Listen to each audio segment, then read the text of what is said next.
Bonjour, bonjour, bonjour, chers amis. Nous sommes là, nous sommes de retour. C'est la 32e édition du festival tricontinental Malaki Makongo. Et après les premières 6 heures, nous allons repartir avec la seconde partie. Nous allons vous présenter de très beaux moments. Vous aurez des très beaux moments sur Sambisa de, de notre doyen Jacques Loubello. Hein, donc vous aurez Sambisa de notre doyen Jacques Loubello. Après Sambisa, nous allons passer à plein d'autres choses, comme l'indique le programme. Hein, comme l'indique le programme. Après Jacques Loubello, bonjour, bonjour, Monsieur Bobek Baka. Après Monsieur Jacques Loubello, nous allons passer à d'autres choses. À d'autres choses, s'il vous plaît. Nous allons passer à... Voilà, nous y sommes, nous y sommes. Aujourd'hui, pour cette autre partie de la nuit, donc déjà ce matin, nous avons eu le mot d'ouverture du prince de Sundi, le tricontinental Malakima Congo, Nyanzi Golar, les survivances de la culture Congo en terre mahoraise à Mayotte par notre cher frère Richard Zingula. Et voilà, avec un retard, oui, nous allons entamer. Ah, il y avait déjà, bon, nous allons entamer Sambisa de Jacques Loubello. C'est un film que j'ai tourné je lui ai volé, je peux dire, cette interview à Brazzaville. Voilà. Donc, c'est Mpassizo. Non, pardon. Sambisa, c'est de Jacques Loubello. Et puis après, on va vous présenter Mpassizo, l'origine de la chanson Mpassizo de Jacques Loubello et Gimenga. Ça a été retransmis par Radio Forum. Après, nous passerons à la Quindilas, Toto, Totongisa, Lelo, Lamuka, voilà un peu tout ça. Et puis après, nous passerons à Congo House, toujours Quinglilas est de UK, United Kingdom. Et puis après, Congo House aussi est de UK, United Kingdom. Nous aurons le Malakima Congo 2010 à Paris, les éditions de Malaki Productions et les éditions Paris. Nous aurons Bernard Leclerc un peu plus tard, son voyage au Congo. Nous aurons Cécile et Malakima Congo. Et puis plus tard, nous aurons l'histoire d'Haïti par un Africain, Masengo Mabogolo. C'est un film de Roger Kay. Roger Kay est ivoirien. Il est le président de l'AFCAD. Voilà. Donc, merci de nous suivre. Et le temps, oui, toujours le temps. Mais nous y sommes, il n'y a pas de problème. On est là pour ça. Merci de blanchir un peu une partie de la nuit parce que nous allons y aller avec la 3e édition de Malakima Congo Online. Mais entre-temps, nous aimerons vous dire, Boaketi Bansi Boabune, tu bois tu keni, donc ça, tu ne peux pas, rien. On est là, rien, on te dit rien. Ça, tu peux rien, c'est terminé. Voilà. Donc, Beto Ebutu Tele, Boaketi Bansi,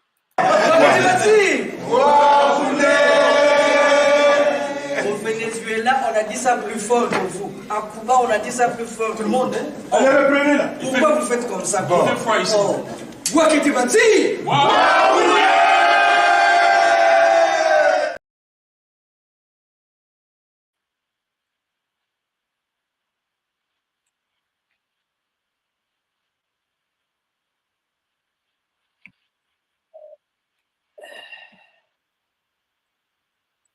Un instant, nous allons y aller,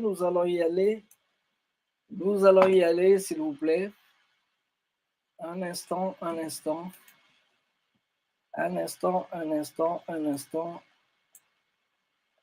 Voilà, c'est parti. Ae, Kanganzila. Ae, mwana, Ngangandombe.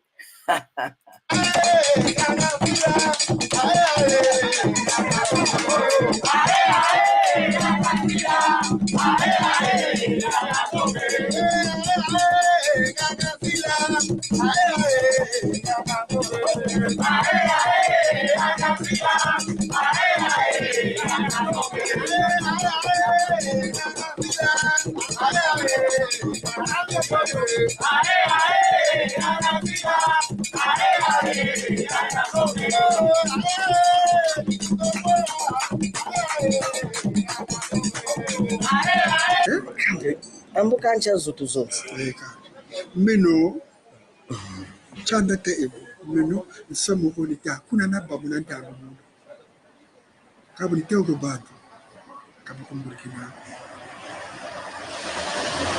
wambutembo berita kati mundu bukafwa vumbuka kwaka vutu vumbuka mpila mushiti butuka kwaka vutu butukaka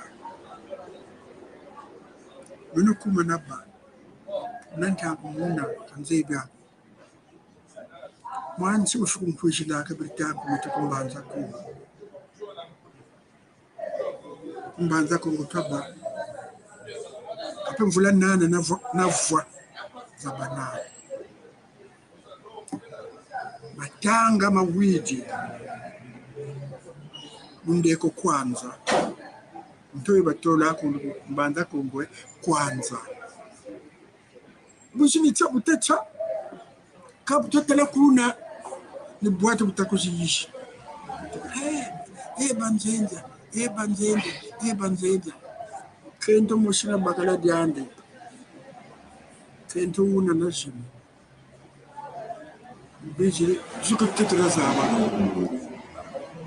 kam buka ansala bantu bo balumbu waka mumoko kwa mulembo likoba ko yabulino telumbu zaba mkhumbu zawo libabangeni kubanzenza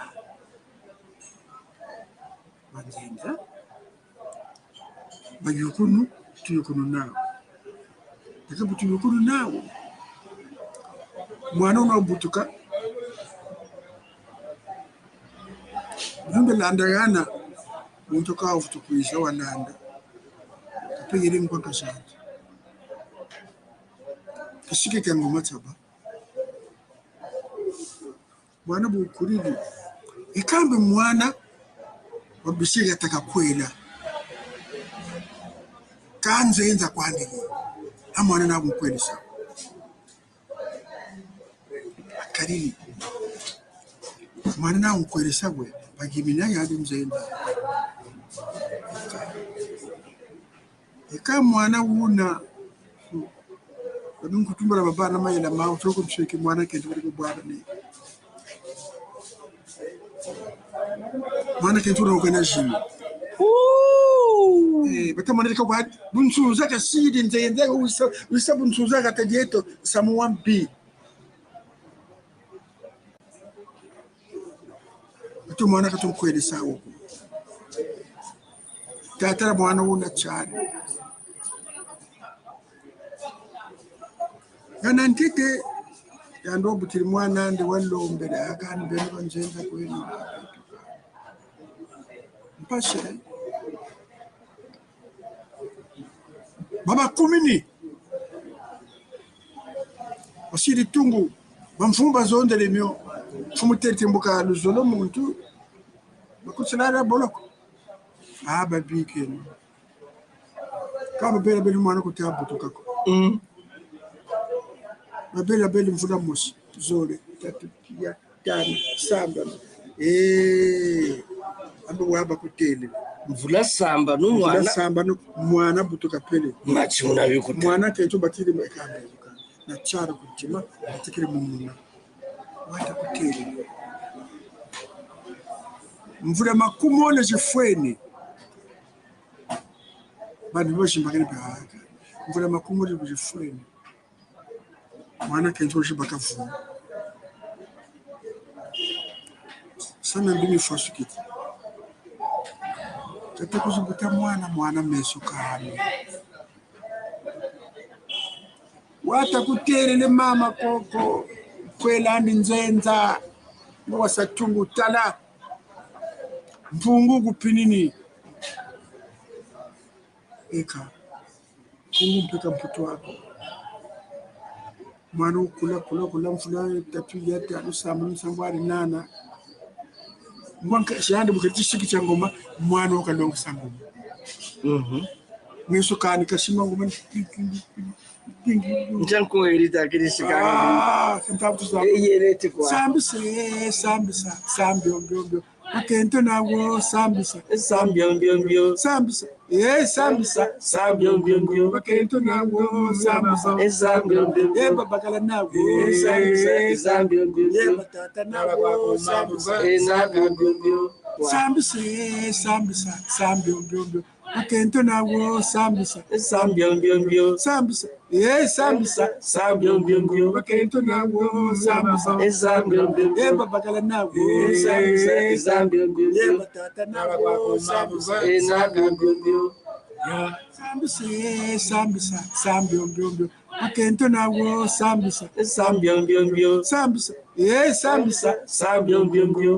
nawo sambisa babakala nawo batata nawo chumbiri mwana ukishimakarangu mwana bakana sambisa aka mwana ukura katakula mwana ukuri tata nunini kamzee byako nikuzambashi kamzee byako yaka ndi kumsambwariza banana ni tata bachikishi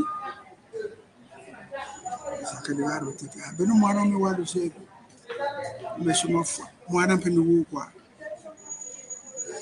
nikuzambashika tuzabi mbashi mwana mbashi ngata kanshira ndo kame mwana umeni boka kasane ndi kuzabi meno ni beno nibikelembila ngati mbeno nsambwari moshi weko ugana mwana ndi makwela ku mwana wame ngati bunifa kwani mwana wame kan sara muchadi ka kanwini mwansa beka bute banji batakala bansambwari batamburi bansambwari tya mwana wame kakwela kwandi kayandi bukebuka monaka atwe ke kunsasi ngati bete ambuka bala bakendo nsambara bokashira tikambikana na mesho ukaka kwenda kushitu ukashukuri ndonga akakombelenjo wakalembi wakakanzibaba dekanjitukulu wati nzenza njitukulu akwela nyina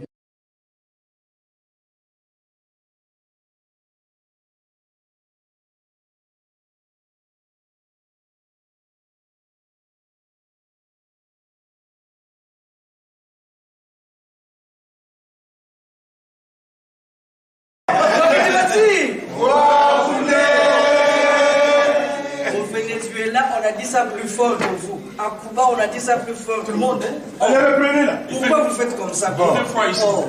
Toi qui tu vas dire?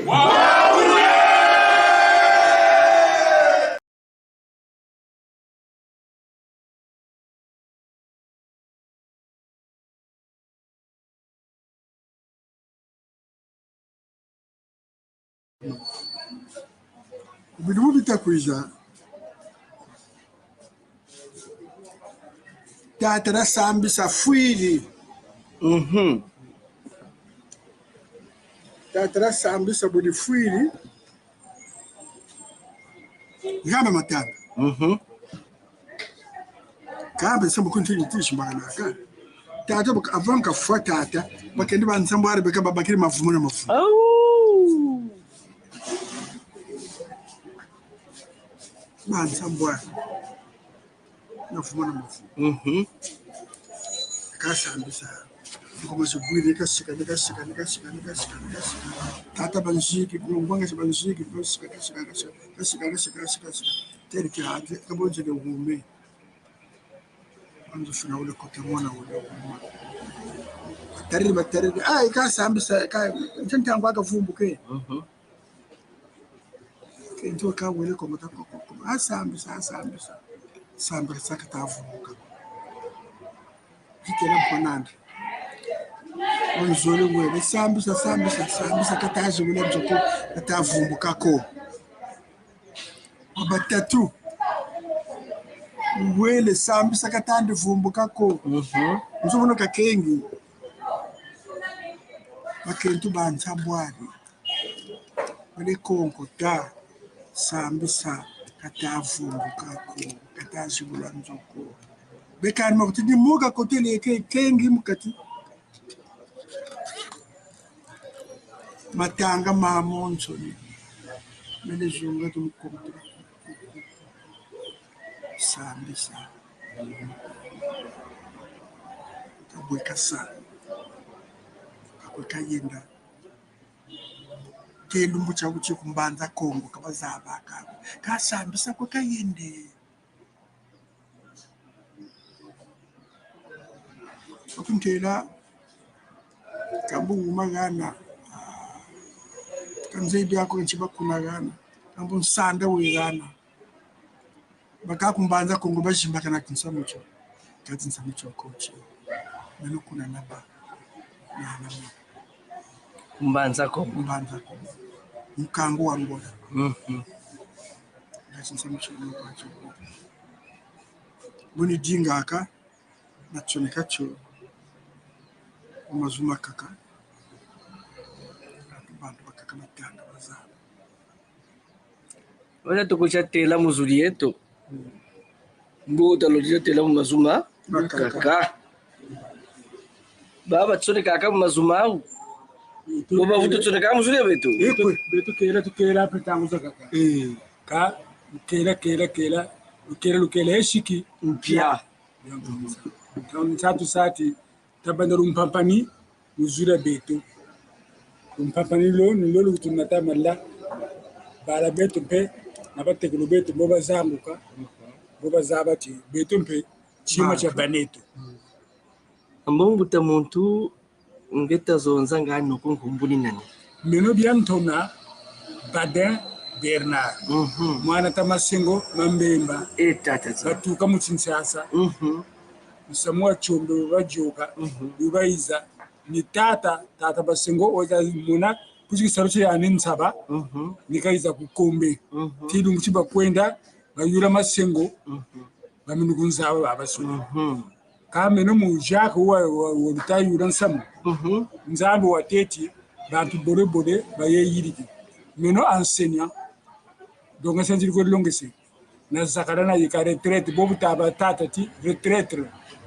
ka nzabuza kunsongesa ndiku ya ninkungo ya ndo ka myome katanga parmi nkunga me yandi nkento wa menkumbu ni munawe alors mama nsone ka wa mwatu bine ti memu to watanga nkunga na te ka ndiku yo ne nganna ta kuna ko Jacques de bokasa concert itayenda kuna nkento me boka wa nkumbu ina ya ni ta cha yayoka donc nzambi c'est du vuka seba yangala mula armée de salut samila nzita baka ndiku yeneti boka kutena nsamumpe nyomya nzamya mpungu yaba mbuta bani deda kasa bani swashisa kuna katika buna ni buna pe yangala chana yika bubana kwa kode mena Jacques Lubelo chendavu tukushisa koti tena rufaro yetu ni bokwa Matondo Mamiki.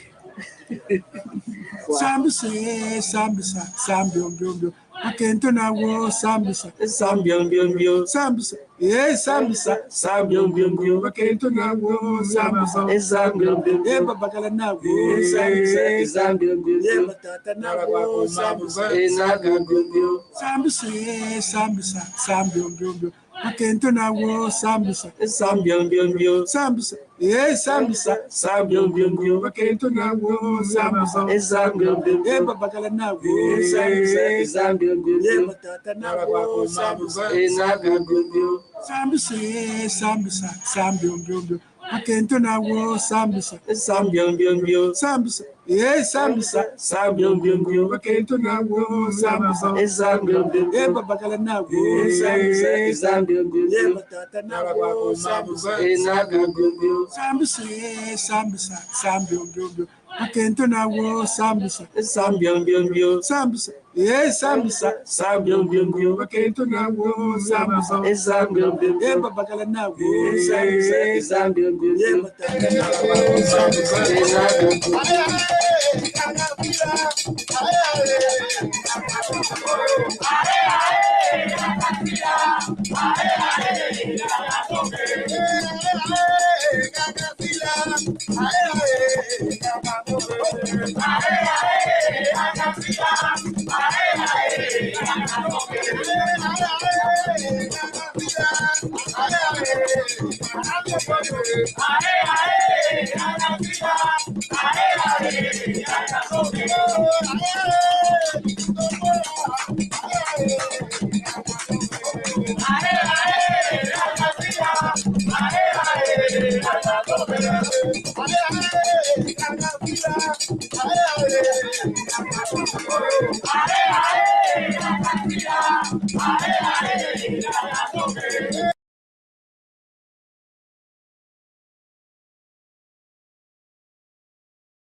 Page électorale.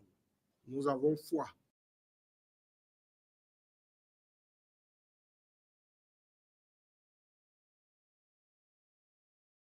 On n'est pas loin de vous, on n'est pas loin de vous, on n'est pas loin de vous.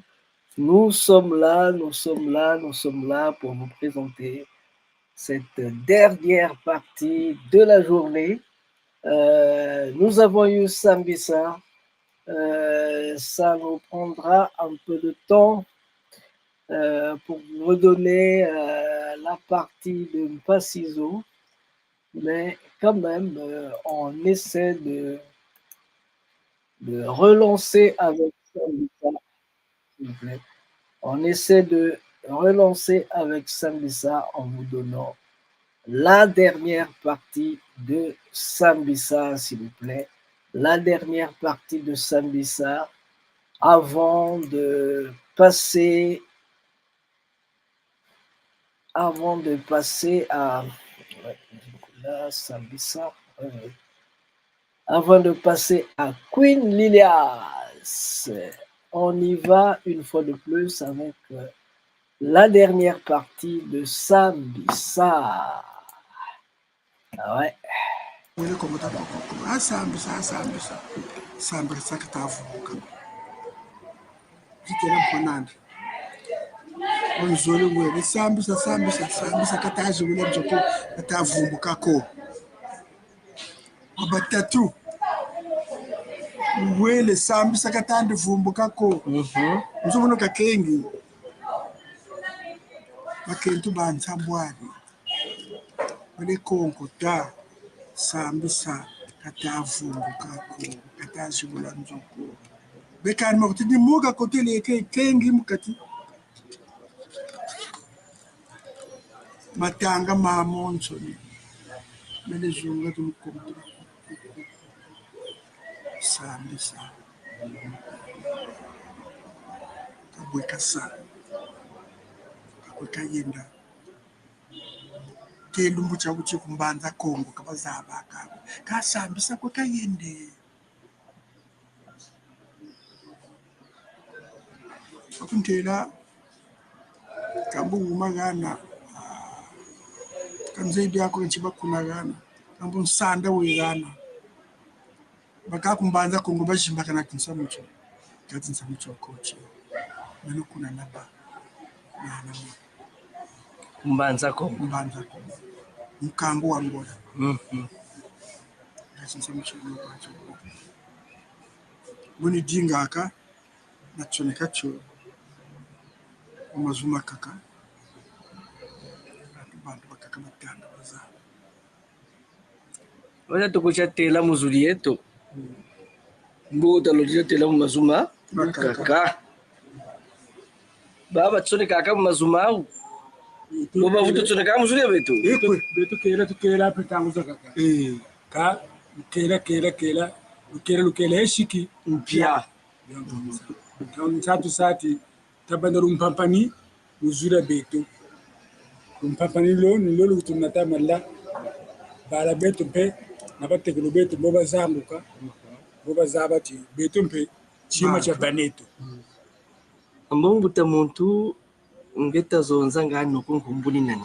meno biantona badin Bernard mwana tamasengo mambemba Tata. batuka mu Kinshasa Samuel Chombe bajoka bibaiza ni tata basengo oza muna kuchisaruche ya ninsaba nikaiza kukombe tidungu chiba kwenda bayura masengo baminukunza babasu kame no mu Jacques wa lutayura nsamu nzambe wateti bantu bore bayeyiriki meno enseignant donc sentir ko longese na zakara na yika retraite bobu taba tata ti retraite ka nzabu za kusonga sandiku ya ninkunga ya ndo ka meme katanga par ninkunga me yandi kento wa menkumbu ni muna ye alors mama nsone ka wa mwatu bine ti memu to watanga nkunga na te ka ndiku ya me nana ta kuna Jacques de Bokasa concert itayenda kuna kento me boka wa nkumbu ina ya nini ta cha ya yoka donc nzambi zedi kuvuka soba Yangala. mumula armeri salini sambila nzida baka ndiku yineti boka kutena samumpe nyomya nzamya mpungu yaba mbuta bani deda kasa bani swashisa kuna katika buna ni buna pe Yangala. chana yika bubana kwa kode mena Jacques Lubelo chindavu tukunshisa koti tena rufalo yetu ni bokwa Matondo mamengi. sambi ombio akento nawo sambisa Sambio. sambisa Sambio. akento nawo sambisa Sambio. babakala nawo Sambio. batata nawo sambisa sambi ombio akento nawo sambisa Sambio. sambisa akento nawo sambisa Sambio. babakala nawo Sambio. batata nawo sambisa sambi ombio akento nawo sambisa Sambio. sambisa akento nawo sambisa babakala nawo batata nawo sambisa sambi ombio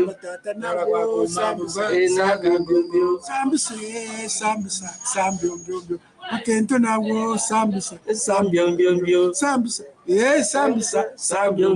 akento nawo sambisa babakala nawo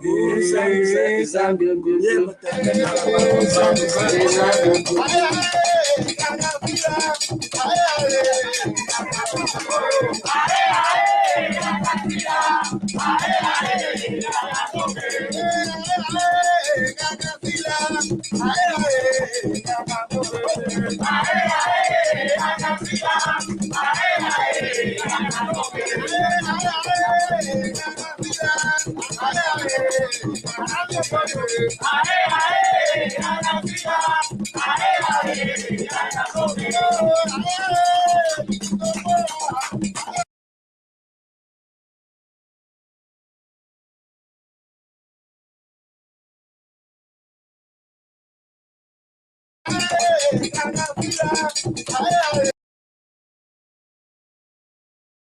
Voilà, c'est la première partie.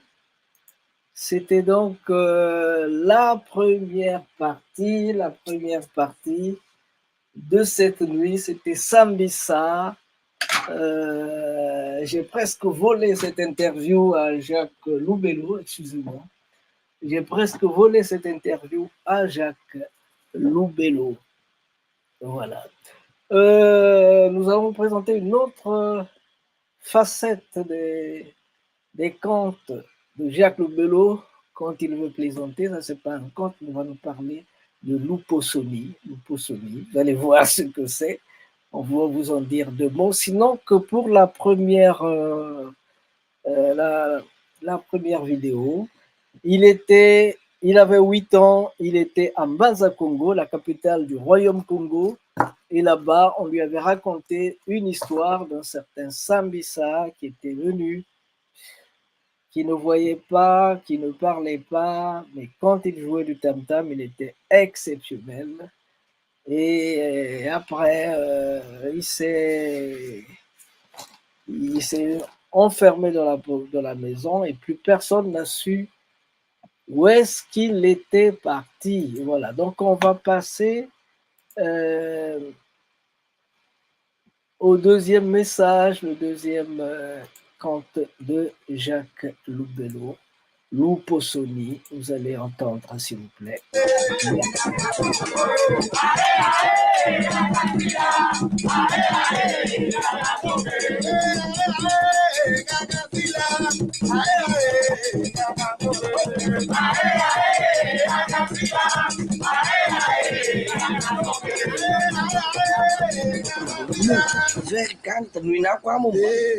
Nadro kusiri l'opposoni. L'opposoni bansiri. Baenda kusala uposoni. Kuiza batabwa tuta aye uchinganyiro wena seni mali. Kama bandu comme côté mbwa. Effectivement, c'est une réalité. Mais nous qui ne connaissons pas, avec des frères. Donc quand on est avec des gens qu'on ne connaît pas, si tu penses que c'est le milieu est pas tellement souffle dedans, et tu bois.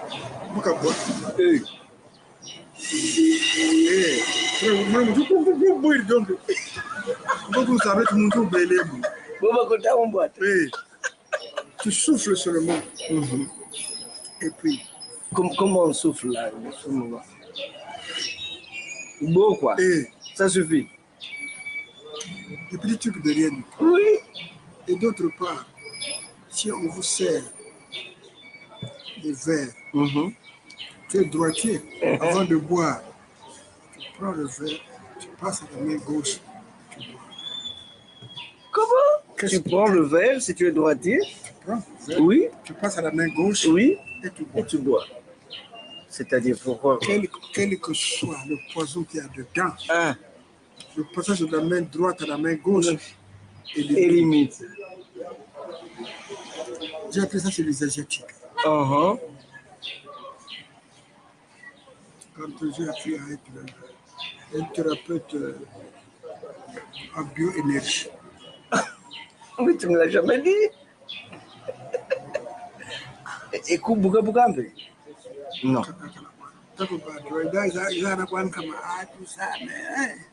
C'est non pas. Et j'ai montré ça à la chanteuse que j'ai été à Pointe-Noire. Les Asiatiques, on te sert. Il y a des poissons dedans. C'est simple. Là, c'est le couteau. Là, c'est la fourchette. Tu les croises sur le plat. Là, c'est le couteau. Là, c'est la fourchette. Tu les croises sur le plat. Le poison éliminé. On t'a dit, ah, magicien Mangolo, mais là. Les Asiatiques m'ont appris ça. J'avais appris ça en chanteuse. On ne sait jamais. Et la première fois qu'elle a mis ça en pratique, elle a vu l'effet. Maintenant, ils ont fini leur stage. Le chef dit, bon, ben, écoute, je vous invite, je vous offre un repas. Alors, c'est... Elle a croisé le couteau et la fourchette. Qu'est-ce que tu as fait sur ton plat? Qu'est-ce que j'ai fait? Oh, mais ce que tu as fait là, le chef dit, elle a fait quoi? Oh, il dit, dites-nous, nous, on n'a rien vu de ce qu'elle a fait sur son plan. Mais toi, tu as vu quoi? Dis-nous.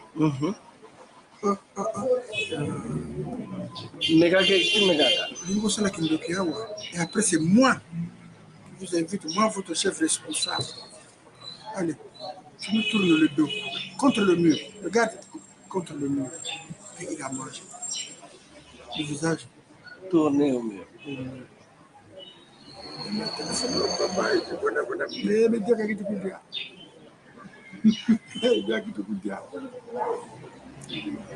Mais heureusement que tu m'avais appris ça. Mais si tu t'étais pas rappelé,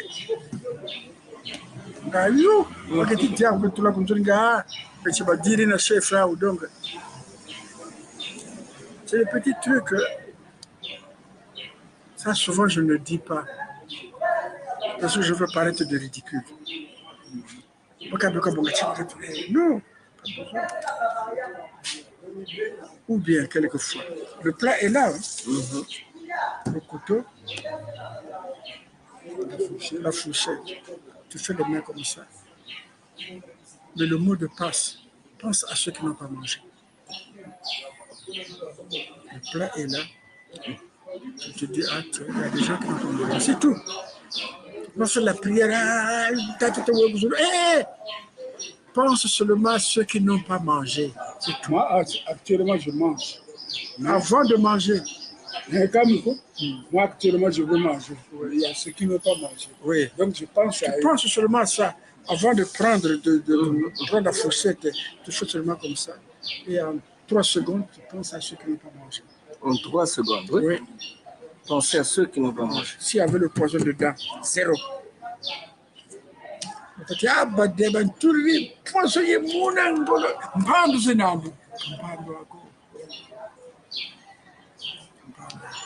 C'est les petits principes de rien du tout. Les principes auxquels les gens.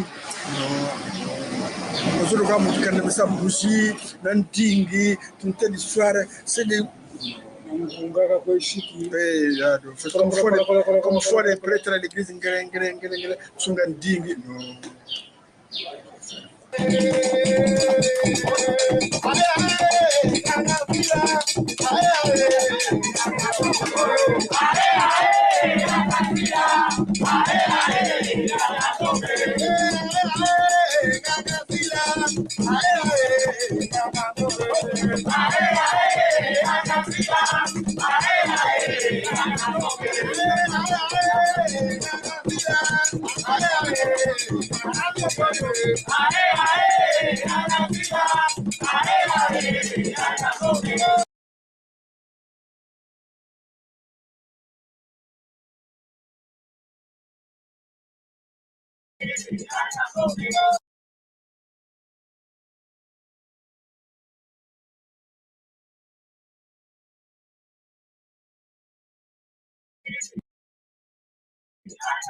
Voilà, je disais tantôt que nous y sommes, nous y sommes, nous y sommes, nous y sommes, nous y sommes, nous y sommes, nous y sommes, nous y sommes. C'est la 32e édition du festival Malakima Congo. 32e édition du festival Malakima Congo. On vient de voir le deuxième sketch, je peux dire, le deuxième Kimoko, parce que ça fait partie des Kimoko de Bopol. Donc là, on vient de voir Yaloubelo qui nous a présenté avant tout Sambisa, et puis après Sambisa, nous a présenté Mpossoni, voilà. On présentait Mpossoni ou empoisonnement en deux mots. Voilà. Maintenant, on va passer à un personnage exceptionnel. À un personnage exceptionnel, vous, vous l'avez déjà entrevu, mais on va vous redonner ce personnage parce que ce personnage est exceptionnel. Moi, je vous dis que c'est un personnage unique en son genre qui dédie tout ce qu'elle est en train de faire ce dernier temps à sa mère, à sa mère. Toto, Toto, Lamouka, Toto Lisa, donc c'est grave. C'est notre Queen Lilas. Queen Lilas.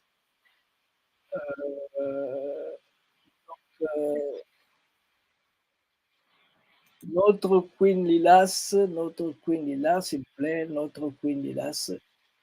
Elle est déjà dans les coulisses, on va incessamment l'appeler. On va incessamment l'appeler et voir.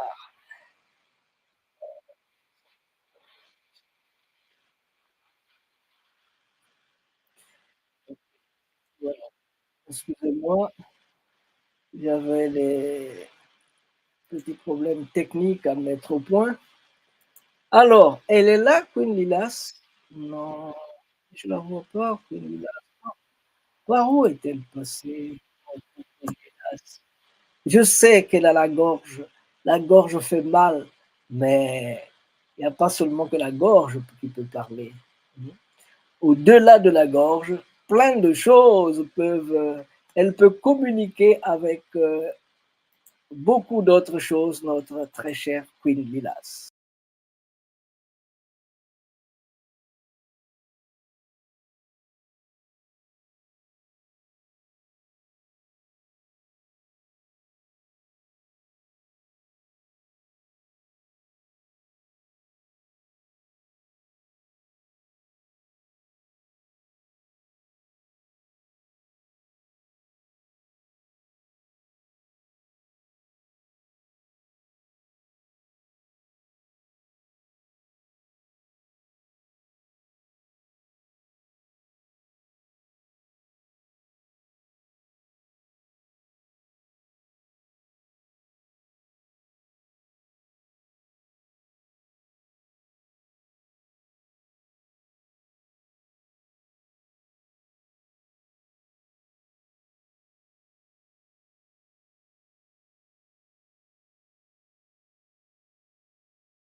Elle a fait comme ça. Elle met ses griffes pour marquer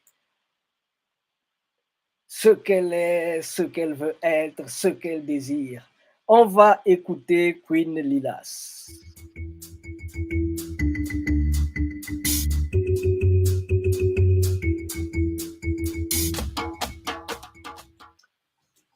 Ying et la famille, j'espère que vous allez tous bien. Alors, pourquoi Mtoto pour le titre de l'album? Mtoto parce que Mtoto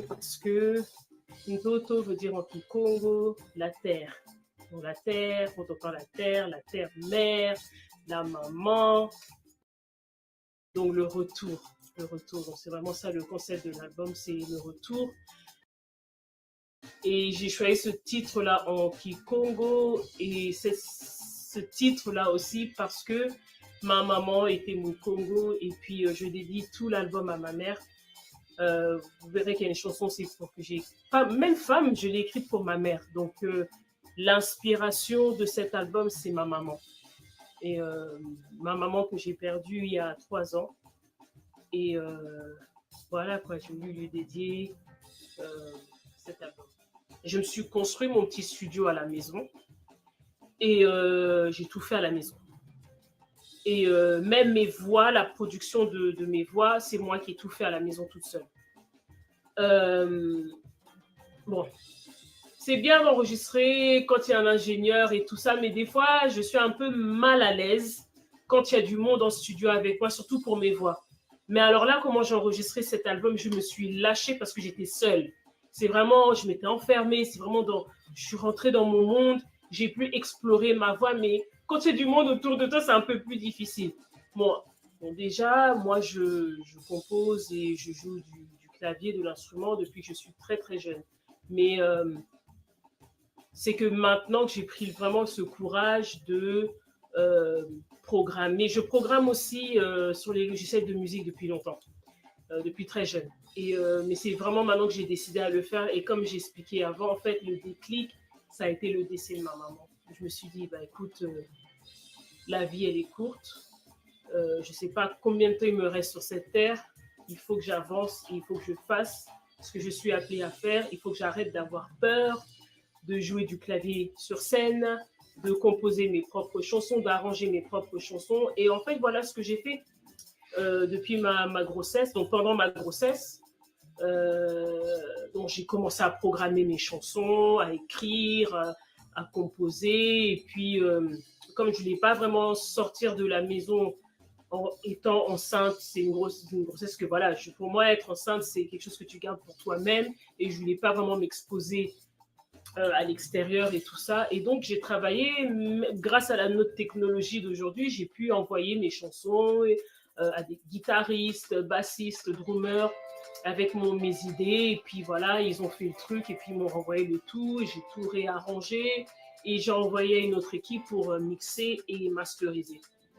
Donc voilà comment j'ai travaillé l'album. D'ailleurs, il y a 2 chansons, Lamouka et Nostalgie, qui a été mixée et masterisée par Authentic Music Production. Et le reste a été mixé à Kinshasa par Bill Ariel Ilunga. Donc voilà, c'est comme ça que j'ai vraiment travaillé. Voilà. Donc l'impact que je veux faire avec cet album, c'est réveiller les gens à se poser des questions.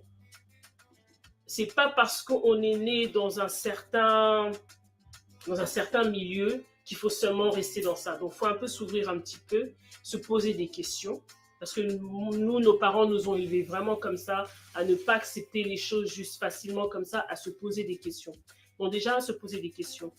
Être intéressé par ton histoire. Tu ne peux pas avancer dans ta vie sans savoir d'où tu viens et sans savoir qui tu es. Et c'est pour ça mon voyage au Congo, c'est pour ça que mon style de musique a changé, le retour à l'authenticité, le retour à qui je suis. Là, maintenant, je sais qui je suis. Voilà pourquoi je vous présente cet album Toto. Voilà. Et l'autre impact aussi que je veux faire, c'est je veux aussi sortir en tant que producer, comme on dit en anglais, beatmaker, compositrice, arrangeuse. Et voilà, je voulais vraiment montrer aux gens que non, il y en a des femmes congolaises, des artistes féminines congolaises qui ont l'intelligence et le savoir de produire, d'arranger, de composer. Et mon album de A à Z, c'est moi. C'est moi qui ai tout composé, c'est moi qui ai tout écrit. Donc, c'est mon produit, c'est moi. Et c'est du boulot, mais c'est pas impossible.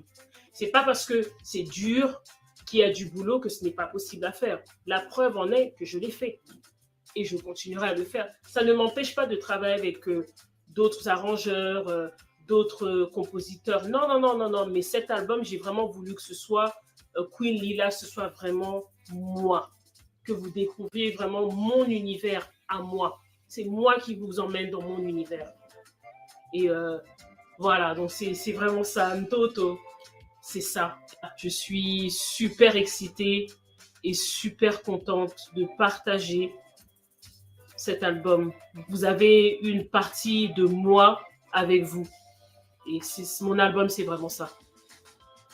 Matondi.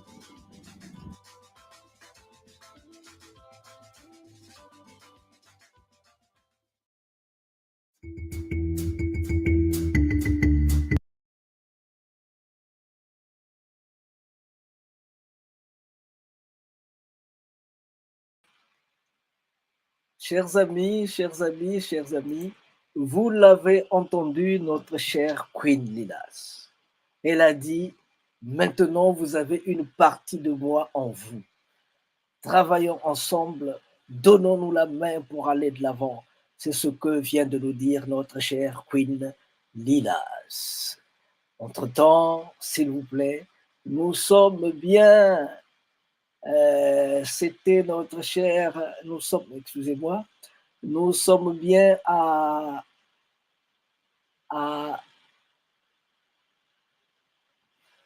à Malaki Afro-Congo Film Festival. Nous sommes bien dans le Malaki Afro-Congo Film Festival. Le Malaki Afro-Congo Film Festival dans le cadre des activités de la 32e édition du Malaki Makongo. La 32e édition de Malaki Makongo. Malaki Makongo, c'est celui-là qui veille quand tout le monde dort. Malaki Makongo, c'est cet homme-là qui veille quand tout le monde dort. Voilà. Et nous y sommes. Nous sommes plus au mot d'ouverture, s'il vous plaît. Nous sommes plus au mot d'ouverture. Et je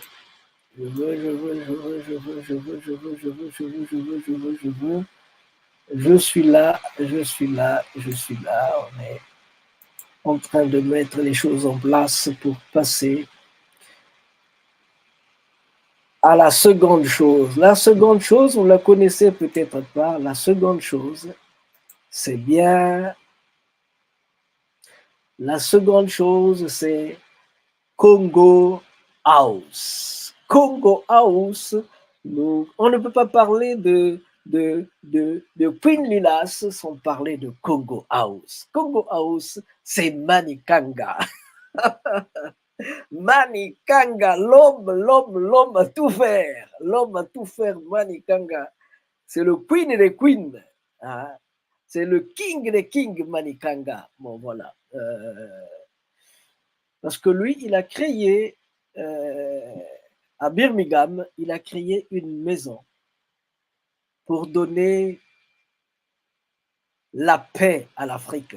Il a créé une maison pour que les Africains puissent s'y trouver en paix, pour que ceux qui viennent se chercher ne se mettent plus à déambuler à gauche et à droite, mais qu'ils sachent qu'ils ont une maison qui peut les recevoir de jour comme de nuit. Voilà. C'est ça, c'est très souvent, on arrive dans ces nouveaux villages, ces nouvelles villes, et on ne sait pas où donner de la tête. Après, souvent, on finit mal, simplement parce qu'il a manqué quelqu'un qui pouvait vous donner de la main. Et lui, il a créé, c'était un big chief. Il dit non, il faut que je reparte par le bas pour essayer de grimper, d'aller de l'avant petit à petit, dans la mesure du possible. C'est ce que notre cher Manikanga a voulu nous présenter, c'est ce qu'il met à notre disposition. C'est pourquoi je vous invite à suivre Manikanga. Normalement, il devait être avec moi ici pour passer en direct, hélas. Bon, on verra bien s'il va se manifester ou il le fera un autre jour. On a encore 2 jours devant nous, 2 jours et demi, parce que nous n'avons pas encore terminé la journée d'aujourd'hui. Il avait déjà fait, mais comme les Africains n'aiment pas des bonnes choses, n'aiment pas qu'on leur présente des choses toutes faites, ou plutôt quand ils viennent trouver des choses toutes faites,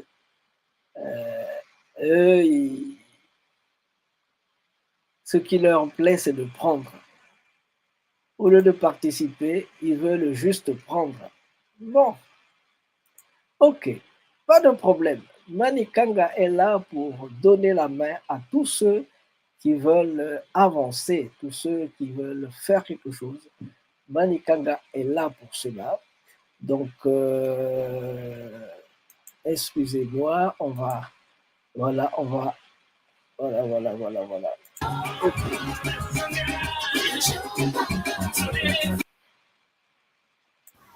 Eh ben, The reconnection has started.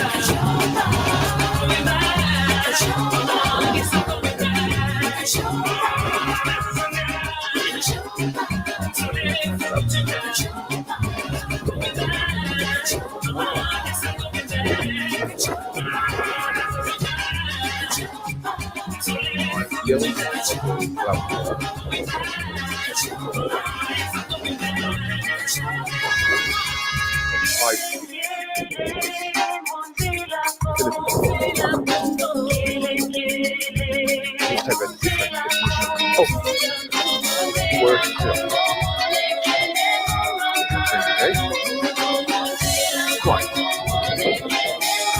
concept called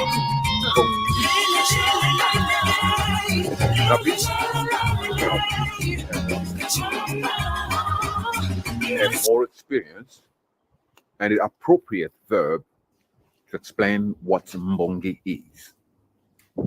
In short, Mbongi is like a cooperative to support those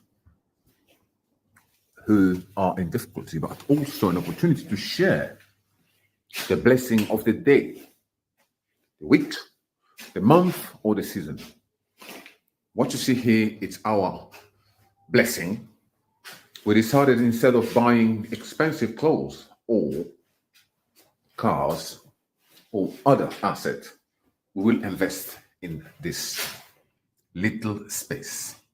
The landlord was laughing, and we pushed on with our dream. What you see here is the kitchen in response to our elder, Tata Biswaki. As usual, I always say, it's good to speak, talk. But when it takes time to take action, few will come and show up. Unfortunately, with Tata Kanga, it's one-man army. Look what we've achieved with the pile of rubbish found in this place. For those who still don't believe, well, you'll be paying a membership, expensive membership, right? Bana Bilaka, vous êtes les bienkoya. Pas fourmi. Vous êtes la bienvenue. En Kakala, comme d'habitude, vous allez en coin à Bino. Congo House, December 9, 2023. Ilaka Igoko Kisama Bolinga Bolingati. Translate for those who cannot understand the Lingala. That's what we say our. Goodbye.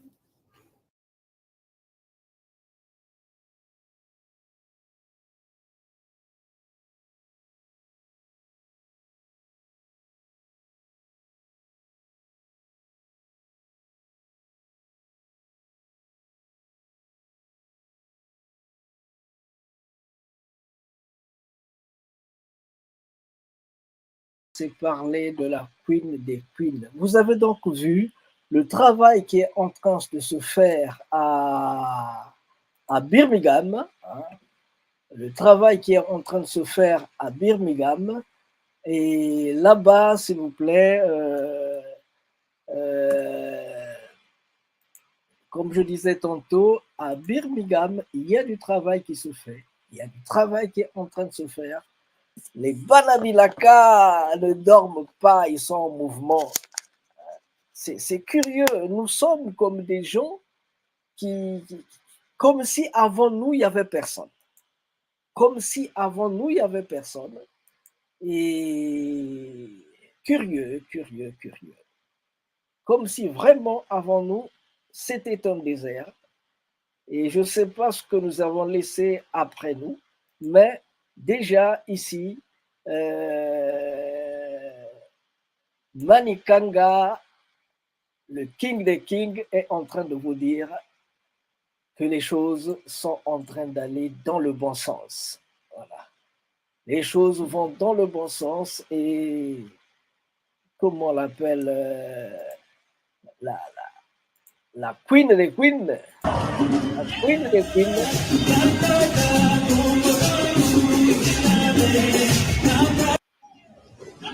La Queen des Queens. Congo House. On vous entendez Congo House. Vous entendez Malakita Congo, c'est la même chose. Congo House, Malakita Congo, à King.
Merci beaucoup Queen Lilas, merci beaucoup Manikanga.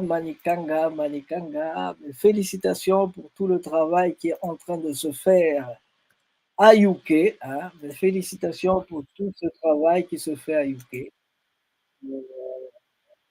On a besoin des exemples de ce genre. Attendez, s'il vous plaît. Nous avons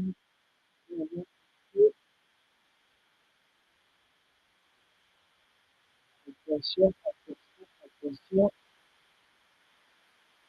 Nous avons des petits problèmes techniques, s'il vous plaît. On a des petits problèmes techniques. Nous sommes en train d'y arriver. Entre-temps, on ne va pas vous laisser comme ça, tout seul. On va inviter les Mutazabaku pour nous donner.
Machua ya Kongo, Kongo era tamakoko Kongo. Kongo etirulwe Kongo, Kongo etirulwe Kongo. Kalumona ndi wonge balabani lumona ndi wonge sambileno. Kalumona ndi wonge balabani lumona ndi wonge sambileno. Kalumona ndi wonge balabani lumona ndi wonge sambileno. Kalumona ndi wonge balabani lumona ndi wonge sambileno. Kalumona ndi wonge balabani lumona ndi wonge lusambile. Kalumona ndi wonge balabani lumona ndi wonge lusambile.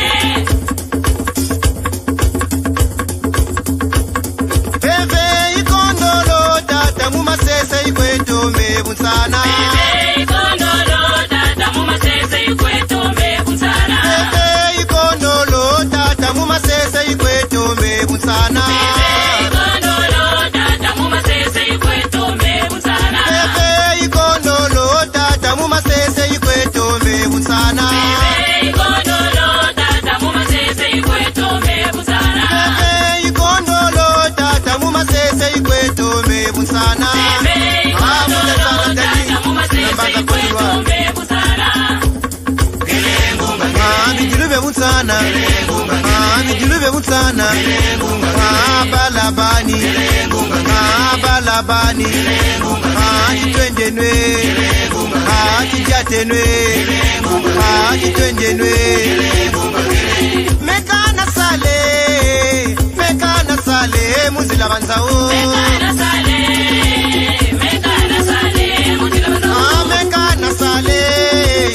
Mekana Sale, Muzila Banzauta.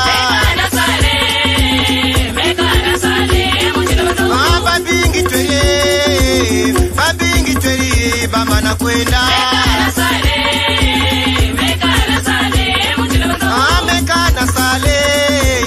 mekana sale munzila banzawo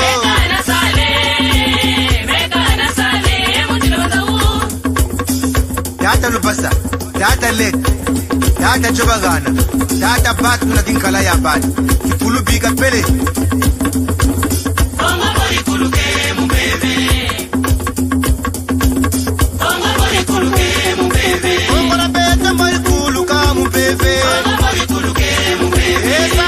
no vale bueno mulsangolo angora beta mori kuluka mumbebe aye tolo bala tukwenda kuna tolo tata nzungu isatala kongori wasisa akera kinzozi yake tata kiuni ambebera beto kongo tabira kuluka bana banye lutoma samila mukimino Iwisa kitwadi tulombele kukongo Mbuta bakela Mbuta mwanda nsemilongi ya Kongo Mbuta mboko Mbuta ngusu Mbuta makundu Mbuta Justin Mbuta ntala Mbuta masengo mambongolo Le père Casimir Mukuba Le père Christian Mbuku Mbuta Simeon Lubayi Unambanza Mputu Mbuta Serge Kinwani Le bon berger Mbuta Patrick Mbuta Michel Milandu Mbuta Masengo Anise Tata Kubemba na Tata Vicky Yenge Kienwe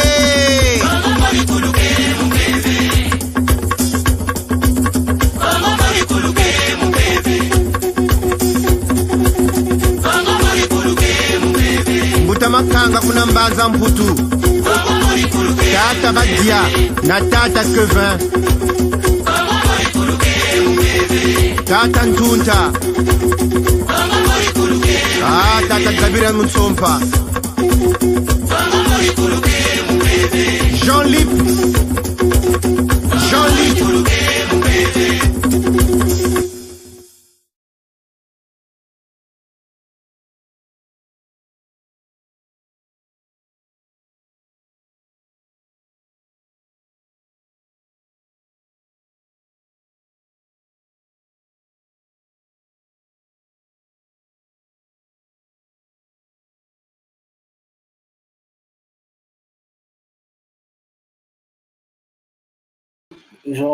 Jean-Lip, ça veut tout simplement dire que la chanson est terminée. On va passer à autre chose. Il y a bien de belles choses qu'on aurait bien voulu vous présenter, mais il faut essayer de courir après le temps. Il faut essayer de courir après le temps parce que simplement, il y a des gens qu'on a fait attendre.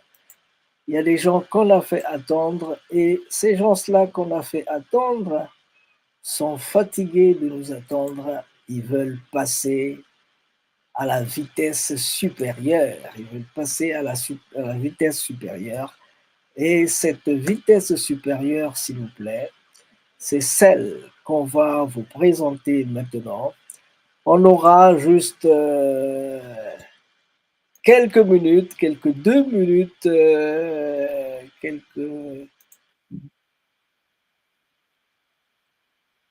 on aura besoin juste 2 minutes pour vous donner, pour que vous ayez une idée générale sur ce que nous avons fait à Paris en 2010. Ce que nous avons fait à Paris en 2010.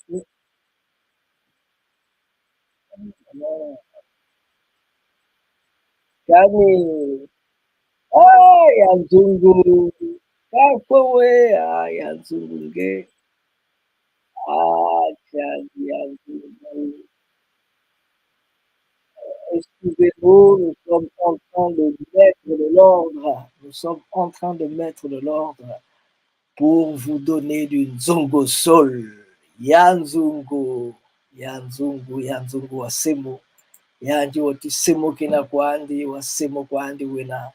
Yanzungu, ces hommes-là, ils viennent comme une flèche. Ils sont passés, quand vous les attendez, ils ne sont plus là. On l'appelle. Quand vous l'attendez, ils ne sont plus là. Quand vous les attendez, ils ne sont plus là. On l'appelle Nzungu Sol. Pour l'instant, on va aller en Colombie. On va aller en Colombie pour dire bonjour à la reine de Bongaya. Pour dire bonjour à la reine de Bongaya, celle qui dit vive la paix, vive la paix, vive la paix. C'est la régine de Bongaya. Régine de Bongaya. Décidément, ils ne veulent pas nous laisser travailler. C'est la reine de Bongaya. C'est celle qui va il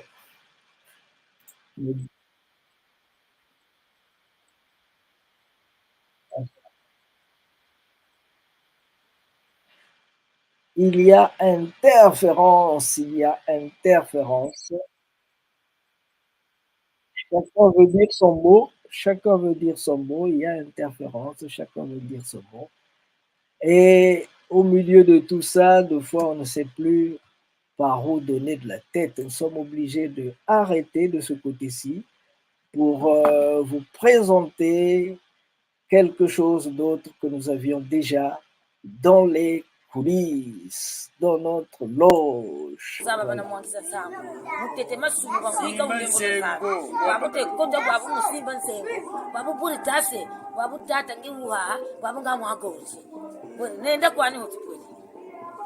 Gor sembo tu saka yo be mu bandi ça avec mu ketaneke brusquement comme ça comme tu dis toi-même. Tout de suite. Yaya mukele bisaluti beto talenda ko mukele makompanyi beto talenda ko bala mulekole banankwamisa mwakiwiza kunzopeti banamfyetikisa mama tasimbe takatusimba ninzengwe simbe yaya simba simbe mama simba simba nzengo mbutubaka luzingu simba nzengo mbutubaka luzingu simukela bisaluti beto talenda ko amukela makompanyi beto talenda ko talabala mulekole banankwamisa yaya wiza kunzopeti banamfyetikisa mama tasimbe takatusimba ninzengwe malembe yaya simbe mama simba simba sengombo wapaka luzingu simba sengombo wapaka lumoyo kuna mazangu mama simba sengo kuna mutia petite simba sengo kuna mateso simba sengo mbo wapaka luzingu simba sengo mbo wapaka lumoyo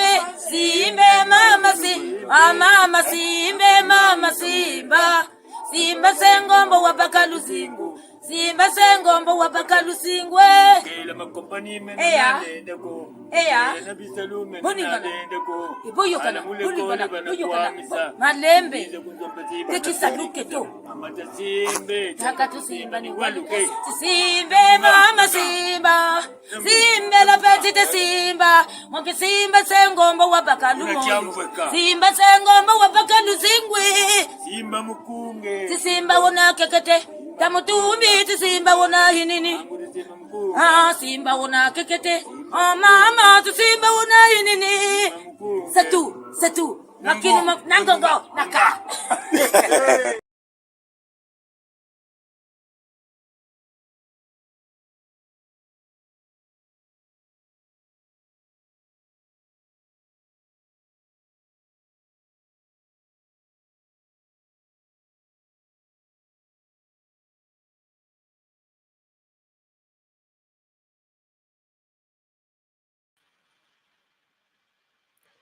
Je vais vous présenter juste quelques minutes de ce que nous avons fait en 2010 à Paris. La salle était pleine, s'il vous plaît.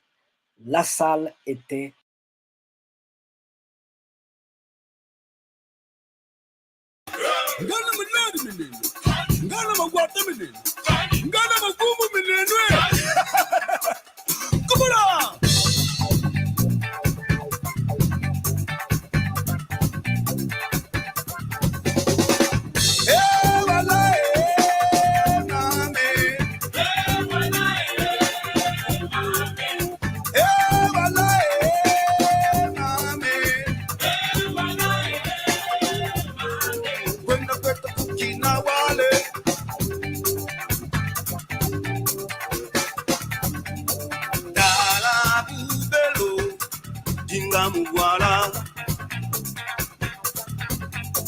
Sala waloko dinga muwala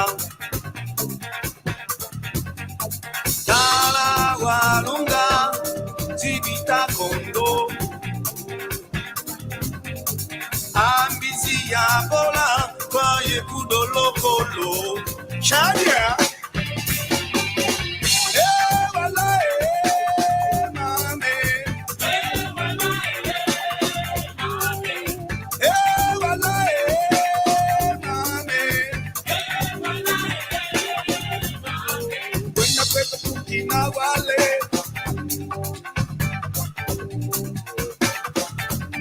Bakuru chabonga unzwa kukena Lembo wa kutu wasukana zuka Gekube wa bela gekwaja wila Inga wala kati gulukusu Geti walumba lumba Kwena moko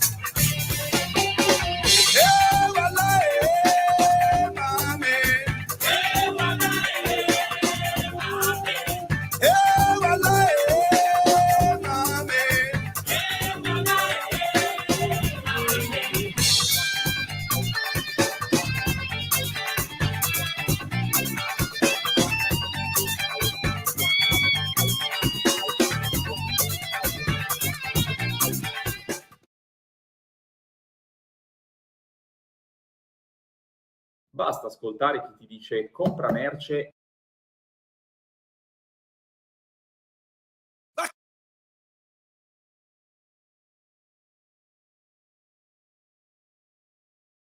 Je viens de vous présenter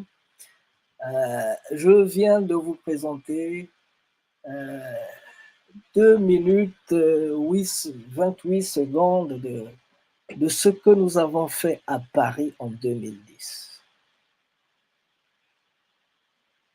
Paris avait bougé. Au moins, les Africains, les Congolais de Paris avaient bougé. Ils étaient venus nombreux pour venir entrer en communion avec notre ancêtre.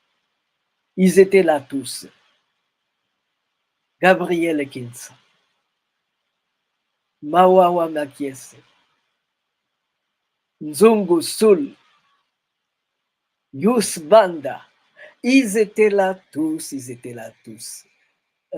Avant donc de passer à notre cher frère Bernard Ndendele, on va encore écouter Nzungu Sul, Malakina Congo, 2010 à Paris.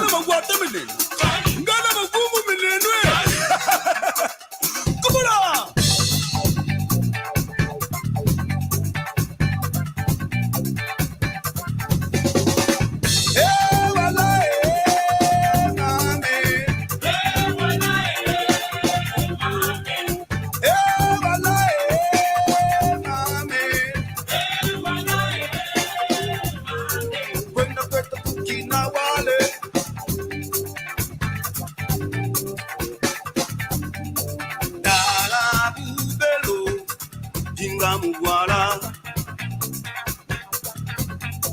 Tala waloko dinga mugwala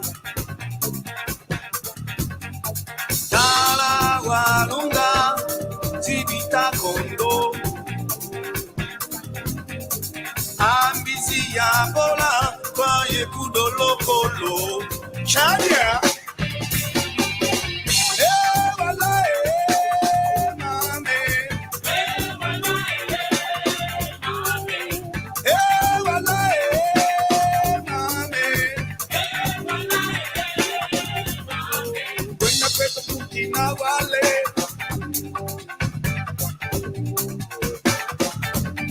Bakulu Chabonga Unzwa Kukena Lembo wa Mputu Wasukana Zuka Gekube wa Bela Gekwadia Wila Inga wala kati gulukusu Geti wa lumba lumba Kwena moko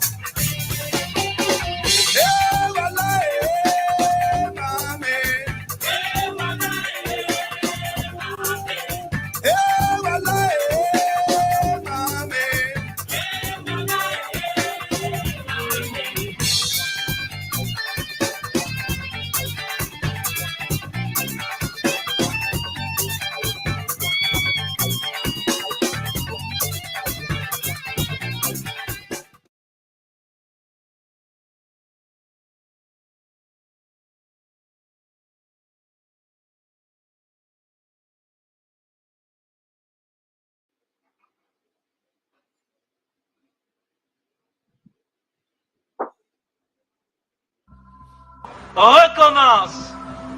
Recommence. Même si tu sens la fatigue. Même si une erreur te fait mal. Même si une trahison te blesse. Même si une illusion s'éteint. Recommence. Recommence. Même si la douleur te brûle les yeux. Même si on ignore tes efforts. Même si les larmes de l'échec coulent dans tes yeux. Même si tu te sens incompris. Recommence. Recommence. Même si l'injustice semble toujours avoir le dessus, même si tu sens la peur au plus profond de toi, même si les autres abandonnent, même s'il faut en payer les prix, recommence. Recommence chaque jour avec patience et amour. Recommence au jour des soleils comme au jour des tempêtes. Recommence avec amour et sans jamais te décourager. Recommence. 220 avant l'ère des poissons, quand les Congos ont quitté l'Égypte antique et ils ont remonté le Nil jusqu'au Zimbabwe. On l'appelle Zimbabwe, mais les Congos l'appellent Zimba Diambwe, qui veut dire un lieu initiatique fait de pierre. Et de Zimbabwe, ils ont traversé le Chikala qui est le Kalahari, qui veut dire le désert, Chikala qui est le désert, jusqu'à Mbanza Congo, la cité de paix, là où, à la tête de 72, le groupe avait 72 prêtres en avant, et quand ils sont arrivés au lieu où tournoyaient 9 aigles, ils ont dit, voilà l'insigne, voilà le signal qu'on attendait, ce sont les 9 aigles, et ils ont planté ce qu'on appelle les bases de la cité de la paix. Cité de la paix signifie tout simplement Mbanza Congo. Cité de la paix, ça veut dire Mbanza Congo. Voilà, ça c'est pour, je ne sais pas si j'ai rafraîchi la mémoire. L'introduction. Alors, je te ferai un aveu, et à brûle pour point. En écoutant cette chanson, j'ai l'impression de déjà entendre et déjà vécu.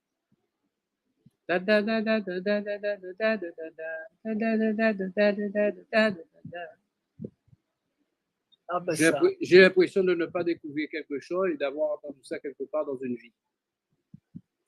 En tout cas, ça me fait un grand plaisir de savoir que les ancêtres sont là, ils sont là et nous disent qu'on doit continuer à y être. Alors, monsieur Bernard Leclerc Dendélé. Qu'est-ce que ça veut dire Dendélé, s'il vous plaît? J'ai rebondi, premier enfant, j'ai gagné, j'ai rebondi. Voilà. Alors, on va un peu descendre dans les méandres de notre cher ami.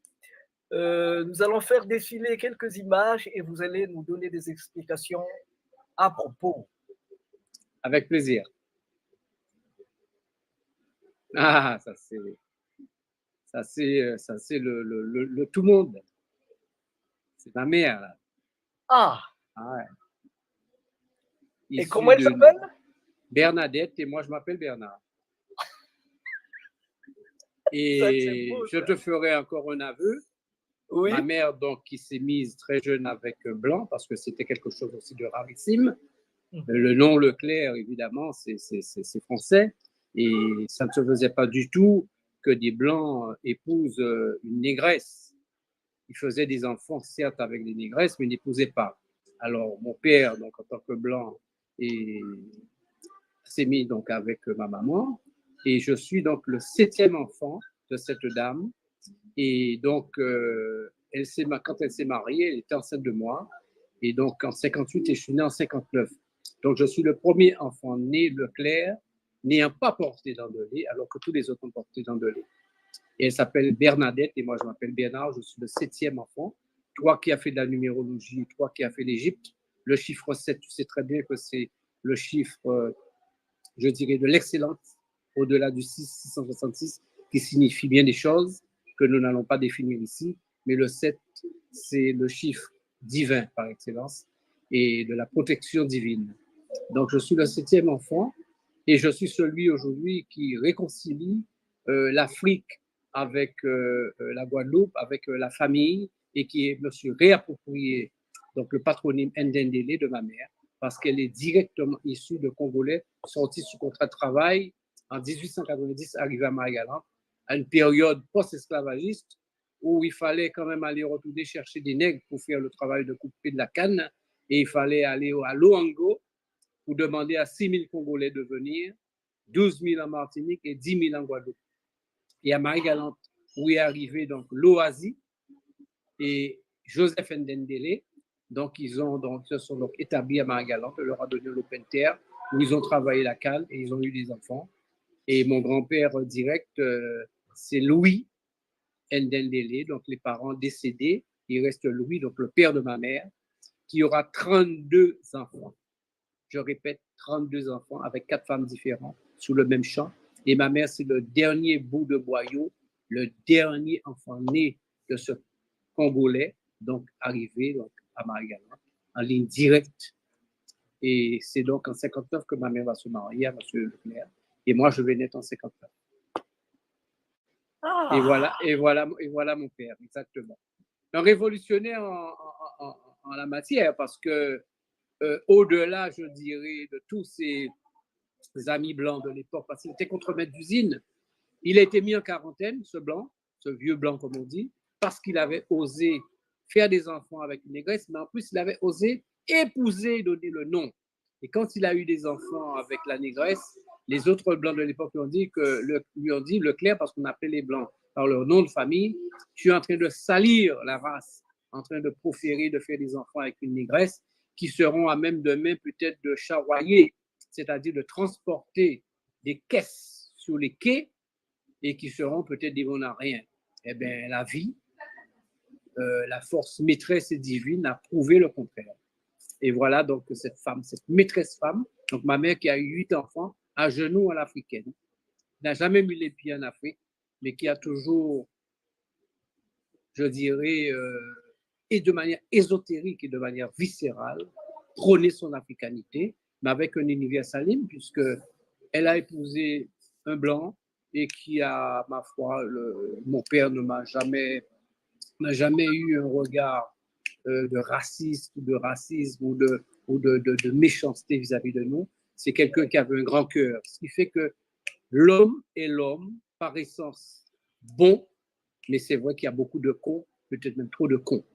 Donc, il faudrait peut-être le dire avec plus de force pour que l'homme reste l'homme et que l'on sache que l'homme est l'homme et que le sang qui coule dans les veines de chacun, c'est le même sang.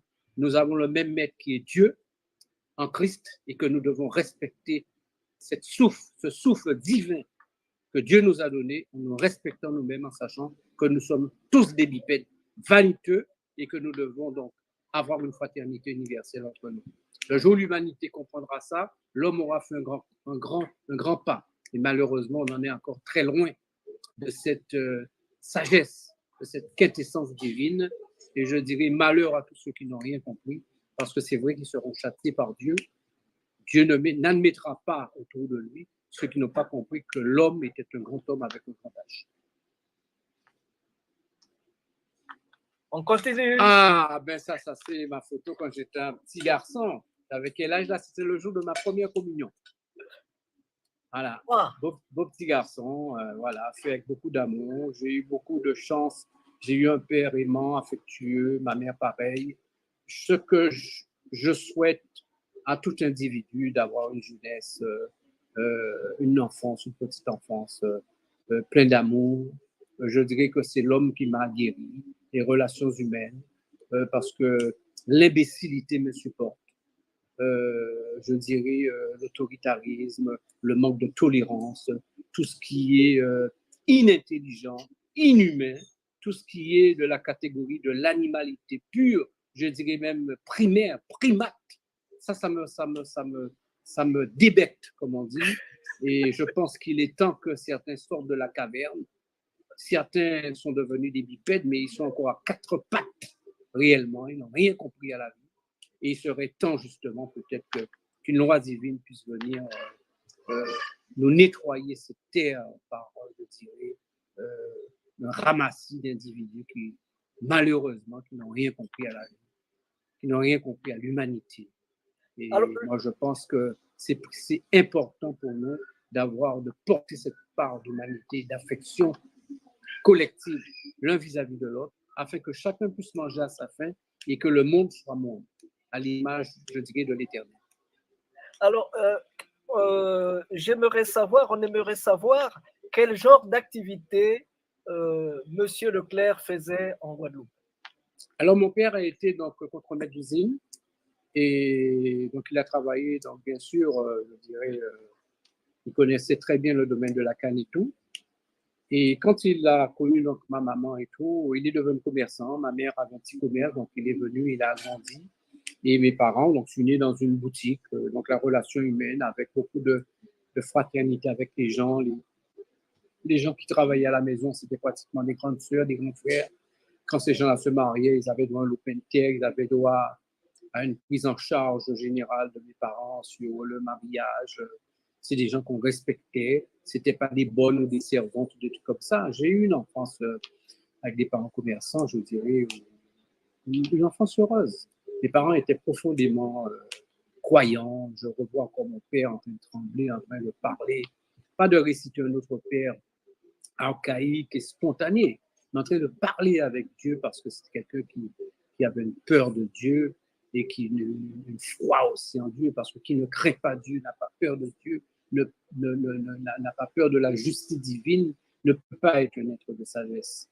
Et notamment aussi, donc, ma mère, une croyante, que je revois à genoux, en train d'implorer, je dirais, grâce du ciel, de Dieu, pour ses enfants, pour notre douleur, pour quand quelqu'un était malade, quand on allait à l'examen.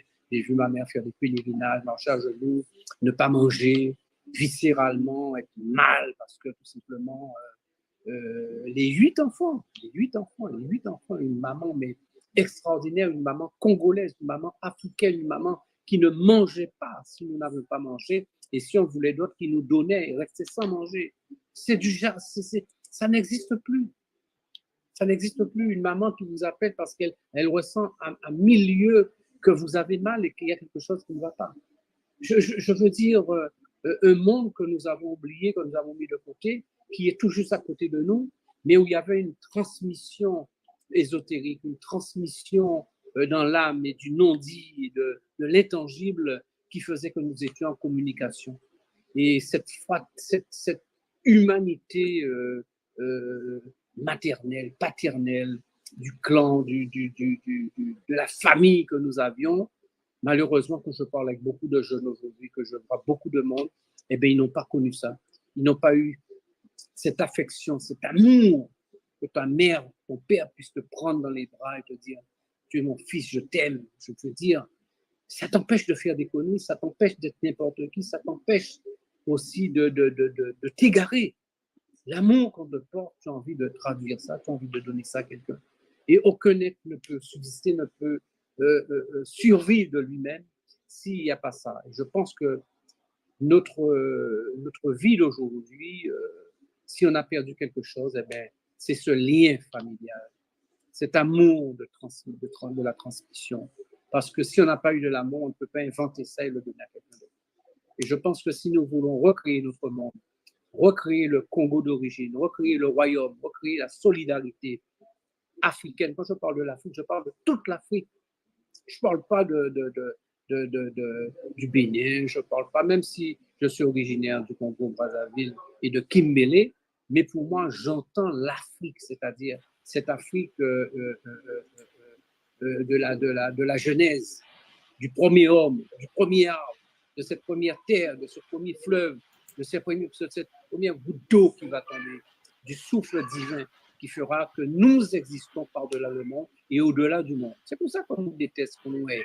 Mais de toute façon, nous reprendrons ce chemin, je dirais, puisque nous sommes porteurs de lumière et c'est nous qui allons ouvrir la porte céleste au dernier moment. Après la Chine, il y a 30 ans, c'était le Moyen-Âge. Les gens faisaient caca dans les dalles. J'ai eu l'occasion d'y aller une fois, les gens satisfaire leurs besoins dans les dalles, il y a 30 ans. Eh bien, aujourd'hui, la Chine est devenue un pays immensément riche, même si tous les Chinois ne le sont pas, au détriment de très peu. Mais le dernier continent qui reprendra le flambeau, et là, la terre ne sera plus la terre, le divin fera ce qu'il doit faire, c'est l'Afrique. Alors, on vous a vu dans l'armée? Ah oui, j'ai fait mon service militaire en tant que Français, en tant que Guadeloupéen. C'était obligatoire. J'ai répondu présent et j'ai fait ce qu'il fallait faire. Mais depuis à l'époque, on me détestait, on me traitait d'intellectuel. Les métropolitains me voyaient en moi quelqu'un de récalcitrant. On me traitait de révolutionnaire de Bainbridge.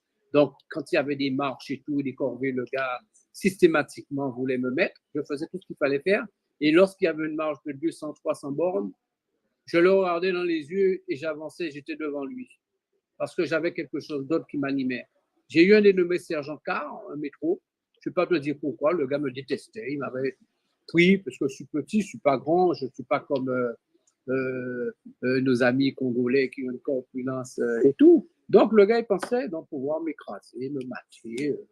On n'aime pas les gens qui parlent, on n'aime pas les gens qui pensent, on n'aime pas les gens qui ont un regard sur l'histoire de manière authentique. On aime le nègre qui rit, le nègre qui danse, le nègre qui boit, le nègre qui parle de football, le nègre qui parle de sexe, de musique. Mais lorsque nous devons dire les choses et nous devons nous faire respecter, évidemment, donc ça étonne, ça surprend, ça chamboule tout le monde, ça révulse tout le monde. Eh bien non, la connaissance, la science n'est pas donnée à certains par rapport à certains épidermes ou autres. Ça appartient à tout le monde, nous sommes tous des hommes. Nous avons tous un respect mutuel que nous devons avoir vis-à-vis de nous-mêmes. Et ce n'est qu'en passant par cette attitude que le monde sera monde. Et autrement, il y aura toujours, en voulant profiter par rapport à d'autres, il y aura toujours des antagonismes stériles. La mort du racisme viendra le jour où chaque homme se regardera dans les yeux en étant fraternel et sans pour cela se croire supérieur à l'autre. Ok, je me rends compte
Eh bien, il faut dire que on s'excuse pour le vide qu'il y a eu.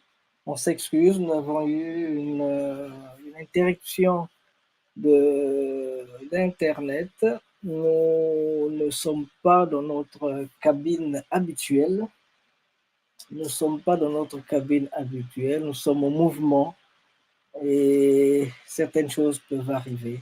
Donc, nous allons repartir là où on s'était arrêté. On s'excuse beaucoup pour cela. Merci. Le nègre qui danse, le nègre qui boit, le nègre qui parle de football, le nègre qui parle de sexe, de musique. Mais lorsque nous devons dire les choses et nous devons nous faire respecter, évidemment, donc ça étonne, ça surprend, ça chamboule tout le monde, ça révulse tout le monde. Eh bien non, la connaissance, la science n'est pas donnée à certains par rapport à certains épidermes ou autres. Ça appartient à tout le monde, nous sommes tous des hommes. Nous avons tous un respect mutuel que nous devons avoir vis-à-vis de nous-mêmes. Et ce n'est qu'en passant par cette attitude que le monde sera monde. Et autrement, eh bien, il y aura toujours, en voulant profiter par rapport à d'autres, il y aura toujours des antagonismes stériles. La mort du racisme viendra le jour où chaque homme se regardera dans les yeux en étant fraternel et sans pour cela se croire supérieur à l'autre. Ok, je me rends compte que j'ai soulevé la couverture de la marmite qu'il ne fallait pas. Ah, tu sais, moi, a priori, moi, quand je sens les gens. J'ai quelque chose de profondément congolais, je sens les gens. Et à 1000 lieues, quand je suis dans la rue, et je dis ça tout à mon fils qui a 37 ans, qui est concertiste en piano classique, je lui dis, quand tu marches dans une rue, tu regardes droit devant toi. Si tu vois venir devant toi quelqu'un qui a une mine patibulaire et que Dieu te dit de changer de trottoir, le meilleur combattant, c'est celui qui esquive le combat et change de trottoir. Il faut anticiper le danger, il faut anticiper l'horreur, il faut anticiper le diable. Eh bien, moi, dans ma projection physique, visuelle et spirituelle, je demande toujours à Dieu de m'écarter du danger, de m'écarter du diable et du feu du ciel, afin que je sois toujours en adéquation avec le plus grand.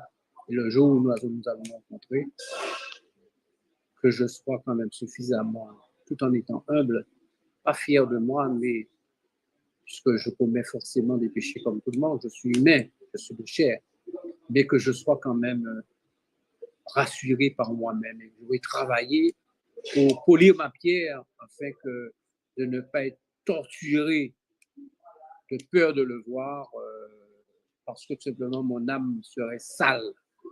J'essaie d'être en adéquation avec ce qu'il dit, je fais beaucoup d'efforts, en portant beaucoup d'amour aux gens, en aidant les autres. Et c'est ce que je transmets à tout le monde. Voilà. Est-ce qu'en changeant de chemin pour éviter le pire, pour éviter le mal, on ne peut pas aller tomber dans le pire, pour ne pas dire on ne peut pas tomber dans la marde? Alors je touche le bureau là où je suis, on dit il faut toucher du bois. J'ai 64 ans, j'aurai 64 ans en septembre. Je te dirais que depuis mon plus jeune âge, ça m'a toujours animé parce que très jeune, depuis 7-8 ans, j'ai beaucoup écrit de la poésie. J'ai eu, à la mort de ma mère, j'ai fermé ses yeux. Et quelques temps avant, on avait eu une petite parole et je le lui avais dit, j'avais prédit ça. J'ai dit à ma mère, tu sais, tu vas dire tel et tel chose, et peut-être que ce sera moi de fermer tes yeux. Et ça s'est avéré vrai. Et comme beaucoup de choses dans ma vie qui s'alignent, quand je sens, je ressens. Sans pour cela être médium ni rien. Je suis à l'écoute tout simplement d'une petite voix. Et j'essaie de faire ce que cette voix me dit. Je fais toujours en fait d'écarter les choses. En tout cas, d'être conscient que vivre est un danger, que l'autre est un danger, pas systématiquement. Je ne suis pas non plus un parano, mais quand je ressens une certaine animosité ou une voix me dit cet individu, écarte-toi de lui, je le fais. Je ne vais pas au-delà de ce qu'une voix pourrait me dire. Et je pense que chaque individu a ça. Je ne parle pas en mon nom. Attention, vu mon âge, je parle et je dis quelque chose, il ne faut pas interpréter ça comme une espèce d'arrogance. C'est un conseil de sage. C'est un conseil vis-à-vis des jeunes. C'est un conseil vis-à-vis de chacun. Il faut éviter les choses. Si tu sens que, a priori, dès le premier regard avec quelqu'un, ça ne va pas, n'insiste pas. Bonjour monsieur, au revoir. Il y a des regards immédiatement. Ce que je dis, je n'invente rien. Chacun peut, à son propre niveau, comprendre ce que je dis. Et souvent, la première impression qu'on a eue de quelqu'un est la bonne. La première impression des quelques premières secondes vis-à-vis d'un individu est souvent la bonne. Et lorsqu'on trahit cette première impression, on se dit, mais finalement, je n'ai pas écouté ma petite voix, mais regarde un petit peu aujourd'hui, 2 ans, 3 ans après, on voit où j'en suis. Voilà. Vous êtes-vous déjà baigné dans la mare au punch? Alors, cette mare au punch n'est pas une mare... anciennement, les gens se baignaient dans les mares. Mais aujourd'hui, il y a très peu d'eau et l'eau n'est pas forcément buvable et tout, alors que les gens buvaient cette mare. L'histoire de cette mare au punch, je te la donne très rapidement et succinctement pour ne pas trop accaparer le parler. En 1848, à l'abolition de l'esclavage, les gens étaient contents, donc ils ont beaucoup festoyé.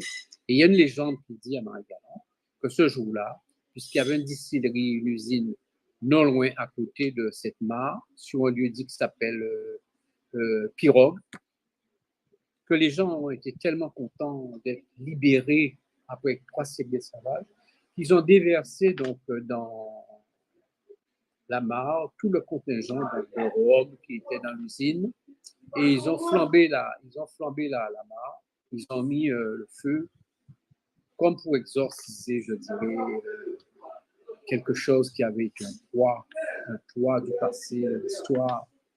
Et cette mare, donc, depuis, le Pirogue, s'appelle comme ça. Alors, il y a un côté un petit peu plus austère de cette légende qui dit que ce jour-là, donc, les Noirs, les nègres de Marie-Galante, ont fait danser les prêtres en soutane et ont coupé les seins des nonnes. Et un grand poète marie-galantais guitonien dit dans un vers, dans une strophe, les nonnes ensanglantées pleuraient leur seins coupés et les prêtres sans soutane dansaient la bamboula. Et donc, c'est resté comme une légende, comme quoi les gens de Marie-Galante, il ne fallait pas trop les embêter parce que il ne fallait pas trop les chatouiller parce qu'ils pouvaient vite verser dans le mécontentement. Donc voilà l'histoire de cette mare au punch qui est un lieu sacré aujourd'hui où les gens ont dansé, où les gens se sont amusés à l'abolition de l'esclavage. C'est ce que dit la légende.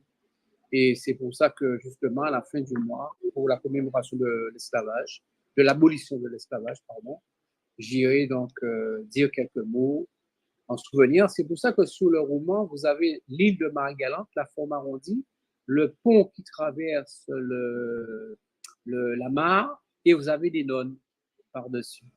Voilà, c'est ce que ça veut dire.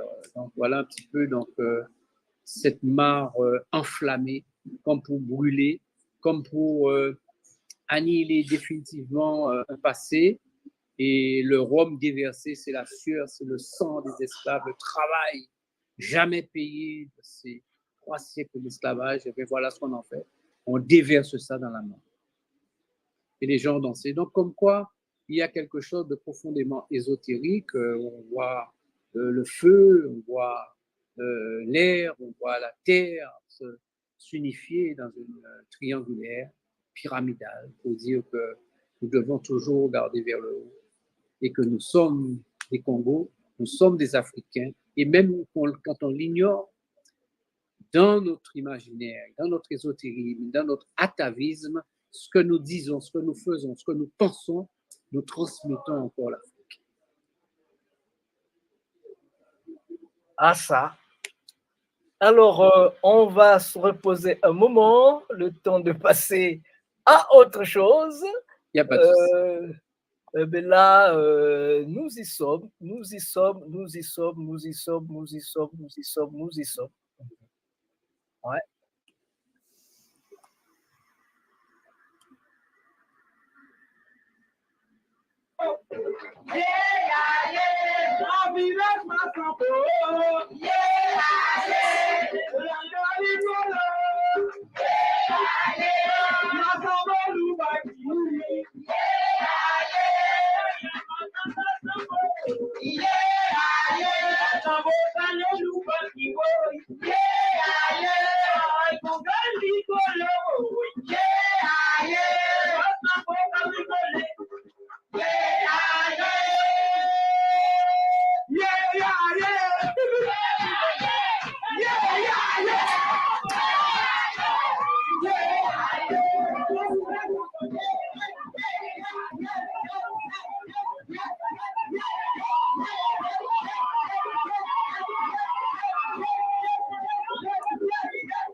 Nous étions là en 2001.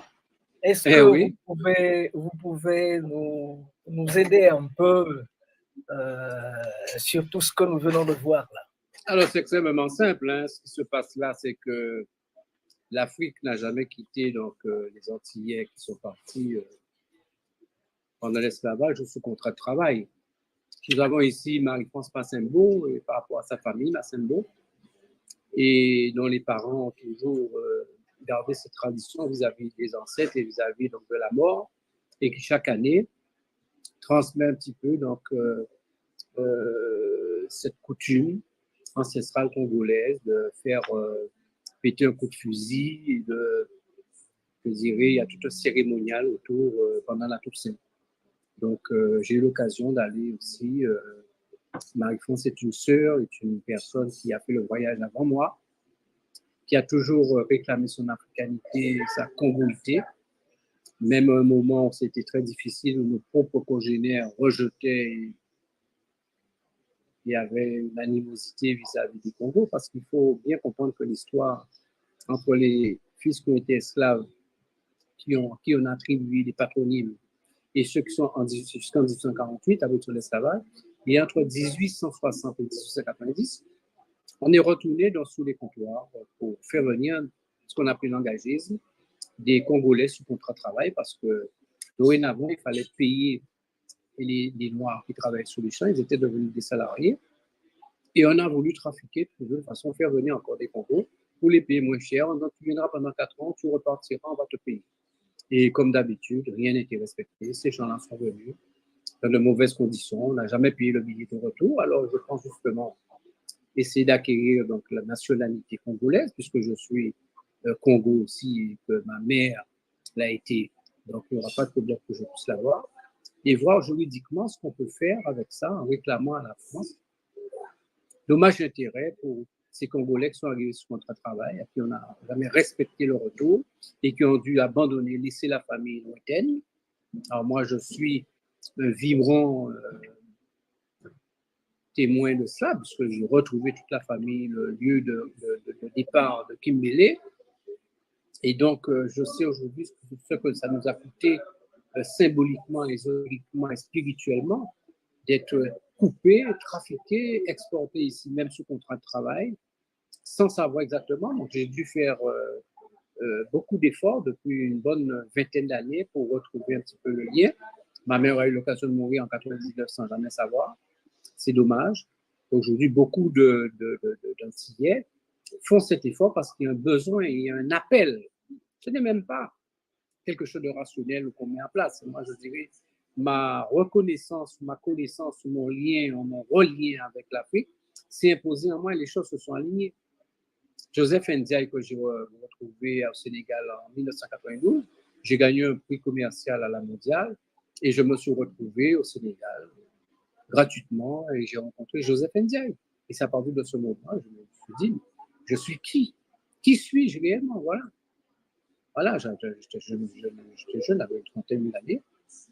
Et quand j'étais là, Joseph Ndiaye, dans cette demeure, avec une voix de stentor, nous a raconté le périple, l'histoire de l'esclavage, avec la résonance, avec les grégores dans ce lieu qui était là en train de refaire sortir, de surdimensionner tout ce qui se passait, ce qui s'était passé.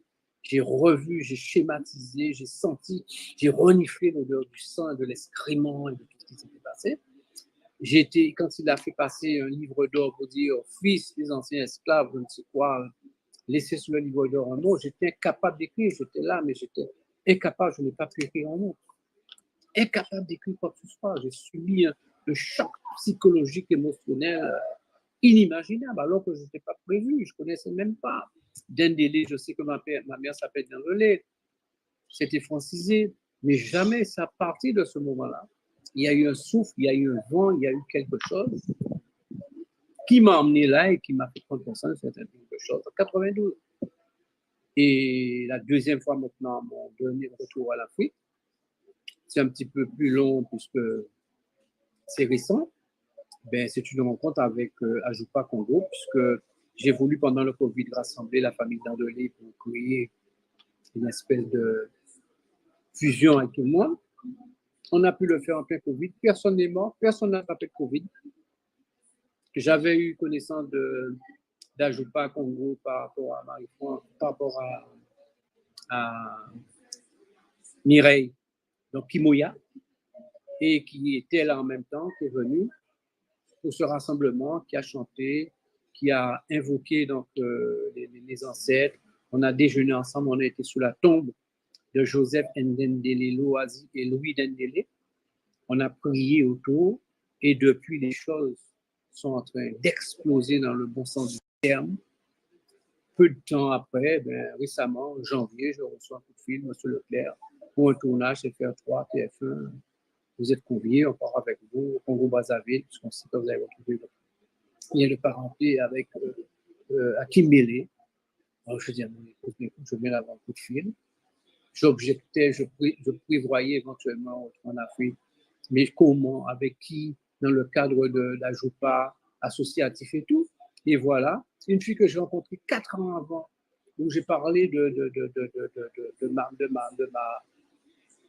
de ma famille congolaise, du nom de ma mère, m'appelle, me dit, ça y est, monsieur Leclerc, je m'appelle Laura Chapnay-Rivaudet, je suis de la Martinique, je vous avais rencontré il y a 4 ans, avant le Covid, on avait parlé de votre famille et tout, ça y est, j'ai le financement, j'ai un billet, je pars avec vous pour retourner pour le client. depuis ce passage dans la prière avec Mireille, les choses se sont alignées, mais on est parti au Congo. Et on a retrouvé la famille, à Kimbé. Voilà, sans dépenser un centime. Encore une fois, comme pour le passage au Sénégal. Retour à la case départ. Grand plaisir parce que le Congo connaît la Guadeloupe depuis longtemps. Mais surtout, c'était en 94. En 94, Malakima Congo, dans une association que j'avais créée en 91, nous avons donc invité les Guadeloupéens au travers d'un ami, un frère, au travers d'un frère, nous avons donc Alphonse Nzindou, que je connais très bien, qui a beaucoup travaillé sur la recherche et qui a été celui qui a fait le plus beau travail pour mettre le droit d'où sortait Joseph Ndendele. Voilà. Donc, il devrait venir en 93. Il y avait des petits problèmes au Congo, c'était pas possible, donc c'est l'année qui suivait, 94, qu'ils sont arrivés. Il y avait Benzo, Benjamin Moïse. Je connais très bien. Il y avait Jocelyn Gabali, maître tambour. Il y avait Bébé Ranspar et Marie-France Massembo, elle venait d'accoucher, donc l'enfant avait 7 mois. Elle l'a abandonné pour venir au Congo et c'était fort. C'était fort. Parce que nous sommes restés pendant tout un mois. Il y a un film qui est fait. Oui, il y a un film, il y a un film qui existe. Ouais. Nous sommes restés pendant tout un mois et c'est merveilleux, c'est merveilleux. Ah non, mais une grande reconnaissance, un grand respect pour Marie-France pour avoir tenu comme ça. Moi, j'ai moins souffert de cet aspect, comme les gens faisaient ici, de traiter les gens de Congo parce que c'était pratiquement une insulte. Pourquoi? Parce que bon, j'ai eu un père blanc et que par rapport à mon nom Leclerc, donc je n'ai pas subi cela. Mais je sais que dans les familles antillaises, même parmi les enfants qui étaient noirs, celui qui était plus noir était traité de Congo. Nous avions beaucoup de problèmes avec ça parce qu'on nous a raconté à l'école que les Noirs avaient vendu les Noirs, un tas d'imbécilités qu'on a raconté aux gens. On a pu faire les gens dédaignés, rejetés qu'ils sont, pour qu'il y ait encore plus de schizophrénie dans la tête des gens. Et des familles ont été élevées, cultivées, instruites dans cette haine d'eux-mêmes. Et ma foi, Dieu merci, heureusement quand même que grâce à la connaissance aujourd'hui, on a fini par comprendre que c'était un embrigadement, quoi, que c'était un endoctrinement, pardon. Et que tout ce qui était dit n'était pas vrai. Quand on a raconté que le nègre n'était jamais rentré dans l'histoire, c'est qu'on lui a volé son histoire. On se l'est approprié en faisant croire qu'il n'était jamais rentré dans l'histoire. Alors que c'était le contraire. Le monde est noir, le monde est nègre, et le monde mourra nègre. Et renaîtra encore sous la posture et la stature de noir. Parce que c'est l'origine de l'humanité. Qu'on se le dise, qu'on se l'écrive, que ça soit dicté à chacun. Et rejeter le noir, rejeter l'épiderme, rejeter la couleur noire, c'est quelquefois faire offense à Dieu. Parce que si Dieu a une peau, ça peut être forcément une peau noire. Et si le Christ a une peau, il est forcément nègre, fondamental. Ben, il faut dire, je voudrais ajouter une chose, que quand Marie-France, quand les amis de la Guadeloupe sont venus, Marie-France avait sémé une graine. Ouais. Elle nous avait dit que Congo en Guadeloupe veut dire moins qu'un chat. Oui, Congo, tout à fait. Je n'ose pas dire, je n'ose pas répéter. Non, mais je suis d'accord. Alors moi, C'est resté dans ma tête. Non, mais la colonisation, attention. Et attention, il faut dire que ça fait encore du mal. Hein. On n'en est pas sorti. Hein. Notre acuité visuelle et cérébrale sur l'avenir et sur ce qui s'est passé, ce qui se passe.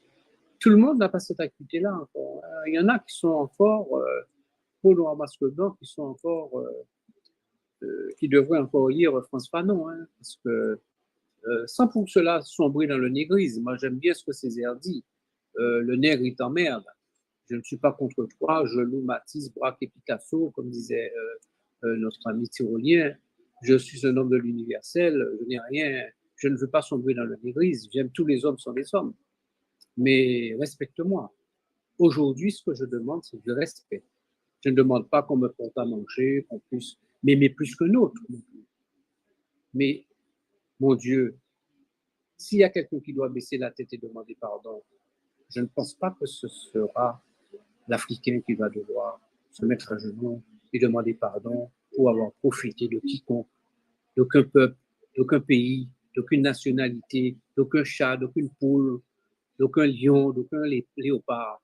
Nous avons toujours œuvré pour nous-mêmes et entre nous-mêmes. Et donc, par rapport à ça, nous avons une conscience tranquille, une conscience propre. Et nous n'allons pas sombrer dans le négrisme encore une fois. On demande tout simplement le respect. Et nous sommes là pour aimer tout le monde. Les gens qui nous aiment, nous les aimons aussi en même titre qu'un frère normal. Nous sommes tous des frères. Mais je n'admettrai pas aujourd'hui que quelqu'un puisse venir raconter, dire n'importe quoi, raconter n'importe quelle baliverne, n'importe quelle sornette, n'importe quelle idiotie face à l'humanité aujourd'hui. Nous devons être présents et debout afin qu'on respecte nos enfants et qui nous sommes. Parce que nous sommes aussi l'humanité.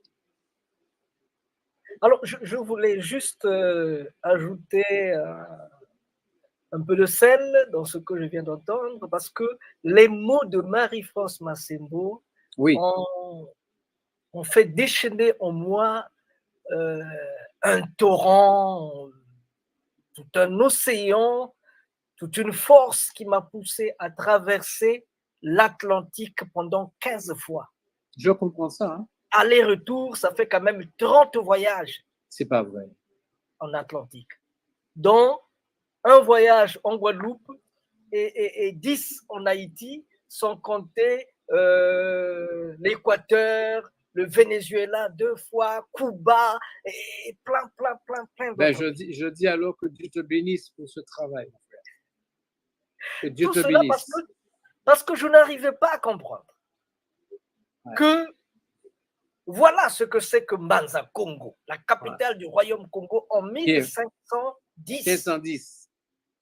Au 16e siècle. Regardez ce que c'est. Il y avait plein d'intellectuels. Il y avait plein de choses à Mbanza Congo. Hein? Et ça, c'est le premier ambassadeur noir au Vatican. Celui-là. Oui, je connais. En 1500... Kim Pavita. Lui c'est... C'est pas Kim Pavita. Kim Pavita, c'est la fille qui a été de 18 ans, qui a été brûlée vive parce que elle revendiquait son africanité. Okay, et donc, je me dis, mais comment se fait-il? C'est là où j'ai un grand problème avec les intellectuels. Parce que si les gens de la Terre ne connaissent pas, d'accord, mais les intellectuels, quand même, ça c'est une Kulumbimbi. Ça c'est la cathédrale de Mbanza Congo. Hein? Ça a été construit en 1491, je pense. Au Moyen-Âge. Oui. Nous sommes là. Ça c'est Mbanza Congo. Et on vient me faire comprendre que Congo en Guadeloupe veut dire rien. Je me dis, mais y a-t-il des intellectuels là-bas? Mais pire, jusqu'à aujourd'hui, mon frère, jusqu'à aujourd'hui, écoute, il faut comprendre que la colonisation commence par, en dehors d'un fait matériel, commence dans l'esprit, dans la tête. Il faut te détruire cérébralement. Donc l'esclavage, qu'est-ce que ça a fait? Si tu te dis que tu étais des sous-hommes, et que la Bible représente Lucifer en tant que noir, et que tu es noir, tu es le fils de Lucifer, le fils de Cham, et que tu as été chassé, et que voilà, que tu es moins que rien. On a transformé, on a falsifié la Bible et tout le reste, l'Égypte, l'histoire, pour te faire croire que tu t'es moins que rien. On a dilapidé, on dilapide encore l'Afrique, on prend toute la substance, on s'approprie l'histoire de l'Afrique, toute sa créativité et tout, on falsifie tout ce qu'on peut pour te faire comprendre que tu n'es rien. Et heureusement, aujourd'hui que les choses sont en train d'exploser, nous sommes à l'ère du verseau, et que toutes les vérités seront révélées, et que les choses explosent de partout, et que tout enfant noir aujourd'hui a plus ou moins été à l'école, c'est lire, c'est écrire, et que peut-être que nous devions passer par cette trame, je dirais cette obscurité, cet obscurantisme, pour renaître. Peut-être que c'était inscrit dans le livre du livre, et que, mais ma foi, aujourd'hui, ce qu'il faut garder entre le passé et le présent et l'avenir, ce qu'il faut dire aujourd'hui, c'est que les choses sont en train de changer. Donc, il ne faut pas s'apitoyer sur l'histoire, il ne faut pas s'apitoyer sur le passé, ne pas en faire un passif, que ceux qui ont fauté gardent sur leur tête le poids de ce passif. Mais nous, ça nous emmène une bénédiction pour nous et pour nos enfants, et l'avenir nous appartient. L'avenir, c'est nous, c'est l'Afrique. Bientôt, pour boire un verre d'eau, on sera obligé de demander un verre d'eau à l'Afrique. Écoute bien ce que ton frère te dit. On n'y sera peut-être pas, mais l'Afrique est l'avenir du monde. Et tout ce dont le monde a besoin, le monde sera obligé de venir le chercher en Afrique. Le jour où les Africains comprendront qu'il n'y a pas plusieurs Afriques, mais il y a une Afrique, il faut que créer les États-Unis africains, que tout ce peuple, ce même peuple puisse se mettre ensemble et créer un fonctionnement ensemble, rien ne sera plus fort que l'Afrique. Parce que tout est en Afrique, et l'Afrique est le pays béni. Tous les noms ont été changés dans la Bible, mais le jardin d'Éden, le royaume Congo, le grand royaume avec K-O accent circonflexe, l'origine du monde se trouve là. Aujourd'hui, on le sait, d'autres qui sont des érudits en la matière, du point de vue historique et du point de vue théologique, pourront l'expliquer. Mais tu sais, il y a une chose, comme je dis, je te parlais d'une petite voix que chacun nous avons. Ça s'appelle peut-être l'Esprit Saint. Certaines personnes, peut-être comme toi, comme moi, comme d'autres, nous n'avons pas besoin de démonstration pour croire, pour comprendre et pour voir les choses. Moi, je n'ai plus besoin de démonstration pour dire qui on est et pour comprendre ce qui va se faire. Le monde occidental est en train de chuter. Les valeurs de l'Occident sont en train de chuter. On a ouvert une porte, on ne devait pas ouvrir cette porte. Et aujourd'hui, la renaissance universelle du monde, c'est-à-dire dans l'éthique, dans la valeur, dans la tradition, dans le respect de Dieu, passera par cette renaissance africaine. Nous avons aujourd'hui une mission, celle d'unir notre peuple, faire comprendre à notre peuple qui on est aujourd'hui, et ce peuple-là ira au-delà de la race, de la peau, c'est-à-dire être Congo aujourd'hui, ce n'est même plus une question de peau, c'est une question spirituelle. La porte est ouverte à tous les Indiens, à tous les Blancs, à tous les jaunes qui ont un esprit Congo aujourd'hui, qui ont compris que l'unité du monde est là, que la prochaine avancée du monde, du point de vue spirituel, le vortex du monde, pour sauver le monde, passe par l'Afrique. Donc, que les Africains s'approprient cette vision du monde pour les aider aussi à prendre conscience, parce que tout simplement, le chemin, la vérité, la vie passe par là, par l'Afrique. Il faut le comprendre et il faut en être persuadé. Nous ne serons peut-être pas là, mais dans un demi-siècle, dans un siècle, eh bien, les fourmis nous porteront peut-être des nouvelles, mais on verra que l'Afrique universelle, l'Afrique comme genèse, l'Afrique comme tremplin, l'Afrique comme, je dirais, comme vortex du monde, comme, je dirais, le prisme, comme le tremplin de la sagesse ancestrale de l'homme, premier homme, qui reviendra, passera par la résurrection de l'Afrique. En tout cas, ça me va droit au cœur. Je dirais que ça me calme un peu parce que c'est pas la peine d'être. Ça m'a coûté, depuis que les Massembo sont venus en 94, Ça m'a coûté 26 ans de recherche. Je sais. Hein, 15 traversées atlantiques. Et c'est pas fini. Sans oublier, parce que tout le temps, quand j'allais en Guadeloupe, en Haïti, Venezuela ou je ne sais où, et que je rencontrais des difficultés, je partais, par exemple, à Ouida, au Bénin, ou au Ghana, ou je ne sais où, pour aller vérifier, à Gorée, au Sénégal, pour aller vérifier sur le terrain si vraiment le roi du Bénin, comme c'était une grande plateforme de marchandage d'esclaves, si c'était vraiment ses neveux, ses filles, ses cousins qui le vendaient, ou bien il y a des choses qu'on faisait ailleurs, qu'on ne peut pas expliquer, qu'on ne veut pas expliquer maintenant parce que ça va nous prendre beaucoup plus de temps.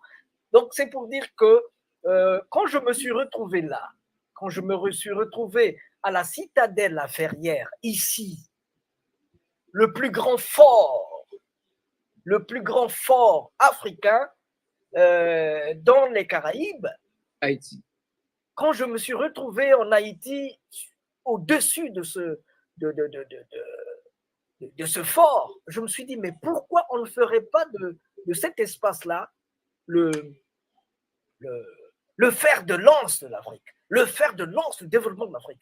Parce que tous les intellectuels, ils doivent aller là-bas. Quand tu arrives là-bas, tu te dis, mais qu'est-ce que je suis en train de faire? Voilà ce qu'on a fait il y a 200 ans. Mais qu'est-ce que je suis en train de faire?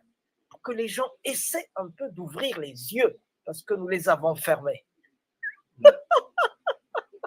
Tu sais, tu parles de Haïti et anciennement Hispaniola, qui était le tremplin de réussite des Occidentaux pendant l'esclavage. Haïti a des sous-sols remplis de bauxite. Haïti a de l'or. Haïti a du pétrole et Haïti est immensément riche par rapport à comme l'Afrique, comme toute l'Afrique. Et pourquoi Haïti est dans cette situation? Bon, je ne vais pas faire un tour sur Haïti.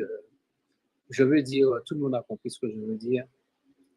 L'insolence haïtienne fait qu'on a vaincu le grand Napoléon et les Africains doivent payer ça et ont fini de payer encore une dette financière à la France récemment. Donc, tout ce qui se passe aujourd'hui, récemment encore, le dernier président qui est assassiné par une horde de fous sortant je ne sais où, l'Afrique, Haïti est en train de traverser une phase obligatoire dans sa renaissance, tout comme un petit peu l'Afrique. Mais encore une fois, je te dis, mon frère, ça ne va pas perdurer indéfiniment. Les Haïtiens érudits le savent, que et j'en ai discuté avec pas mal, que ce passage obligé va bientôt se terminer. Haïti aussi va se relever et reprendra son flambeau. Là, l'actualité aujourd'hui, là, depuis 2-3 jours, une semaine, est horrible. Hein? J'ai vu des images. Si j'ai un appel à profiter de ton antenne, c'est pour dire aux frères haïtiens, un petit peu comme dit le poète, comme Césaire, il faut qu'on arrête d'être le jouet de la musique et de la danse des autres. Regardons-nous dans les yeux, nous sommes un seul et même peuple. Et tout ce qu'on veut, c'est le chaos de nous-mêmes. Parce qu'on sait que le jour où nous serons ensemble, nous remettrons l'affection, l'amour, la concorde et l'entente entre nous. Rien ne sera plus fort que nous. Donc, au-delà de cette agressivité tournée, auto-tournée contre nous-mêmes et contre nos frères, le temps de la grande réconciliation est venu. Le temps de la compréhension est venu. Le temps de l'intelligence. La Troisième Guerre mondiale qui a déjà commencé est la guerre des intelligences. Ne faites pas ce qu'on souhaite que vous ayez à faire forcément. Faites ce que vous devez faire dans l'entente entre vous-mêmes. Tout le monde ne sera pas président, tout le monde ne sera pas premier ministre. Chacun à son poste, à sa place, aura sa pierre à polir. Et que si Haïti doit avancer, c'est tout simplement parce qu'il y aura une entente, il y aura un esprit collectif qui aura une détermination, une envie d'avancer dans le respect, dans la tolérance mutuelle. Et on sera respecté. Je dis nous parce que Haïti, c'est nous. Je suis aussi haïtien.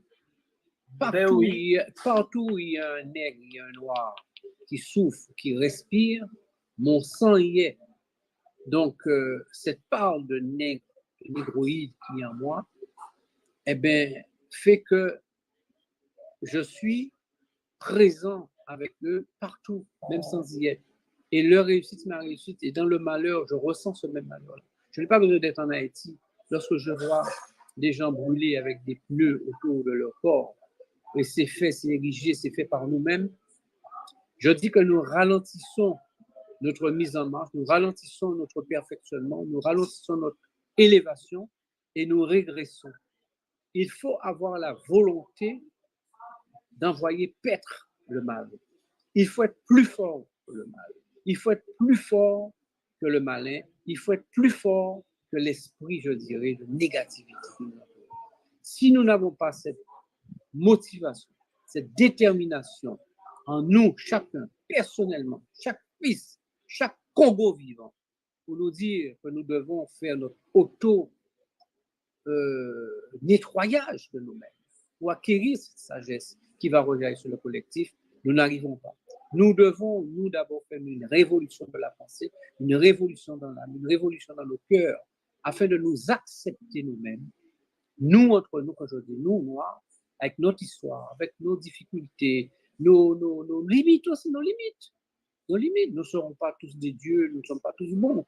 Mais quantitativement, quand le quantitatif de bonté prendra le dessus par rapport au négatif, eh bien là, on verra, on va commencer à avancer. Donc, je demande aux frères aussi haïtiens qui sont de la diaspora, donc de prier pour Haïti, d'appeler le monde noir, l'Afrique noire à prier pour Haïti. Parce que la réussite de l'Afrique, d'Haïti, c'est la réussite de l'Afrique, c'est aussi notre réussite. Le monde nous regarde et nous avons une mission divine qui est la mission de la réussite, de créer un autre homme, un homme nouveau, qui soit bâti, je dirais, pour l'éternité, dans la quintessence de l'élévation du bien. Donc, soyons conscients de cette mission-là. Elle n'appartient pas à une catégorie d'individus à droite ou à gauche. Nous avons cette mission-là. Donc, c'est ce que je pourrais dire à Haïti aujourd'hui. Je sais que c'est difficile, je sais que c'est problématique.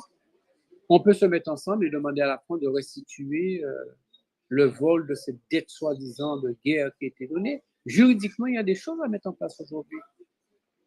Mettons-nous ensemble, il y a trop d'individus instruits, il y a trop d'écrivains. Je parle de La Ferrière, je parle il y en a plein.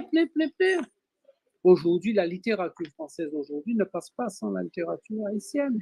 Et il n'y a pas en Miami un kilomètre à faire, 200 mètres à faire. S'il n'y a pas un médecin, il n'y a pas un avocat, il n'y a pas un haïtien il n'y a pas que des haïtiens, je dirais, va-nu-pieds.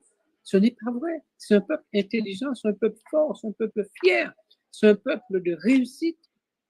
Mais il faut absolument se mettre ensemble pour conjurer ce mal. Il faut se mettre ensemble, collectivement dans la prière, afin de faire écarter, je dirais, ce mauvais sort qui est là aujourd'hui.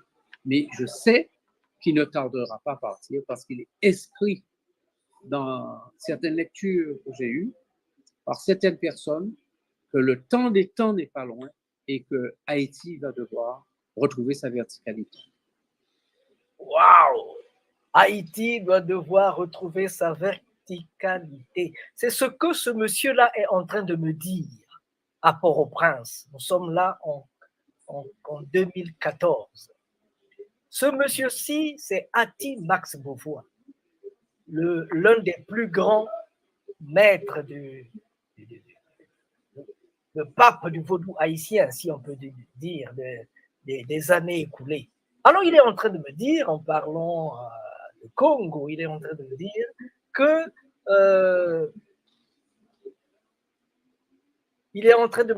la population haïtienne la culture haïtienne est essentiellement congolaise. Il ajoute que il y a, en 2005, après mon premier voyage, j'avais écrit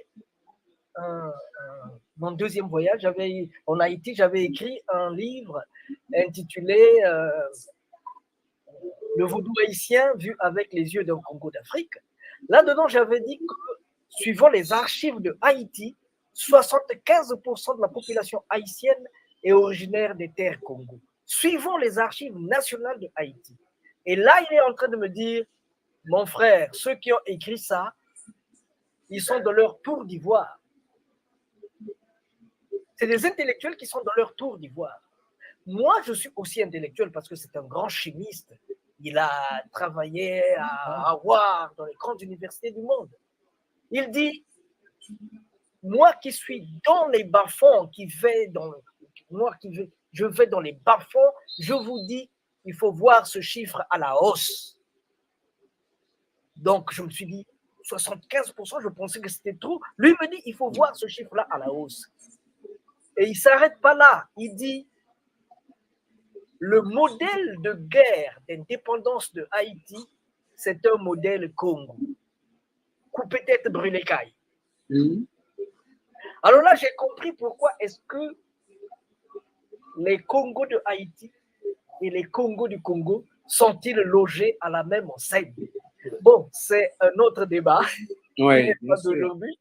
Ah oui, on pourrait aller très loin dans tout ça. Hein. Il n'est pas d'aujourd'hui. Juste un peu de musique. Après, on va vous ramener quelque part à Kindélé. Ah, là, tu me touches vraiment. Parce que là, tous les jours, je n'arrive pas à dormir depuis que j'étais là. Et je n'arrête pas de penser à Kindélé. Et là, je suis nostalgique. Alors là, il faut donc de la musique spirituelle. La spiritualité cause. J'ai eu le chef du village récemment.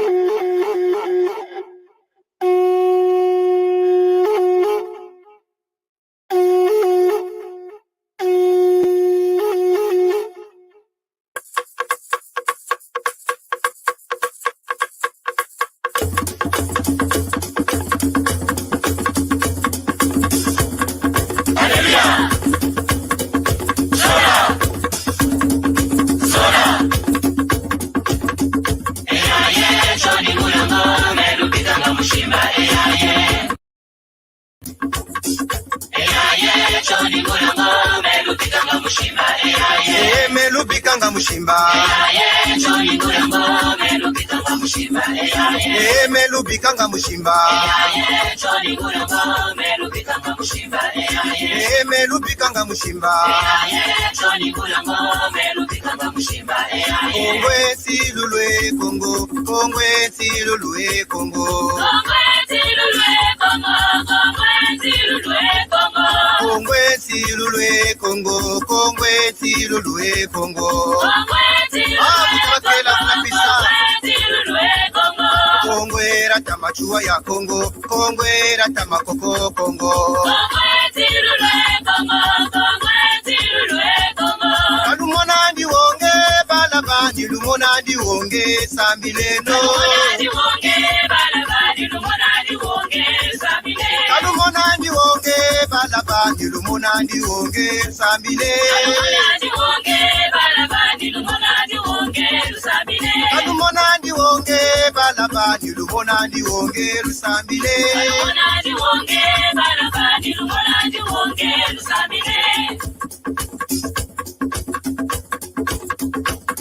Eve ikondolo dada mumasese ikwetome bunsana Eve ikondolo dada mumasese ikwetome bunsana Eve ikondolo dada mumasese ikwetome bunsana Eve ikondolo dada mumasese ikwetome bunsana Eve ikondolo dada mumasese ikwetome bunsana Eve ikondolo dada mumasese ikwetome bunsana Eve ikondolo dada mumasese ikwetome bunsana Eve ikondolo dada mumasese ikwetome bunsana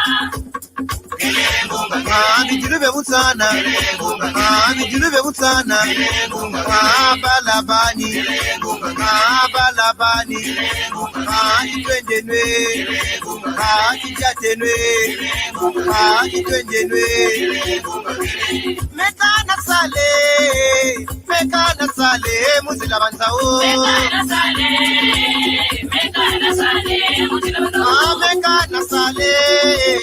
Mekana Sale, Muzila Banzauta,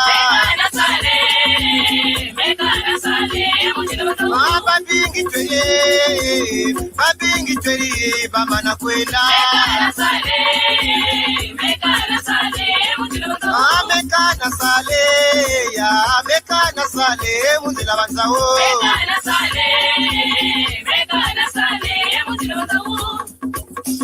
Data Lupasa, Data Lake, Data Jobagana, Data Batu Latin Kalaya Bad, Kulubiga Pele.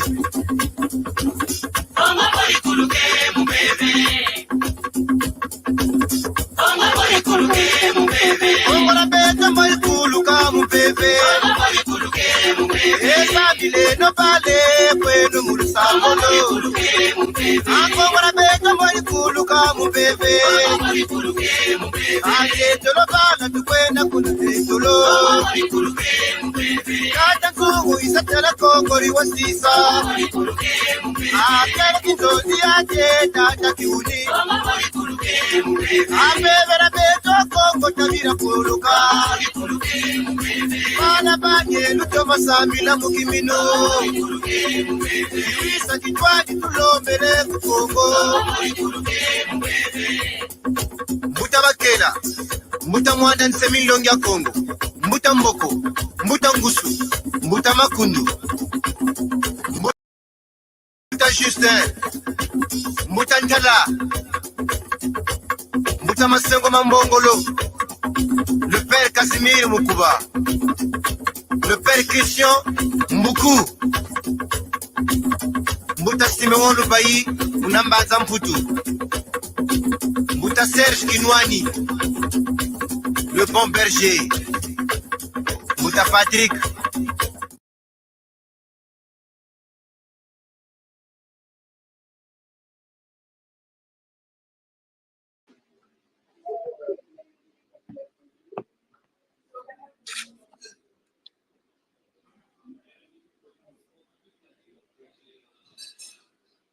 Ils viennent de prendre la balle au banc. Donc, au niveau de Malaki Makongo, nous avons reçu aussi, aujourd'hui, dans le cadre de Malaki Afro Congo TV, nous avons reçu un frère, monsieur Bernard Leclerc Dendele, qui revient du Congo. Avant de le faire parler, j'aimerais que nous puissions suivre un peu ce qu'il a eu à faire dans cette terre qu'on appelle Congo.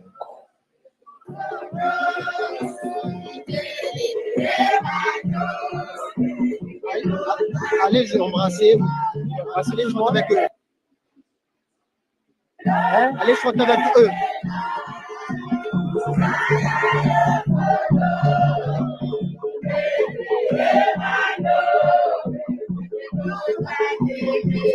Faut tourner.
Alors, quelles sont vos impressions, mon frère? Ben, c'est quelque chose d'inimaginable.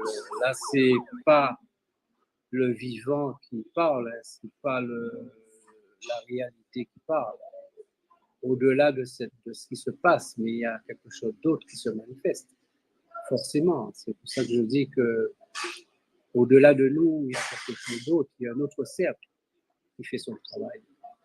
Et donc, je me suis retrouvé à Kimbélé, gratuitement, en retrouvailles, à l'issue d'un documentaire sur l'origine donc, du départ de ces ancêtres qui ont quitté entre 1870 et 1890 le Congo en passant par le comptoir de Luango et qui se sont retrouvés à Mariana. Donc à 8000 km. Et voilà, donc, sur mes recherches, depuis 20 ans, 25 ans, en passant par beaucoup de frères africains grâce à Internet, parce que en passant par toi, en passant par Didier Maruel, Nzondu, Marie-France, les frères Mizidi, et beaucoup d'autres. J'en oublie, grâce aussi à Jupa Congo qui m'a accompagné, qui a préparé aussi cette réception. On voit Maman Makuta Kimoya, on voit les gens des Ferrois là, mais si Ajupa Congo n'était pas parti une semaine avant pour expliquer aux gens en quoi et pourquoi je venais, pour préparer, je dirais, tout ça, FR3 ne se rend même pas compte du travail qui était fait de préparation. Donc, merci à Jupa Congo, dont je suis trésorier, à Maman Kimoya, qui a fait un énorme travail parce qu'elle parle de Kikongo. Et tout ça, ça fait que ça a pris une résonance spirituelle, philosophique, de voyage, de quête, de sens. Et une boucle qui est bouclée, voilà, en fond de Bernadette Ndendele, mélangé en blanc, et aujourd'hui qui recherche sa nationalité congolaise, qui met le pied dans le pool, qui traverse Congo-Brazzaville, qui tombe sur l'eau Mayumbe, alors qu'il y a un moulin pendant l'esclavage à Magalan qui s'appelle Mayumbe. Je comprends que Mayumbe, ça veut dire montagne. La seule chaîne montagneuse qui existe, c'est la barre de l'île qui se trouve donc à Marigalan. Je comprends que des Congos arrivés là-bas ont su imposer un nom qui est resté jusqu'à aujourd'hui. Le moulin de Mayumbe, je retrouve de l'eau minérale de Mayumbe et traversant le pôle, on me dit là, c'est la région de Mayumbe. Donc, en allant un petit peu plus haut, je suis à Kimbélé et je me suis dit qu'en mettant le pied, quand je suis sorti de l'avion, j'étais déjà dans un phénomène de déjà-vu. J'étais chez moi, j'avais rajeuni de 20 ans, de 30 ans. Et ce qui m'a marqué, je le dis aux gens, et je pense qu'il y a une interview face au fleuve Congo, je le dis, quand j'ai mis le pied, je n'ai pas ressenti ça au Sénégal, j'étais trop jeune. Mais quand je suis retourné et j'ai mis le pied sortant de l'avion à Maya, j'ai posé le pied par terre, j'ai senti la puissance et le poids du continent africain. Je me suis senti en sécurité, je me suis senti sur du solide. La solidité, le poids du monde et l'équilibre du monde résident en terre africaine. Et c'est où j'ai pu, en revenant sur mon petit territoire, sur mon île, la Guadeloupe, quand j'ai mis le pied, j'ai senti l'instabilité géographique des sols. Alors ça, les gens peuvent dire, bon, ils racontent n'importe quoi. C'est comme happer de sa main, fermer le poing comme ça et ressentir le poids de l'air. Qui peut me dire, en fermant le poing, ressentir le poids de l'air? Je suis arrivé à un stade où c'est comme si j'étais capable de ressentir le poids de l'air. Alors, est-ce une histoire? Est-ce une chose à venir? jusqu'à présent, je cherche l'explication de ça. Le poids du continent, la sécurité majeure, immense, solide, par terre, quand j'ai mis le pied qui est retransmis par la plante, la voûte des pieds, je dirais cette stabilité. Et quand je suis revenu chez moi, je me suis dit, mais là où je suis aujourd'hui, comme là maintenant en Guadeloupe, j'ai presque l'impression d'être sur un bateau et je sens tanguer l'île. Et c'est où je me suis dit qu'il y a pas une légende, hein, c'est pas une légende, le mot m'échappe rapidement là. Il y a de Vuzi Kimbangu, je crois. Il y a un érudit africain qui a dit que tous les enfants de la diaspora reviendront en terre congolaise et que nous devons nous préparer dès maintenant parce qu'il y a une instabilité, il y a quelque chose d'instable dans la Caraïbe. Et que tous les enfants, pas une obligation pour dire sortez, partez immédiatement, mais dans l'histoire du monde, géographiquement, du point de vue sismique ou volcanique, il se passera des choses dans la Caraïbe et c'est en terre congolaise que nous allons retrouver notre stabilité et que nous serons reçus. Alors, il faudrait peut-être faire une visio avec Kimoya, qui est une personne extrêmement croyante et érudite en la matière. C'est une linguiste, c'est une chercheuse qui a beaucoup travaillé sur cette prédiction. Et j'oublie le nom peut-être que tu pourras m'aider, hein. Le nom m'échappe. Et je vais retrouver de cette prédiction qui dit que les enfants de la diaspora reviendront chez eux et seront acceptés, reviendront chez eux. Et je dis que peut-être par anticipation, peut-être que je m'avance, j'ai dû ressentir cette fragilité ou cette période historique à venir, peut-être qu'il viendra dans 1000 ans, hein, puisque le temps humain n'est rien par rapport au temps avec l'humanité. Mais je suis persuadé que des choses sont à venir. Des choses sont à venir et je dis aux gens de se déplacer, d'aller sur place pour avoir le ressenti, pour savoir ce que le pays pourrait leur chuchoter à l'oreille, pour ressentir les grigores, pour ressentir avec les ancêtres, ressentir avec les habitants de Kimbélé, où j'ai retrouvé le visage de ma mère, j'ai retrouvé des oncles, j'ai retrouvé des visages, des odeurs, des cris, des larmes, des joies, des danses, des bruits dans le vent, dans les arbres, qui comme si j'y étais. Alors,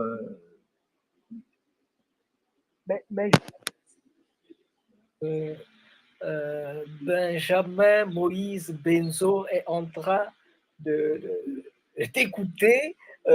Jocelyn Gabali, je pense, et Bébé Ranspar ou Mama Sembo sont en train de t'écouter. Mon frère, ce que tu as senti, c'est ce que nous avons senti en 94. En 94. C'était ça,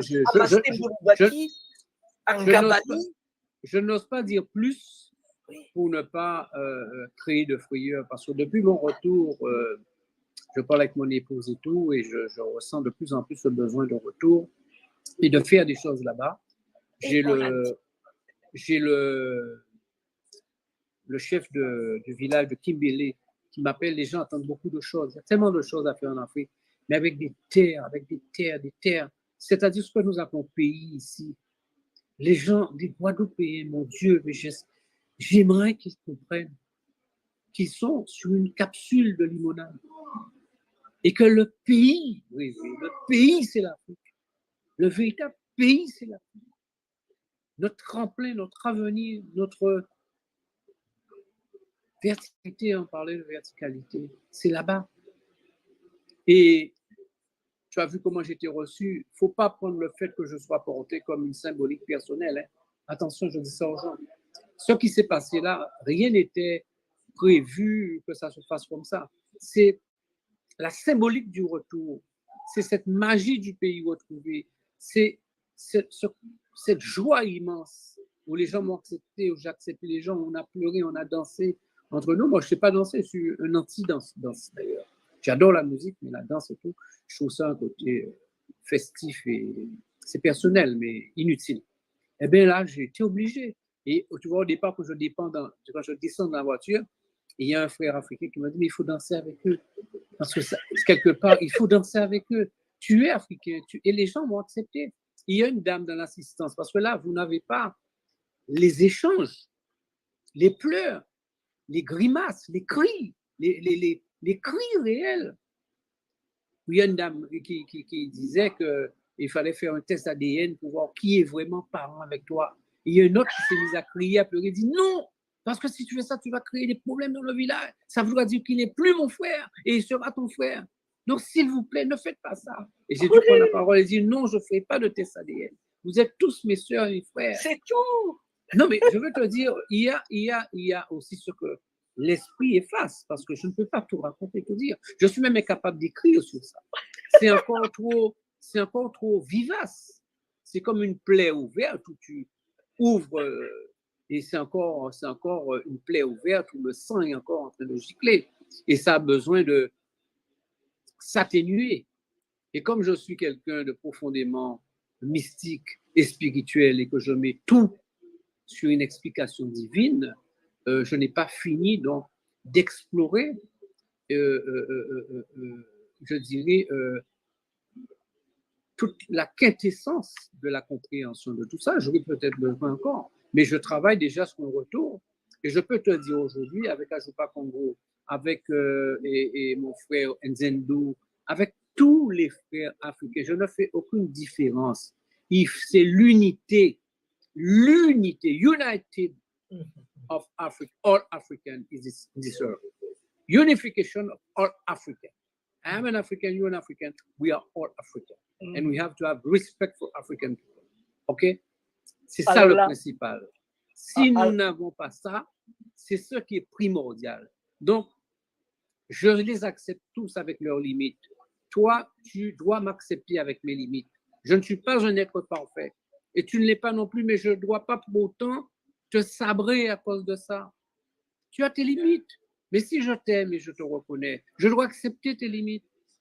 Je ne peux pas vouloir... Le Christ même, lui-même est venu et regarde son histoire. Tu penses que je vais faire l'unanimité? Tu vas faire l'unanimité, toi? Nous n'aurons jamais l'unanimité, mais essayons, autant que faire se peut, de ne pas nous diviser et d'être ensemble. Et accordons-nous le pardon de chacun. Celui-là a dit ci, celui-là a dit ça, celui-là a mal fait ci, celui-là a fait ça. C'est pas grave, nous allons nous retrouver, nous nous aimons, nous sommes des frères. C'est ça qui est fondamental. C'est ça le principal.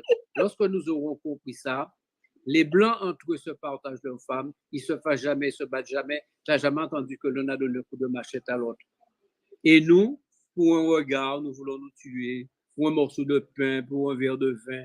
Non, il faut que nous soyons beaucoup plus cool. On peut écouter le fleuve maintenant? Ah oui, moi je veux bien parce que là, peut écouter ça c'est le touchant. fleuve vibrer? Écoute les paroles, c'est touchant parce que là, ce n'est pas moi qui parlais. Nous sommes maintenant ici au fleuve Congo avec mon ami et nous avons le Congo coupé en deux avec le Congo Kinshasa en face. Et ici, nous sommes à Brazzaville, donc un pays qui à l'origine constituait le royaume et aujourd'hui est coupé en deux depuis la séparation occidentale qui s'est réalisée. Et voici donc le fameux fleuve où on pourrait faire de l'hydroélectricité, où on pourrait récupérer de l'eau, donner de l'eau à tout le monde. Quand il n'y aura plus d'eau dans le monde, on viendra dans le fleuve Congo récupérer de l'eau pour pouvoir emmener en bouteille dans le monde entier. Donc voilà, l'Afrique de demain, d'aujourd'hui, d'hier, d'aujourd'hui et aussi de demain. Voilà.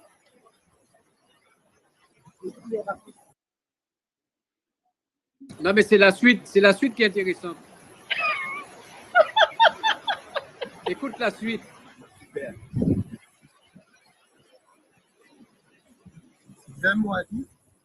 Le mot à dire, eh bien, il faut venir se ressourcer dans le pays de la Genèse, le pays du début du monde. Il faut venir au Congo-Brazzaville pour ressentir la pesanteur, je dirais, de l'humanité et de la terre entière.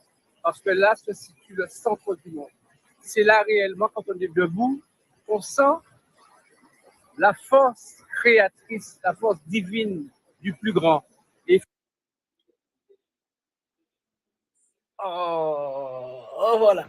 Ça a Alors, bugué, mais il faut écouter le reste. Ah bon? Parce que là, c'est pas moi. Je ne parle pas là. C'est pas moi qui parle.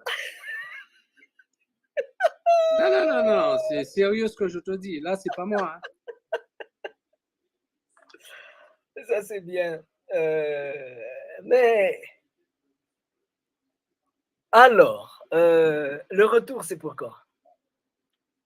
Alors, je te dis une chose, que tout comme je suis parti au Sénégal, tout comme je suis parti récemment, et grâce à Laura qui m'a rappelé, que j'embrasse comme une petite sœur, comme c'était ma fille, et Marie-France aussi que j'embrasse, Benzo, quand on a dit Zola, Zola, c'est l'amour là-bas. Voilà. Eh bien, j'ai donc la patronne d'Ajupa Combo qui m'a appelé, qui est une sœur aussi, donc Kimouya, qui me dit Bernard, depuis ton interview à RTV Congo, ce truc-là est en train de créer un gros boom. Imagine-toi qu'il y a un grand ponte noir du Black Caucus new-yorkais qui nous invite en Afrique du Sud pour parler de ton retour en Afrique, ton retour au Congo. Hier, elle m'appelle, elle me dit ça. J'ai quelqu'un qui travaille sur ma nationalité congolaise. Le chef de Pimbélé m'appelle. Le consulat, je suis en contact avec eux. Ils sont prêts à me donner 200 hectares de terre pour faire du café, du cacao, de la vanille, pour monter un élevage, faire des bœufs, mettre des cocotiers, faire tout ce qui n'existe pas. J'étais choqué quand je suis arrivé à Brazzaville, qu'on m'a donné à boire du café soluble venant du Made in India. J'ai dit, comment vous n'avez pas, parce que je suis un amateur de café, j'ai dit, comment vous n'avez pas du café à me donner alors? Ah ben non, c'est tout ce qu'on a. J'ai dit, allez me chercher le café ancestral du terroir congolais de Brazzaville. Apportez-moi ce café-là et nous allons le réimplanter dans le pays. Les gens m'attendent, les gens n'arrêtent pas de m'appeler avec Ajupa Congo. Il y a des choses à faire.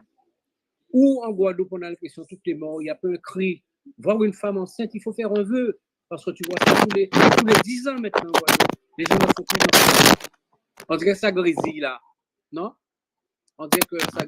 Je t'ai perdu ou pas, non? Du point de vue du son, ça va? Non. Okay.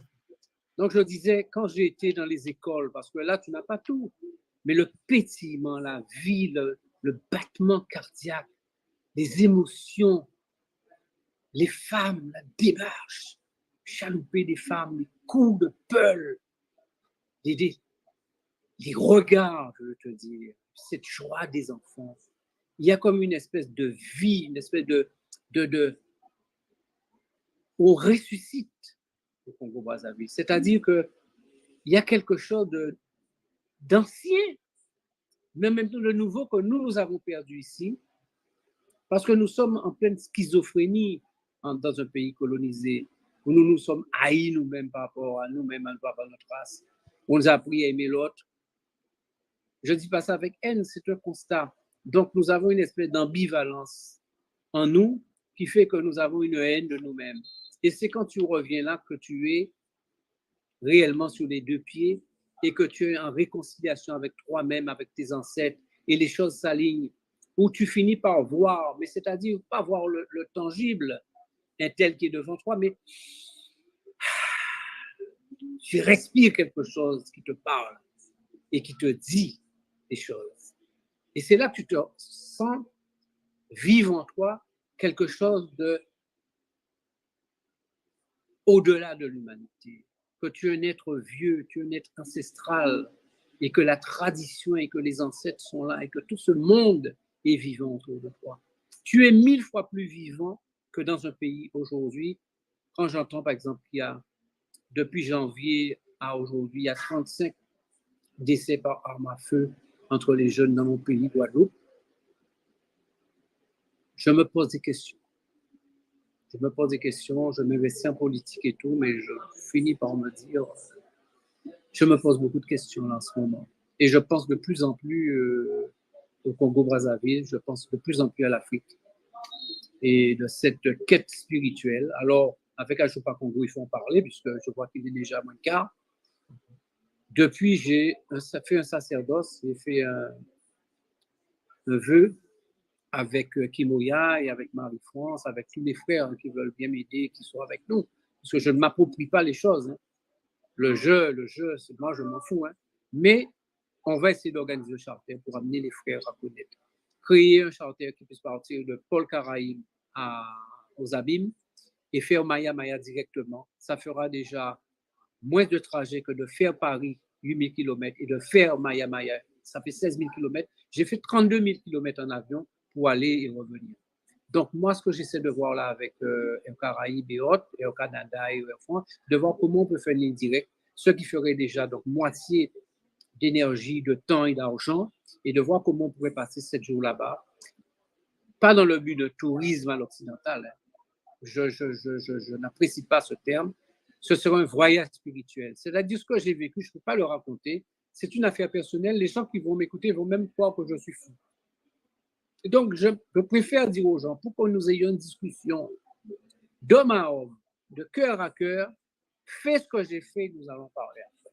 Parce que si je te dis les choses, ou comme là maintenant nous sommes en train de parler, je sais que tu es de là-bas et que tu ressens et que tu sais ce que je dis. Marie-France sait ce que je dis. Benzo comprend ce que je dis. Et c'est pour ça, dès le départ, sur place, lorsque le frère m'a dit, face au fleuve Congo, mon ressenti, je lui dis, mais il faut venir. Et après, nous allons partager, nous allons discuter. Parce que ton ressenti n'est pas le mien, et ce qu'on te donnera, ce qu'on te dira, la façon qu'on va te le dire, tu le ressentiras autrement, peut-être ce ne sera pas comme moi. Mais par contre, partager ce que tu as ressenti, ce que j'ai ressenti, là, peut-être tu as quelque chose de fort à créer. C'est ça que j'ai besoin qu'il y ait le maximum de personnes, qu'il y ait 2 charters par an, qu'on aille là-bas, créer un pont réel avec le pays là-bas, pour que nous soyons mieux dans notre tête, mieux sous nos 2 jambes, mieux dans notre pays. Je pense que le pays a besoin de gens, de ses fils conscients des ancêtres, conscients de l'Afrique, et qui auraient donc une libération totale, je dirais, de cette chape de plomb, de cet apport archaïque et puant de l'Occident, qui nous a un petit peu modifiés, qui a fait de nous des êtres bicéphales. On ne sait plus qui on est. On a besoin, dans notre quête identitaire, parce que beaucoup d'écrivains parlent de quête identitaire, mais la quête identitaire, peu on dit que ça passait par un lavage de cerveau, par une purification africaine. Voilà, le terme m'est venu. Moi, j'ai ressenti ce voyage comme une forme de purification. Et depuis, je suis, on ne peut plus lucide sur qui je suis, sur ce que je fais et dans mes relations avec tout le monde. Donc, cette purification-là, on nous a dit de ne pas la faire, de ne pas retourner, que c'était le pays de l'AGN parce que c'était le pays je ne sais quoi. Eh bien, ce n'est pas vrai. Tout ce qu'on nous a dit de ne pas faire, au contraire, il faut le faire parce que c'est cette marche, cette démarche en arrière de la compréhension des choses qui va nous libérer de beaucoup de choses et qui nous permettra peut-être de faire avancer la Guadeloupe aujourd'hui, qui est dans un marasme où plus personne ne s'entend. Chacun regarde dans un regard différent, dans une direction différente, et personne ne peut plus rien mettre ensemble. On a l'impression aujourd'hui qu'on est dans la cage aux folles et que plus personne ne fait confiance à personne, plus personne ne se regarde. L'amitié, l'amour, l'affection, la famille, tout est en train de partir en déliquescence. Et c'est la spiritualité qui va nous amener à être qui nous sommes et qui nous redonnera la force d'être nous-mêmes et de faire avancer le pays. Je suis persuadé qu'il faut passer par ce sacrifice. Enfin, je dis sacrifice, c'est-à-dire du retour. Qu'un sacrifice, c'est-à-dire de cet effort de compréhension, par ce lavage de cerveau, par ce lavage de nous-mêmes, par cette purification, par ce bain démarré. Parce qu'il y a un bain démarré. Le bain démarré, en Guadeloupe, ça a une connotation. À chaque nouvel an, les gens allaient quelque part, se lavaient, faisaient des incantations pour se libérer de beaucoup de choses. Le retour au Congo, pour moi, c'est comme un bain démarré. Je me suis lavé le visage avec l'eau du Congo-Brazzaville. Eh bien, là, il y a quelque chose de mystique, il y a quelque chose qui est de l'ordre de la transe et de l'au-delà de la vérité, au-delà de la compréhension. Et nous avons besoin de ça pour être nous-mêmes et pour exister. Et ce passage est obligé. Donc, je remercie vraiment Jupa Congo, Kimoya, Nzendou, Marie-France qui a fait ce premier voyage, Benzo, Et tous les frères, toi et tout ça, et tous ceux qui travaillent, Alexis Bongo qui nous a reçus, et tous les frères qui sont entrés aussi d'Afrique, faire un gros travail sur cette acceptation des Antillais, de tous ces enfants de la diaspora. Eh bien, nous avons besoin de l'un de l'autre pour être plus fort, et surtout pour qu'on soit respecté. Donc, nous avons besoin de cette remise ensemble, de cette union fraternelle, et nous devons faire ce travail-là, et le plus beau est à venir. Le plus beau est à venir. Dans le même sens, au niveau de Malakima Congo, nous sommes en train de... Ça, c'est la 32e édition du festival Malakima Congo des Fils du Léopard, parce que nous nous sommes dit qu'au lieu de nous limiter aux 4 pays dans lesquels se trouvait le royaume Congo, nous essayons de nous élargir partout où on utilise la peau du léopard, les griffes du léopard, les dents du léopard. Donc, c'est à Paris que nous allons nous retrouver le 28-29 octobre 2023 pour essayer de faire le point, sur ce que vous venez de dire, sur ce que nous avons envie de faire. On a besoin que les rois, les sages, les griots, les artistes puissent se retrouver, se regarder les yeux dans les yeux et chercher à se faire du chemin, parce qu'il faut qu'on se fasse du chemin. Voilà un peu les pays que nous essayons d'inviter. Wow. C'est tout ce monde-là, on est en train d'inviter tout le monde. La petite anecdote, c'est que nous avons pensé, on avait seulement pensé aux pays d'Afrique centrale. On avait pensé aux pays d'Afrique centrale, une dizaine de pays. Et quand j'en ai parlé aux amis des Antilles et des Caraïbes, de l'Amérique du Nord et du Sud, ils m'ont dit, mais Monsieur Massengo, mais nous, l'affiche, c'était bien. Mais comment se fait-il que vous avez seulement besoin si les Gabonais, les Congolais, les Angolais viendront avec leurs sages, leurs rois, leurs ministres, nous aussi, on veut venir avec nos sages, nos rois, nos ministres. J'ai dit, j'ai dit, bon, moi, je ne veux pas déclencher une discussion qui remonte à 5 siècles. Donc, si vous voulez venir, parce qu'on pensait deux personnes, non. Je me suis dit, si vous voulez venir avec vos sages, vos rois, vos ministres, venez.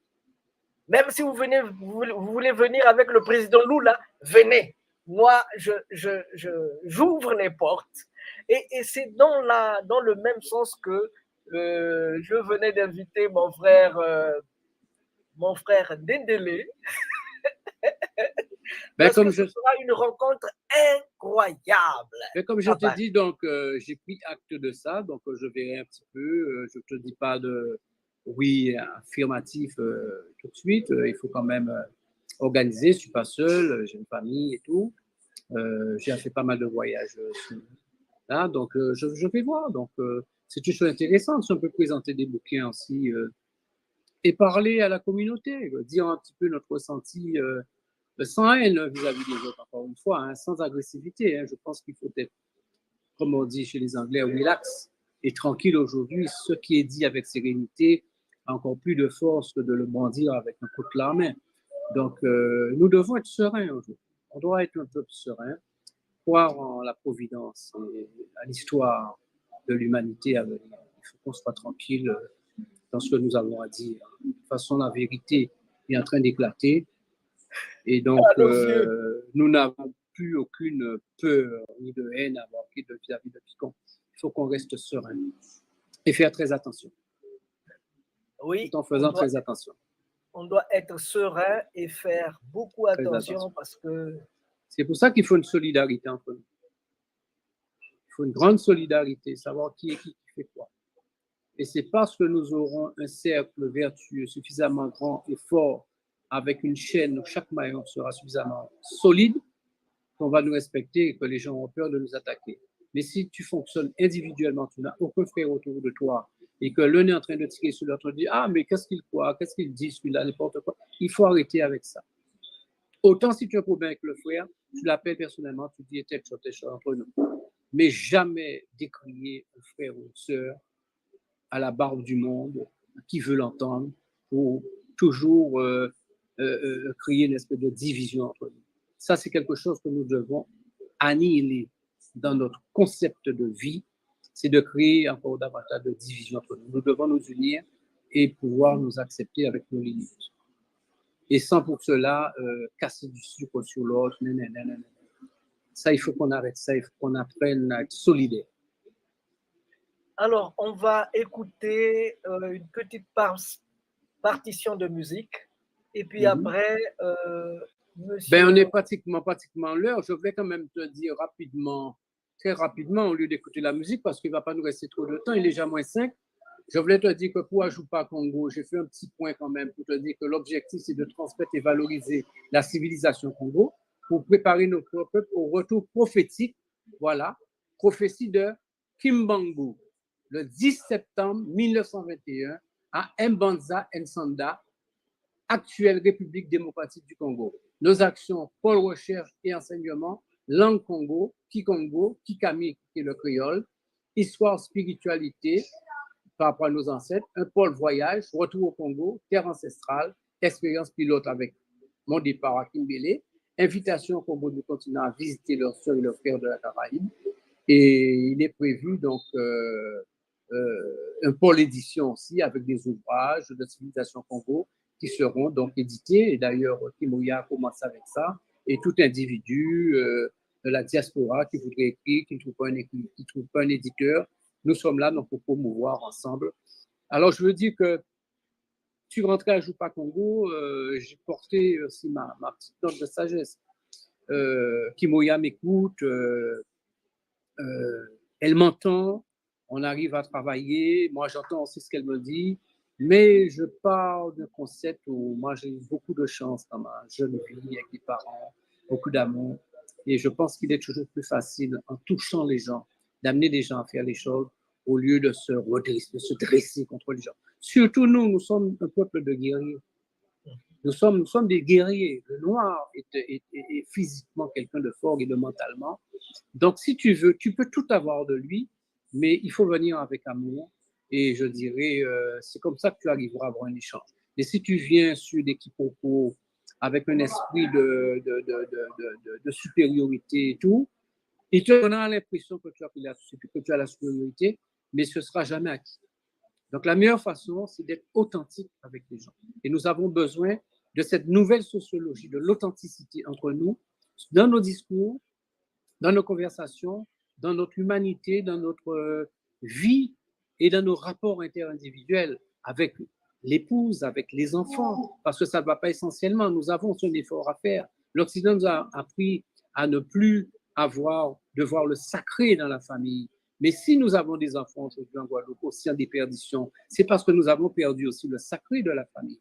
Alors que nous respections nos ancêtres, nos anciens, nos vieux, grands-pères, grand-mères, il y avait une dalle, il y avait une tantille, il y avait une tante, il y avait la personne qui t'avait porté au baptême, il y avait la marraine, chaque chose était à sa place. Aujourd'hui, la civilisation occidentale a tout détruit. On a démystifié et démythifier le prêtre, le professeur à l'université. Plus personne n'est personne, tout le monde. Nous sommes tous je dirais, en déperdition, nous ne valons rien. On ne peut pas bâtir une société lorsqu'on tue les valeurs et lorsqu'on a l'impression de tout niveler par le bas et en ne respectant personne, ni papa, ni maman, ni épouse, en levant la main, en tapant, en brisant, en tuant les épouses. On est entré dans une théorie de l'agression, de l'agressivité à outrance. Nous n'avons pas besoin de ça pour exister et pour dire qui nous sommes. Il faut que nous soyons conscients de ça, que notre survie et notre avenir passe une meilleure entente entre nous, et un plus grand amour vis-à-vis de nos enfants, de nos petits-enfants. Et nous avons perdu aussi ce qu'on appelle la parole, le conseil des vieux, la sagesse, la parole. Nous étions un pays de l'oralité. Benzo peut te le dire, avec le conte. Mais tout était éducatif, tout était pédagogique, tout était initiatique. Nous avons perdu ça. Nous nous sommes embourgeoisés, nous sommes entrés maintenant dans une théorie de l'individualisme Et ça ne va pas avec notre terre, ça ne va pas avec notre mentalité, ça ne va pas avec notre peuple, ça ne va pas avec notre pays. Il faut faire attention. Il faut faire attention. Je demande aux Guadeloupéens, je demande aux enfants de la diaspora, et notamment aussi en Afrique, d'arrêter, encore une fois, d'être le jouet des autres. Il faut que nous soyons conscients qu'il y a un jeu qui se orchestré depuis longtemps pour faire de nous des individus qui n'ont plus de droiture et de rectitude. Donc, faisons cet effort d'être des gens bien, et d'être des exemples pour nos enfants et vis-à-vis de notre famille, de nos parents autour de nous, pour que lorsque nous ayons à parler à nos jeunes, pour qu'ils puissent dire « Ah ouais, ce que le monsieur dit, c'est vrai, bon, c'est du respect ». Nous avons perdu ça et plus personne ne peut donner de conseils à nos jeunes. Mais je pense que c'est une stratégie qui est voulue. Donc, faisons attention. Soyons attentifs à ça. Et ne tombons pas davantage dans le piège. Nous sommes en train de tomber dans un piège.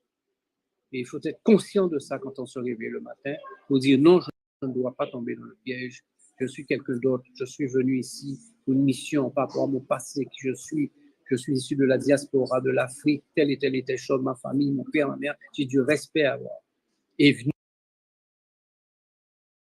nous aussi, en tant que parents, comme je te dis, il faut qu'on enseigne ça à nos enfants. Donc, tu vois, notre mission ne s'arrête pas au fait d'aller faire du tourisme au Congo-Brazzaville et de dire j'ai vu le fleuve. Hein. Si c'est pour ça, je veux te dire, c'est à la portée de tout le monde. C'est que, fort de cette prise de conscience, cette quête spirituelle doit pouvoir t'armer, te donner le bouclier contre l'enfer qui nous vise. Quand je parle de l'enfer, de cette civilisation occidentale et matérialiste, basée essentiellement sur l'argent et l'apparat, et le funeste, le lugubre, où tout est basé sur le malheur, où les gens sont en train de grimacer, les gens ne savent plus, comme disait le poète, ne savent plus danser sur la chair de leurs pieds, ne savent plus marcher pieds nus sous les terres, ne savent plus regarder la beauté de notre pays et la saveur de nos fruits, la beauté de la femme entière, et reconnaître qu'elle est mystique, qu'elle est universelle et qu'on lui doit respect. Arrêter ces danses de cul qui nous tuent et qui est en train de tuer l'image de la femme. Tout ça, ça fait partie. Et de nos petites filles dès l'âge de 1 an, 2 ans, 3 ans, qu'on apprend à twerker, des trucs comme ça. Nous avons la magie du corps en nous. On n'a pas besoin de nous apprendre ça. Nous sommes nés dans le rythme. Nous sommes forcément tactiles, nous sommes forcément charnels. Ce n'est pas la peine d'exhiber ça, nous le serons toujours.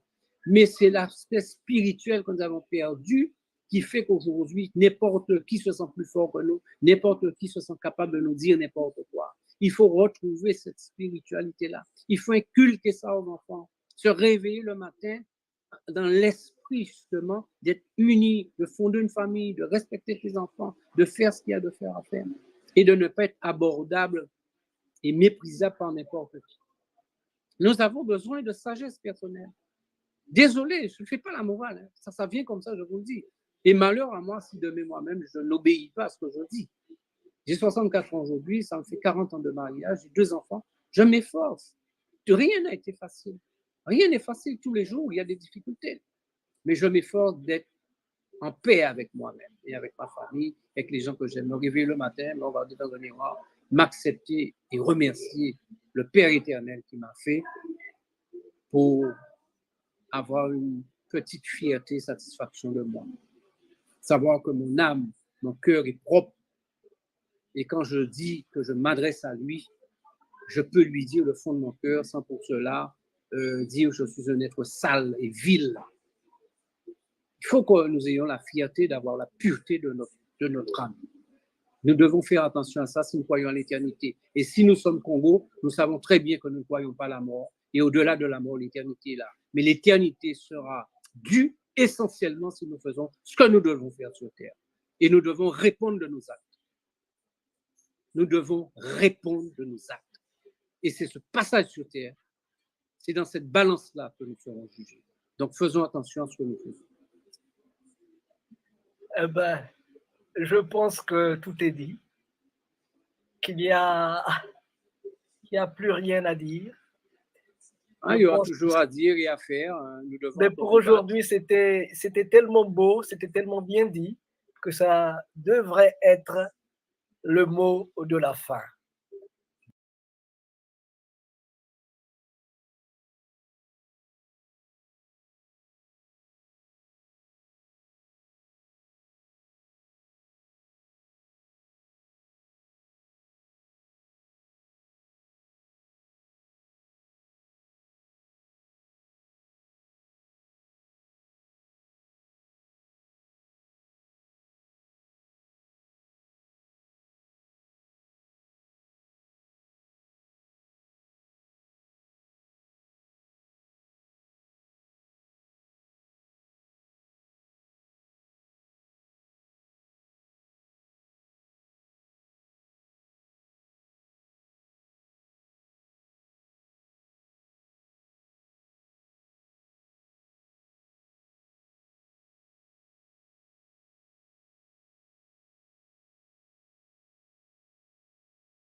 Au Venezuela, on a dit ça plus fort que vous. À Cuba, on a dit ça plus fort. Tout le monde, hein? Allez, reprenez là. Pourquoi vous faites comme ça? Bon. Fois ici.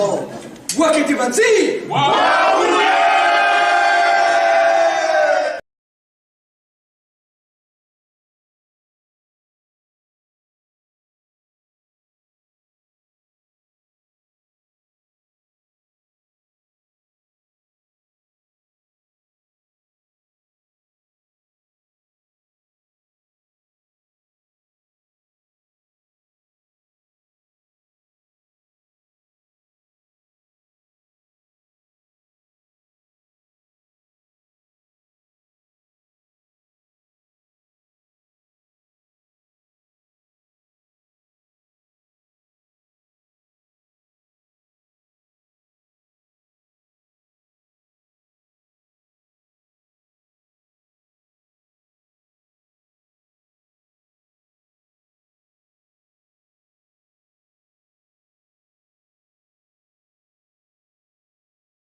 Chers web téléspectateurs, je vous salue selon le temps avec le...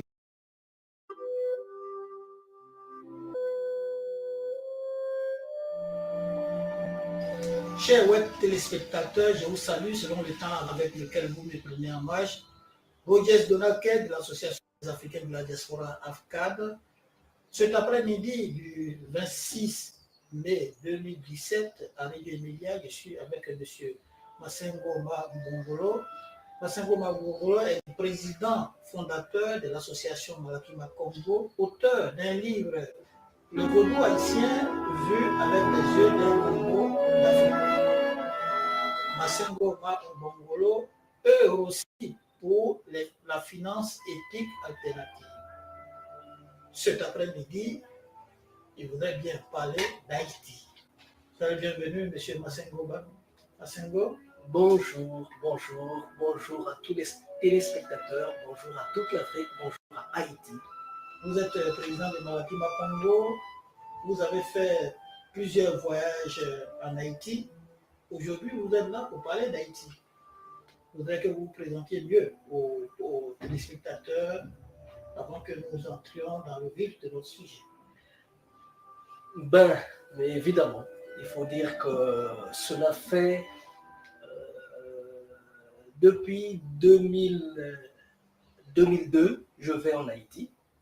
Je suis allé presque une fois les 2 ans en Haïti. Et nous travaillons déjà avec les amis de la Guadeloupe, le Capesterre Bel-Haut, la famille Massembo, les Benzo et les autres, depuis 1994, quand ils sont venus au Congo à la recherche de leurs racines. Ils sont venus participer au festival Malakima Congo. Depuis 2002, nous travaillons en Haïti, nous faisons la promotion des racines de la culture africaine en Haïti. Et en 2014, nous avons été reçus une fois de plus par le pape, le Ati Max Beauvois, le maître de vaudou haïtien, qui nous a dit, qui nous a laissé un message, qui nous a donné un message pour l'Afrique, un message pour le monde noir. Donc nous sommes là pour développer ce message aujourd'hui. Oui, parce que 13 mois après, il nous a quittés. Et c'est maintenant qu'on essaie de réévaluer tout ce qu'il nous a dit. Et nous pensons mettre tout cela à la dimension de l'Afrique au travers d'un livre que nous pensons écrire, intitulé « Sur les traces Congo en Haïti, : Testament de Ati Max Beauvois ». Voilà. Jules, merci. Vous êtes Congolais, je veux parler du Congo-Brazzaville. Mais tous vos écrits, tout ce que vous faites, ça parle de Haïti, qui est un pays de l'Amérique centrale. Je voudrais savoir un peu comment sont vos liaisons et pour quelles raisons exactement vous avez choisi Haïti. En fait, je n'ai pas choisi Haïti. C'est beaucoup plus Haïti qui m'a choisi. Parce que 6 ans après avoir reçu au Congo les Guadeloupéens, les Congos de Guadeloupe, on avait pensé aller rendre la monnaie aux Guadeloupéens. Malheureusement, je me trouvais en France en 2002 et mon billet qui tirait déjà sur une année, donc, et il était presque en fin de validité, il fallait donc que je l'utilise. Je devais donc aller en Guadeloupe. Malheureusement, on m'a fait comprendre que pour aller en Guadeloupe, il fallait un visa et qu'il fallait que je le prenne en Haïti, en Italie où je vivais. Je suis venu en Italie, malheureusement, en Italie, on me dit, c'était un jour férié pour le consulat de Milan. J'avais un ami en Haïti qui m'a conseillé d'aller de ce côté-là. Et à l'ambassade de Haïti, on m'a dit que vous voulez aller en Haïti, mais personne ne va en Haïti. Je dis, mais si personne ne va en Haïti, il faut que quelqu'un commence. On m'a dit non, mais il y a la pauvreté en Haïti. Je dis, mais dites donc que la pauvreté est noire, madame. Vous voyez ma peau? Elle est noire. Donc je connais ma pauvreté. Il y a l'insécurité en Haïti. Je dis, oh, et vous n'avez pas vu mon passeport? Mon passeport, il est congolais. Et vous savez qu'au Congo, il y a une guerre ethnique, qu'on dit être ethnique, alors qu'elle se fait avec des moyens modernes, des hélicos de combat. On est en train de bombarder maintenant. Donc à partir de là, on m'a donné le visa. Je suis allé en Haïti. Et là-bas, la première des paroles que j'ai entendues, c'est que Haïti était une Afrique en miniature à la dérive sur l'Atlantique. C'était vraiment l'Afrique. Nous allons revenir sur cela. L'Afrique, Haïti est une Afrique en miniature, à la dérive sur l'Atlantique. Nous allons revenir dessus. Mais je voudrais savoir exactement qu'est-ce que vous alliez chercher ou qu'est-ce que vous recherchiez en voulant aller en Guadeloupe et puis finalement, le vent du voyage vous a dirigé en Haïti. La première des choses, c'est que je suis responsable d'un festival qu'on appelle Malakima Congo. Malakima Congo est une idée née.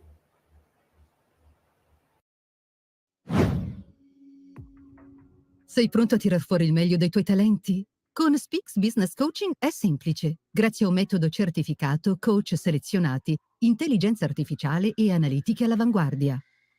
Noi facciamo il lavoro, tu mantieni il controllo. Tutto inizia con una valutazione dettagliata dei fabbisogni. La nostra tecnologia guidata dall'intelligenza artificiale lavora con la scienza comportamentale per suggerirti. Une idée qui vient de mon grand-père, Zunga Voilà, qui était en prison avec André Grenard Matsua à Mayama. 8 ans après, quand il est sorti de prison, tout chez lui était saccagé, ses maisons étaient détruites, ses fermes, ses jardins, tout n'existait plus. Il était agonisant, il a dit à mon père que je n'ai plus rien, je ne laisserai plus rien à mes petits-fils, ça me fait très mal. Mais il faut seulement dire aux petits-fils de mes petits-fils ce que les parents de leurs parents ont vécu. C'est ce que papa n'a pas cessé de répéter à ses enfants. Moi, je suis accroché à cette parole-là, sachant que de l'autre côté de l'Amérique, il y avait des Congos qui sont partis. Donc, j'avais le devoir d'aller de l'autre côté pour dire, non seulement pour rendre la monnaie aux Guadeloupéens qui avaient participé au festival Manakima Congo, mais aussi pour dire aux petits-fils de nos petits-fils ce que les parents de nos parents ont vécu. Pour faire passer le message de votre grand-père. Voilà. Ok. Pour vous nous expliquer alors, dans ce sens-là, les similitudes, surtout culturelles, entre Haïti et le Congo. Il faut dire que quand je me trouve en Haïti, à Port-au-Prince ou je ne sais où, j'ai l'impression d'être à Brazzaville, j'ai l'impression d'être à Kinshasa, j'ai l'impression d'être au Congo. Parce qu'il y a beaucoup de similitudes au plan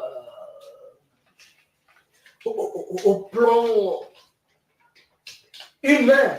C'est presque le même peuple. Et il faut dire qu'en 2002, le directeur du musée de l'art haïtien, le professeur Philippe Le Rebourg, m'avait dit dans son bureau que, suivant les archives, la population haïtienne est peuplée de 75% des gens originaires des terres Congo. Quand je dis terres Congo, il faut aller depuis le Gabon jusqu'au Kenya et l'Afrique du Sud. C'est toute cette partie-là. C'est ça qu'on appelle les terres Congo. Bon. Et dernièrement, en 2014, le roi, je peux dire, le maître de Haïti, le maître du vaudou haïtien, Max Beauvoir, il m'a dit que ce que M. Le Rebourg vous avait dit, il faut le voir à la hausse, parce que lui, il n'est pas du vaudou. Moi qui suis M. Beauvoir, qui est du monde du vaudou, il dit c'est plus que ça. Alors ça m'a beaucoup interpellé. Vous trouverez, et il a dit, il est allé plus loin, il a dit que même les techniques de combat, les modèles haïtiens sont des modèles Congo. Il allait plus loin dans les échanges que nous avons eus. Qu'est-ce que vous voulez? Haïti, c'est le Congo, Haïti, c'est l'Afrique. Qui est exactement Ati Max Beauvoir et quelle différence y a-t-il entre Congo écrit avec K et Congo écrit avec C? Ben, Ati Max Beauvoir... Parce que cela s'observe dans vos écrits. Oui, évidemment. Le Congo avec C nous a été apporté par les Français après la colonisation. Mais notre Congo, il s'écrit avec K, simplement parce que les lettres ont leur dynamique. Le K, quand vous jouez les jeux de cartes, le K, c'est le roi. Et ce Congo-là s'écrit avec K.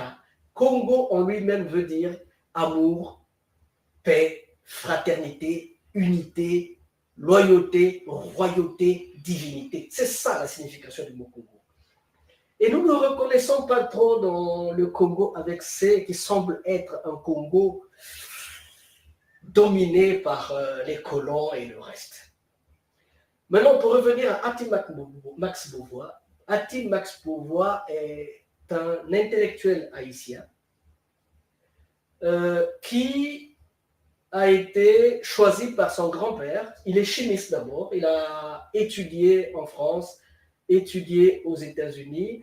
Il a passé un bon moment en Afrique Et à son retour en Haïti, son grand-père lui a choisi pour qu'il puisse le remplacer alors qu'il ne connaissait pas grand-chose sur le Vodou. Il a eu à apprendre et il a eu à remodeler, à remettre les choses au point, à aider les Haïtiens à aller de l'avant dans la reconnaissance de leur spiritualité. Il a mis en place une spiritualité qui prend des bases sur un paradigme national. Il pensait qu'on pouvait partir de ceux qui sont pour aller de l'avant. Et quel est le niveau d'implantation de votre association, le Malakima Congo, actuellement en Haïti? Malakima Congo a été... Nous étions en Haïti en 2002. À l'école, au collège de l'Étoile, nous avons fait le premier festival Malakima Congo, le 9 novembre, je pense bien, oui, le 9 novembre 2002. Et nous avons présenté, parmi ce que nous avons présenté, il y avait le festival, disons, une pièce de théâtre intitulée « De Congo à Congo ». Histoire de migration des peuples Congo de l'Égypte antique jusque dans les actuelles terres. Alors, ça avait tellement bouleversé les amis qui étaient là, parce que quand je suis allé en Haïti, je me suis dit aussi que je dois faire des recherches sur le vaudou haïtien. Donc, les amis de Pétionville, Montagne-Noire, plus précisément Ougon, Élien, Isaac, le fils de Papa Loco, il a dit, nous avons cherché nos racines culturelles, notre histoire, jusque dans les bibliothèques souterraines de Miami. Or, qu'il y a des gens qui connaissent notre histoire et qui peuvent nous l'expliquer, nous en parler tranquillement. Et ce jour-là, ils ont décidé de créer l'association, une antenne de l'association Malakima Congo. Dans ce sens que quand nous allons dans ces pays-là, nous essayons de nous associer avec des institutions culturelles qui existent, créer une branche de Malakima Congo qui va vivre sur le paradigme qui est le leur, sur les moyens culturels, sur les moyens, modes de vie, modes de compréhension qui est le leur. C'est comme ça un peu que nous travaillons. Et depuis 2002, nous avons fait beaucoup de choses. Quand notre ami de Haïti, Samba El, est devenu journaliste à Radio Planète Créole, nous avions presque une fois la semaine, on intervenait à la Radio Planète Créole pour donner beaucoup plus d'explications sur l'histoire du Congo, sur l'histoire, disons, la partie que nous connaissons sur l'Afrique. Voilà. Mais si je rappelle aux web téléspectateurs, à tous ceux qui suivront cette vidéo, que je suis avec M. Masengo Mabongolo, il est originaire du Congo-Brazzaville, il vit en Italie, actuellement en France, à Paris. Il a fait un retour et il est reçu par AFCAD, l'Association pour le film et la culture des Africains de la diaspora. Et il nous parle de l'implantation de son association en Haïti. Et nous allons poursuivre pour lui demander, Monsieur Masengo, vous avez fait plusieurs voyages en Haïti. Qu'est-ce qui vous a le plus marqué? Ou tous ces voyages avaient un objectif bien précis? Bon, il faut dire que dans mes voyages en Haïti, la première chose, c'est que Haïti m'a aidé à me comprendre moi-même, à connaître qui je suis, à connaître qui sont les Congos et à savoir qu'est-ce que les Congos ont fait dans l'histoire. Haïti m'a aidé à comprendre que la majorité des mouvements de révolution, de libération qui se sont faites dans les Amériques ont eu pour groupe chef de file des Congos. Simplement parce que après la guerre de Huila au Congo, en 1665, la tête du roi a été décapitée. Il est enterré à la cathédrale Sainte Notre-Dame de Nazareth à Luanda. Et à partir de là, il y a eu des mouvements de résistance. Donc, quand l'esclavage était fini, les gens véreux ont continué à aller prendre des gens en Afrique. C'est pourquoi on va se rendre compte qu'entre 1750 jusqu'à la fin de l'esclavage, quand on avait déjà déclaré, quand il y avait déjà l'extinction de cette logique de l'esclavage, mais les gens ont continué, surtout les Français, ont continué à aller prendre des gens. Ils ont créé des razzias qu'ils allaient prendre les gens. À l'île Marie-Galante, en Guadeloupe, par exemple, sont arrivés près de 6000 Congos en 1750 et autres. Et vous voyez qu'au Brésil, il y avait 50 000 qui sont arrivés, et ainsi de suite. Donc, mes voyages m'ont permis de comprendre pourquoi est-ce qu'il y a eu beaucoup des groupes Congo. Vous allez les trouver au Brésil comme Nzambi, Zumba. Vous allez trouver, vous les retrouverez un peu partout, les Macandal et tous ces hommes-là. Donc, ça c'est sur le plan historique. Vous allez aussi vous rendre compte, dans les voyages que j'ai eu à faire, je me suis rendu compte que quand il y a eu des tourbillons, quand il y a eu les cyclones qui ont balayé Haïti, je suis allé donc en 2009, je me suis rendu compte que dans ces cyclones-là, les gens m'ont dit il y a eu l'aide humanitaire, mais l'aide était bloquée à Port-au-Prince, ce n'est pas arrivé à Makombo. Nous avons un village avec lequel nous collaborons en Haïti, c'est à Bellefontaine, dans la région de Bellefontaine, à Makombo, dans ces villages de montagne, parce qu'il faut près de 8 heures pour y arriver. Donc pas difficulté de transport. Pas de difficulté, parce que vous avez 2 heures par route, mais après 6 heures, vous le ferez à pied. Vous allez dans les montagnes, impossible, là où les marrons se sont réfugiés. Donc, je me suis rendu compte que dans ces zones-là, l'aide humanitaire n'était pas arrivée. Maintenant, quand il y a eu tremblement de terre, je suis allé sur le terrain, j'ai regardé qu'il y avait toutes les associations des continents, les Brésiliens étaient là, l'Europe était là, mais il n'y avait pas l'Afrique. Je suis allé, l'association africaine qui était là, c'était la nôtre. Malakima Congo, je suis allé, on a mené des médicaments, on est parti avec un médecin italien et tout ça, on est allé dans les montagnes, mais on n'a pas vu l'Afrique sur le terrain. En plus de ça, lors du bicentenaire de Haïti, nous étions présents aussi. Et lors du bicentenaire de Haïti, il y avait le président Thabo Mbeki qui était là avec un bateau de guerre où il y avait des hélicoptères, où il y avait des chars de guerre.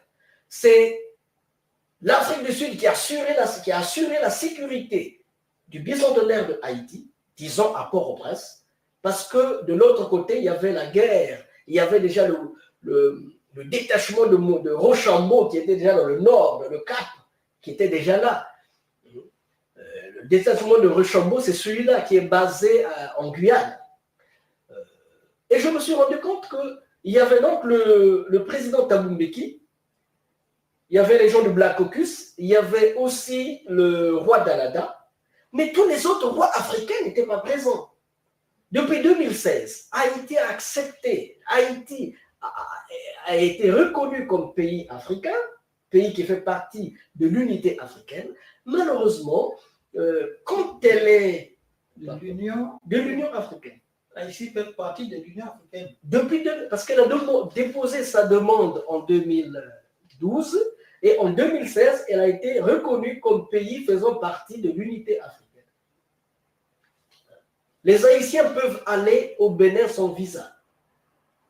Et tous les Africains peuvent aller en Haïti sans visa.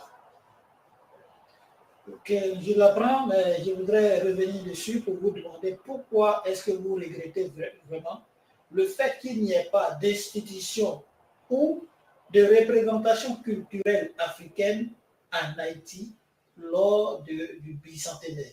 Pourquoi vous le regrettez? Est-ce que les pays africains ont une obligation morale d'être en Haïti ou bien y a-t-il des relations entre eux qui les obligent, qui les contraignent à être présents à leurs festivités ou bien encore à certains événements qui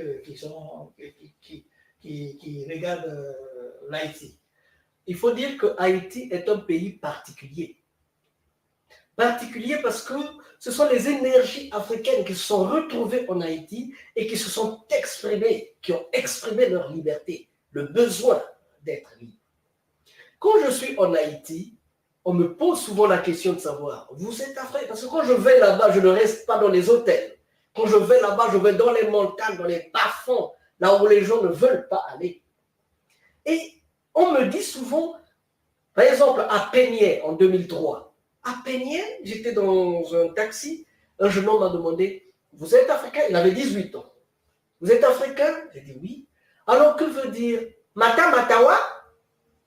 J'ai dit, Mata Matawa, je ne sais pas. Le petit, il est fâché.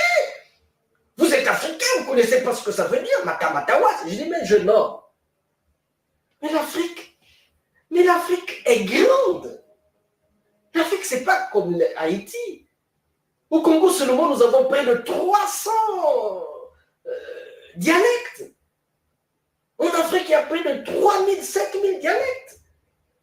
Quand vous dites Matawa, ça veut dire en Congo, est-ce que vous entendez le grondement des armes? Mais il faut respecter la ponctuation. Mais quand vous dites Matawa, ça, c'est pas Congo. Ça peut être autre chose. Mais quand vous dites Matawa, est-ce que vous entendez le crépitement des armes? Vous devez savoir aussi que les langues qui sont parlées dans ces îles, dans ces pays d'Afrique centrale, sont une composition de plusieurs langues à la fois. Donc, ok. Donc, ça, j'ai pu expliquer. Et le petit s'était calmé.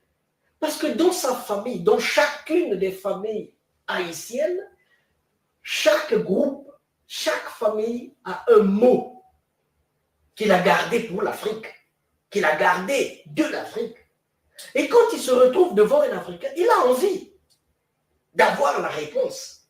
Et moi, quand je n'arrive pas à donner la réponse précise, mais je me sens très mal. Je suis comme un médecin qui n'arrive pas à guérir ou qui voit quelqu'un mourir parce qu'il n'a pas le médicament qu'il faut. Donc, pour régler le problème de Haïti, il faut que tous les Africains, il faut que Haïti, tous les rois de l'Afrique, c'est d'abord notre mission dans les années prochaines, c'est de convoquer une grande rencontre des rois africains en Haïti et de telle façon qu'on puisse avoir una casa culturelle de l'Afrique, une maison culturelle d'Afrique, où quand un Haïtien, quelqu'un a besoin d'une explication sur sa culture, sur ses origines, sur son identité, il vient dans cette maison et on lui donne la réponse. Et en plus de ça, s'il vous plaît, nous savons que quand je vais en Haïti, on me dit souvent « Ah, tiens, mais qu'est-ce que vous allez chercher là-bas tout le temps? Haïti, c'est le Bénin. » Mais non, monsieur. Mais non, monsieur. Les archives et tout le monde, et les Haïtiens disent que nous sommes une Afrique en miniature à la dérive sur l'Atlantique. Donc, pour que Haïti retrouve ses origines, pour que Haïti retrouve ses bases, il faut que chaque communauté africaine, chaque royaume puisse aller planter un piquet. Comme ça, nous aurons la stabilité de Haïti. Nous allons arrêter cette dérive de Haïti sur l'Atlantique pour que chacun se reconnaisse. Pourquoi? Parce que les intelligences bougent. Les intelligences bougent. Si les Portugais, les Espagnols se reconnaissent grecs, d'origine de la Grèce antique et tout ça, pourquoi nous ne pourrons pas nous reconnaître des origines, tirer nos bases de ce que nos ancêtres ont fait en Haïti? Parce que dans la connaissance, après l'Égypte antique, il y a eu quand même le Zimbabwe, ou plus tard de l'autre côté là-bas, Tombouctou, mais après, ces intelligences-là sont mutées dans les Amériques et se sont focalisées en Haïti. Quand vous allez à la citadelle de la Ferrière, hein, quand vous allez au palais sans souci, vous allez vous dire, tiens, des gens en esclavage ont pu créer ça. Et ça doit reconforter la conscience, ça doit reconforter la morale, surtout de nos jeunes. Dans ce sens que si l'Égypte est trop lointaine, mais commençons par ce qui est proche. Dans le temps, commençons par Haïti. Et vous verrez qu'à partir de Haïti, les gens vont se retrouver, les gens vont retrouver leur dynamisme parce qu'il y a un concentré historique, il y a un concentré d'énergie de paix. Parce que Haïti, il faut le dire que dans la guerre de Haïti, Haïti a réussi à libérer les pays de la Grande Colombie. La Grande Colombie, c'est la Colombie, le Venezuela, l'Équateur et autres. Ça, c'est l'aide qui est venue de Haïti. Haïti a réussi à libérer les États-Unis. Ce sont ces 1500 soldats bien armés qui sont pénétrés par la Floride et qui ont arrêté l'arrivée des Anglais tout en bloquant les séparatistes, disons les esclavagistes du Sud. Et c'est ça qui a donné de l'avantage à ceux du Nord. Haïti a aidé des pays comme la Grèce, parce que Haïti a donné du café, beaucoup de café, pour qu'ils puissent trouver des moyens, en le vendant, trouver des moyens et assurer leur liberté. Et je vais vous dire, s'il vous plaît, que quand Simon Bolivar est allé chercher de l'aide à Pétion, Pétion lui a donné tellement de choses qu'il était embêté. Il a dit, tiens, mais comment je veux faire pour rembourser tout cela? Simon Bolivar a dit, comment je vais faire pour rembourser tout ça? Il dit, non, le problème, ce n'est pas de rembourser. Le problème, c'est que partout où vous irez, si vous trouvez un homme, une communauté en esclavage, il faut les libérer. Et c'est ça la grande idée qu'on nous donne. Libérer les gens. Voilà. Vous suivez M. Massengo Mbongolo, un Africain passionné d'Haïti, comme un grand-père avec un grand amour de son neveu. Nous allons poursuivre, M. Massengo. Vous avez affirmé tout à l'heure que Haïti est une Afrique en miniature, en dérive sur l'Atlantique. Je voudrais que vous fassiez un concentré de réponse à cette question, même si vous en avez de part et d'autre en répondant aux premières questions, il y a des éléments de répondre. Il faut dire avant tout que c'est le premier mot, c'est la phrase que vous entendrez dans les bouches de tous les Haïtiens. Dès que vous arrivez en Haïti et que vous regardez cette population, comment elle se meut, vous vous rendrez compte que mais je suis en Afrique ici. Ce n'est pas la même chose quand vous êtes dans d'autres pays. Mais quand vous arrivez de l'Amérique, mais quand vous êtes en Haïti, vous vous rendez compte que vous êtes en Afrique. Et eux-mêmes vous le disent, que nous sommes une Afrique en miniature à la dérive sur l'Atlantique. Mais le problème, ce n'est pas de s'arrêter là. Le problème, c'est de savoir que Haïti, qui veut dire terre de montagne, Haïti ne veut pas vivre dans les bas-fonds. Haïti veut être libre. Si dans les systèmes de domination, des systèmes de relations entre la France et ses ex-colonies, ce sont des relations privilégiées et personnalisées avec les chefs d'État et les chefs de groupe, et aujourd'hui, c'est ce qui a fait, on pensait que c'est né avec De Gaulle, mais on se rend compte que ces mêmes choses-là, on les retrouve dans les années 1800, dans les années 1700. Quel est le lien entre Toussaint Louverture et Napoléon Bonaparte?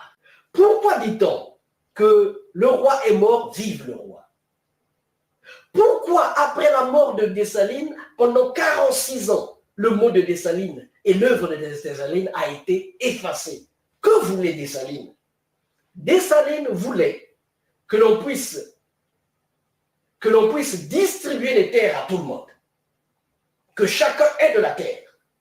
Dessalines voulait effacer l'esclavage sur la terre. Et ça, c'est ce que les fils les métis n'ont pas voulu, ou bien les Africains qui étaient libres, qui avaient des lopins de terre, n'ont pas voulu. C'est pourquoi on a précipité sa mort. Entre Dessalines et Toussaint Louverture voulait faire de Haïti un département français comme la Guadeloupe ou la Martinique, la Guyane, mais Toussaint Louverture le voulait, mais Dessalines voulait de l'indépendance pure et simple. C'est pourquoi quand Toussaint allait négocier dans le bateau, les Dessalines et les autres ont dit, ben mon Dieu, de qui nous prend? Nous, on a besoin de la liberté. Ils ont brûlé les îles. C'est de ça que vous voulez? Ils ont brûlé les îles. Et là, les Français ont compris qu'il n'y avait plus rien à faire. Non, c'est pour dire que Haïti est une Afrique en miniature à la dérive sur l'Atlantique. Il faut que les Africains sachent que Haïti est leur fer de lance, au moins à partir du XVIIIe siècle. 19e siècle, c'est leur fer de lance. Oui, vous donnez des informations importantes, mais vous ne répondez pas exactement à la question, selon moi. Comment Haïti est Afrique? En quoi elle est en dérive?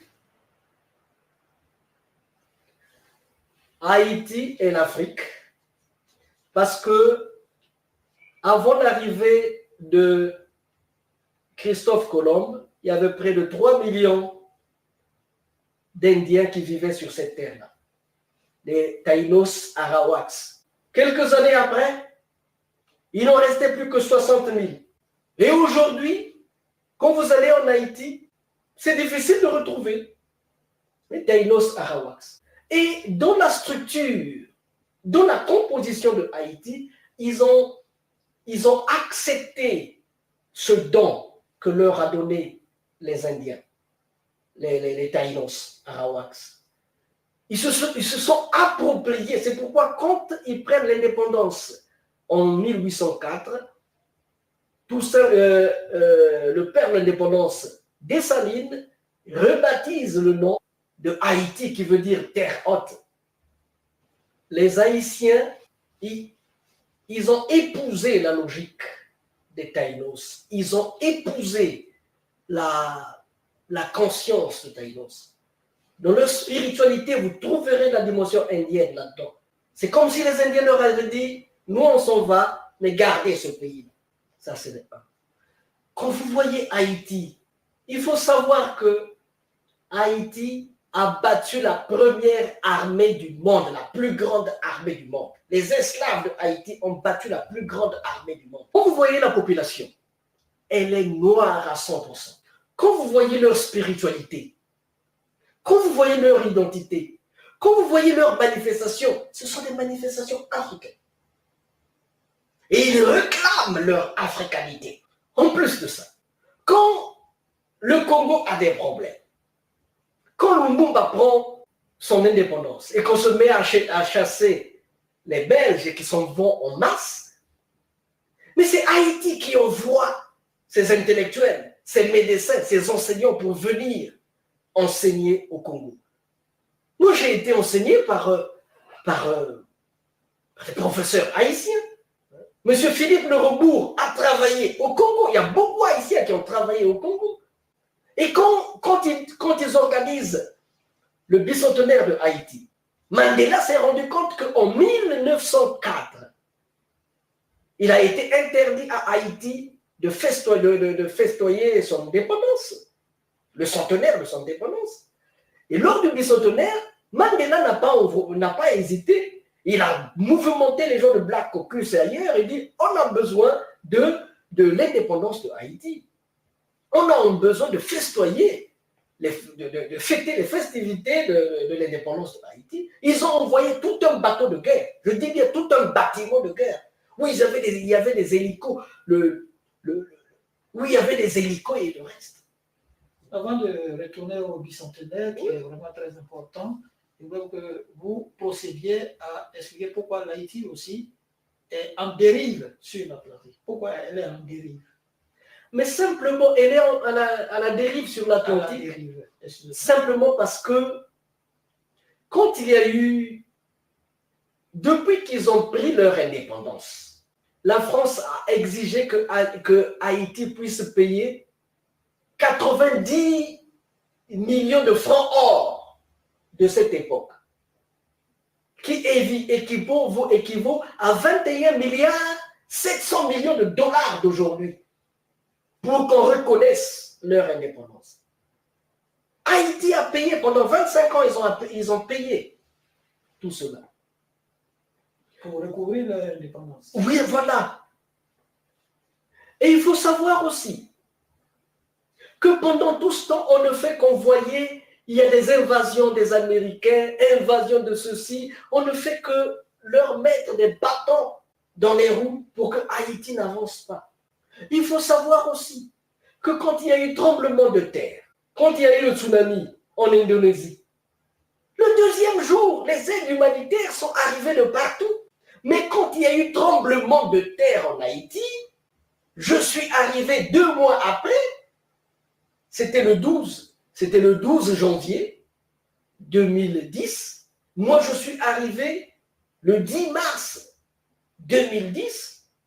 J'étais avec un médecin, j'ai amené beaucoup de médicaments.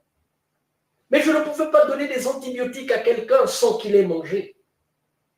J'ai cherché dans la ville où trouver du riz. C'était difficile. On n'a pas vu des pompiers arriver. Ce sont des militaires qu'on a envoyés. C'est du jamais vu. Haïti a besoin... Merci que lorsqu'il y a la calamité, ce sont les militaires qu'on envoie toujours pour exécuter les travaux, parce qu'il peut y avoir des travaux dangereux de plusieurs natures. Je reprends. Quand il y a eu calamité en Indonésie avec le tsunami, le deuxième jour, les pompiers sont arrivés, les aides humanitaires sont arrivées, tout est arrivé. Mais 2 mois après le tremblement de terre en Haïti, je n'ai pas trouvé l'aide humanitaire sur le terrain. Le riz pourrissait au port. L'haricot pourrissait au port. Je n'ai pas trouvé ça sur le terrain, s'il vous plaît. Oui, mais c'est venu, donc ça pourrissait au port pour des problèmes de circulation, de voirie, d'accès à des localités qui sont éloignées, c'est pas ça? Ça pourrissait au port parce que le système qui gouvernait, le système qui gérait Haïti voulait qu'il y ait beaucoup plus de morts. Parce que les gens sont restés, même 2 semaines après, on a soutiré des enfants sous les décombres. Ça veut dire que si on avait vite, si les pompiers étaient arrivés le plus tôt, on pouvait sauver beaucoup plus de gens. Quand tu es malade, quand tu as eu quand tu étais dans des décombres et quand tu ne manges pas bien, tu vas mourir. Il y a eu 350 000 morts. Il y a eu des aides qui ont été envoyées de partout dans le monde. Mais sur le terrain, les aides ne sont pas arrivées. J'étais là, je n'ai pas vu les aides. S'il vous plaît. Okay. Le cas d'Haïti, c'est un cas exceptionnel. Simplement parce que Haïti a voulu libérer le monde. Haïti a battu le concentré des armées du monde qui ont voulu maintenir, qui veulent maintenir les gens de l'esclavage. C'est comme ils se sont retrouvés pour aller détruire la Libye de Kadhafi. C'est la même chose qu'ils ont fait en Haïti. Malheureusement, ils n'ont pas réussi là. Et à partir de là, on leur a mis des bâtons dans les roues jusqu'à ce jour. Et je vous dis une chose, les gens se sont dit, mais quels sont ces esclaves qui, dès qu'ils mettent la main sur des casernes, ils prennent des armes et ils les manipulent comme des bouts de pain. On leur a dit, ah, ces hommes-là, ce sont les Congos. Simplement parce que dans le royaume Congo, je vous avais dit que déjà, il y avait des écoles, il y avait des armées, il y avait des trucs qui étaient assez développés. En 1518, le fils du roi Alfonso Ier Nzingavemba, il enseignait déjà le latin à Lisbonne. À partir de ce moment, il y avait des grandes armées. Donc, quand vous arrivez à tuer le roi en 1665, le 29 octobre, et que l'armée en débandade, au lieu de les laisser dans leur forêt où ils sont cachés, vous envoyez des gens pour aller mettre la main dessus, et que ces armées-là se retrouvent dans des champs de canne à sucre ou bien de cap haïtien, ce sont des chefs militaires, ils se retrouvent, et s'ils arrivent à mettre la main sur une caserne, mais leurs instincts militaires, leurs techniques militaires reviennent. Ils vous font les makandas, on fait les makanda c'est les mavungu, les makanda, ils ont fait, ils ont coupé les têtes et brûlé les maisons. Dans ce sens que Haïti, c'est l'Afrique. Haïti, c'est l'Afrique. Il faut que les Africains le connaissent et le comprennent. Et nous allons retourner maintenant au bicentenaire. Comme je vous l'avais dit récemment, il y a des noms qui ressortent comme Dessalines, comme Toussaint Louverture, comme d'autres noms. Que vous expliquiez comment Haïti a pu accéder à l'indépendance il y a 200 ans. Mais c'était d'abord le 14 août. C'était d'abord, oui, le 14 août. Ils se sont retrouvés à Bois-Caïman, dans le Cap, dans le nord. Là-bas, il y avait un Africain libre, disons, un Jamaïcain libre qui s'appelait Boukman. Bouk, c'est les livres, donc quelqu'un qui connaissait les livres. Donc lui, il était aussi venu en Haïti et il avait commencé à haranguer les gens, mais déjà, le système était prêt parce que les gens qui sont venus,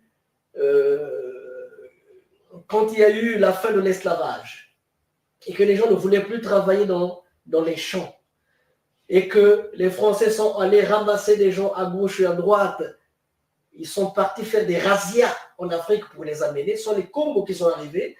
C'était des groupes d'intellectuels, c'était des groupes militaires qu'ils avaient mis en esclavage. Les Makandas ont continué à haranguer, à s'organiser. Et avec l'arrivée des gens comme Boukman, ce jour-là, ils ont le 14 août, ils ont organisé une grande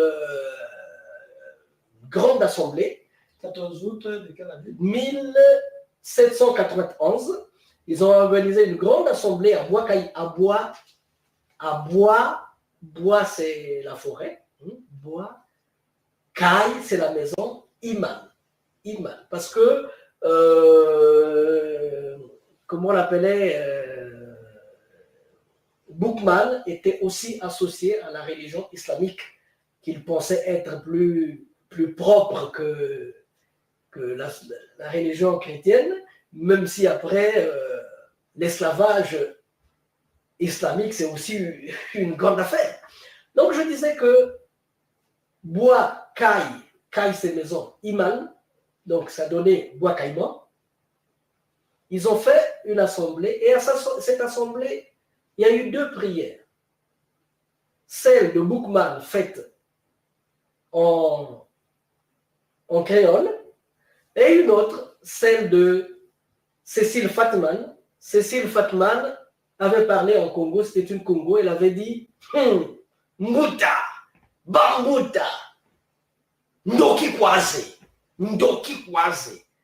Mbumba c'est Dieu, Mbumba, Naba Fwa, Naba Moyo, Bala, Bakula, Zengozola. Elle voulait dire que c'est des sorciers. Ces blancs-là, c'est des sorciers. On va les exécuter des grands jusqu'aux enfants à la mamelle. Parce que tant qu'ils vont rester ici, nous ne laisserons pas la vie sauve. Donc, c'est cette... après, ils ont tué... Elle a tué le cochon, où tout le monde a fait un serment. Ils ont goûté le sang du cochon en faisant le serment. Donc, ils ont décidé que dans une semaine, on devait attaquer. Donc, chacun s'est préparé en conséquence. Attaquer le blanc. Oui! Ils se sont préparés en conséquence. Et ce jour-là, tout a brûlé. Les plantations ont brûlé. Qui les brûlé? Mais ce sont les esclaves. Les guerriers. Ce sont les esclaves. Ils ont brûlé. Et la révolution a duré 13 ans. Pendant ces 13 ans, Toussaint Louverture est rentré dans la danse.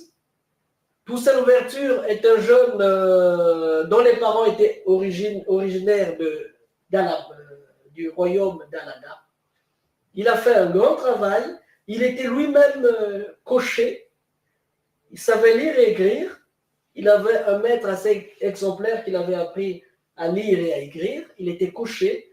Et il était un nègre libre. Donc, il arrivait à négocier soit avec les Noirs, soit avec les Blancs. Il a fait son travail. Quand ça n'allait pas avec les Français, il était de l'autre côté chez les Espagnols, ainsi de suite. Et à la fin, en fait, il n'y avait pas seulement que lui, il avait tous les groupes indépendantistes, les grands foyers, les Congos qui brûlaient, qui manifestaient, ainsi de suite. Jusqu'à la journée du 18 novembre 1883, du 28 novembre 1883, avec la guerre de la Vertière. La guerre de la Vertière, il y avait sans souci un Congo sans souci qui avait pris en otage l'armée de Rochambeau. L'armée de Rochambeau, ce jour-là, il y avait près de 400 soldats qui étaient du côté français qui étaient morts, dont les grands généraux qui ont fait la guerre de l'Égypte, qui ont même leur nom ici en France, là. Bon. Donc c'est pour dire que après la guerre du 28 novembre, quand ils ont battu à plat couture l'armée de Napoléon Bonaparte, Dessalines a dit, vous avez une semaine ou quelques jours, vous avez quelques jours pour plier bagages et repartir. C'est ce qui a été fait. Qui devrait partir? Les Français. Les Français. L'armée des Français. Donc, ils étaient battus à plat couture. Il y avait même quelqu'un, Capalamor. Capalamor, c'était un général, lui aussi. Donc, il allait au front. Une balle a traversé le casque, mais il continuait à partir. On a fauché son cheval. Il disait aux autres, on ne s'arrête pas, on doit continuer. C'est ce qui a été fait. À la fin,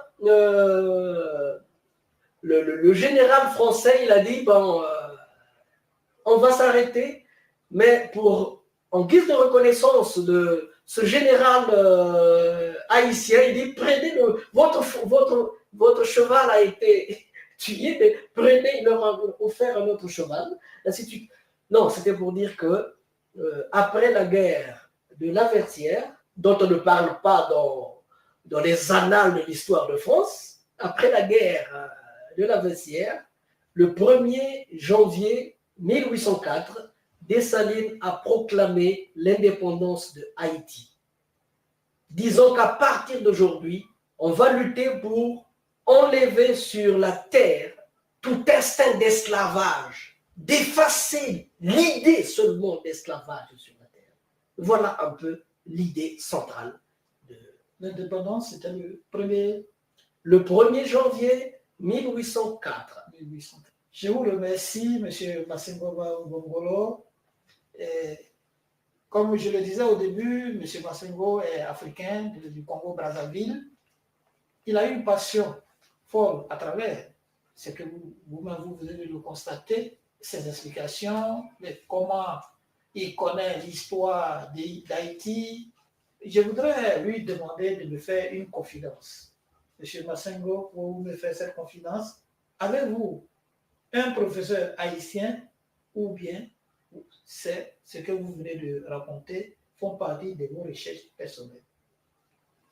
Ben, il faut dire que tout est parti de mon grand-père qui avait dit qu'on devait dire aux petits-fils de nos petits-fils ce que les parents de nos parents ont vécu.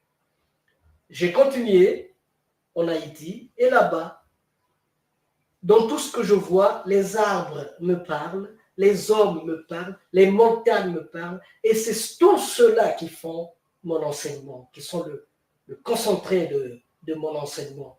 Et j'essaie un peu de le mettre en contact avec l'histoire du Congo. Et ça me permet, parce que si vous ne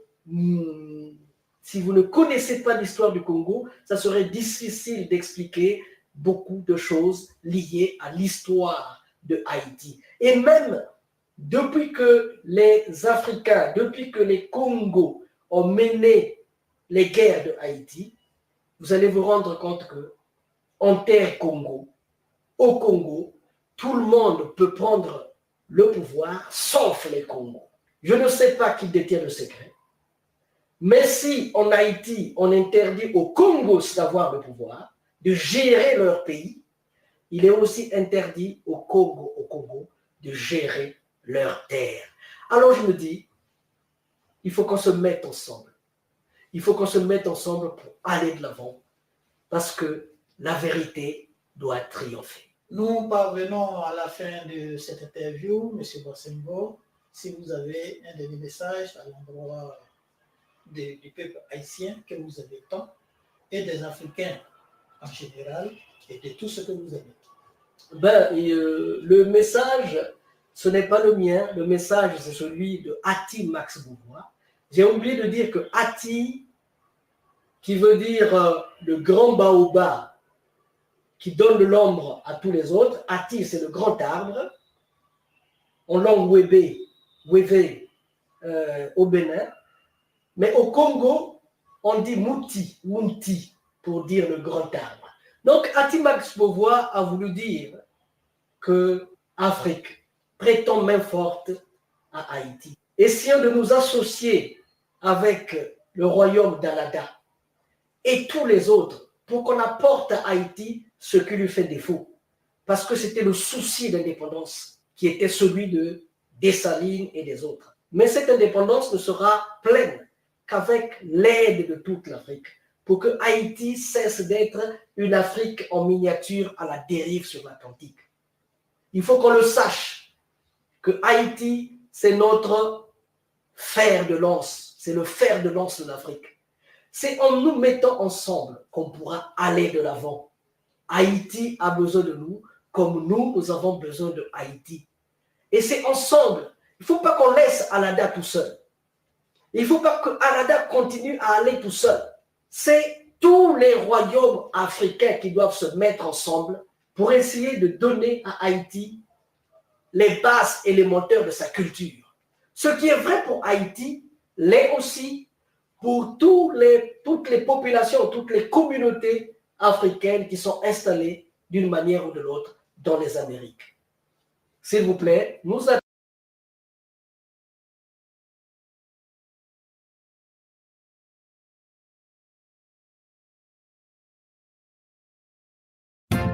Con el patrocinio del Ministerio de la Cultura, les traigo el bongo de Bojayá, por la vida y por la paz.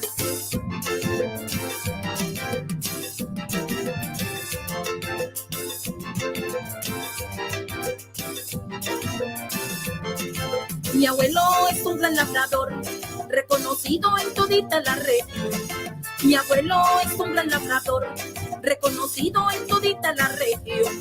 Me dijo un día que me labraría un bongo grande para pasar con mi familia. Me dijo un día que me labraría un bongo grande para pasar con mi familia. Ya tengo listo el bongo grande, bautizado con el nombre de la unión. Ya tengo listo el bongo grande, bautizado con el nombre de la unión. Y yo ayer muy contenta le decía que en el bongo a todos montaría. Y yo ayer muy contenta le decía que en el bongo a todos montaría. Y ajá, esto se puso bueno, porque miren todos los que van subiendo en el bongo. Oye Juan, por la cultura, Rodrigo Paró, en el gran concierto, por el Pacífico, en el Bicentenario, con la chirimía, por nuestra identidad. Bueno, y ahora súbanse los de Laxo, el Sena, Madre Cabezas de Familia, los periodistas, indígenas, todos en general, toda la procolombianidad, por el anhelo de un pueblo, Bojayá presente. Chilenos, panameños, cubanos, africanos.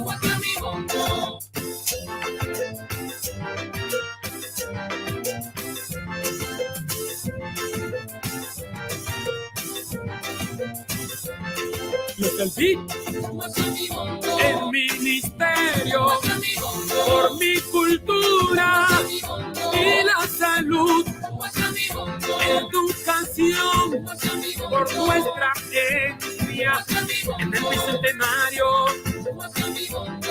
con la diócesis, ay mi Chocó, y mi Colombia.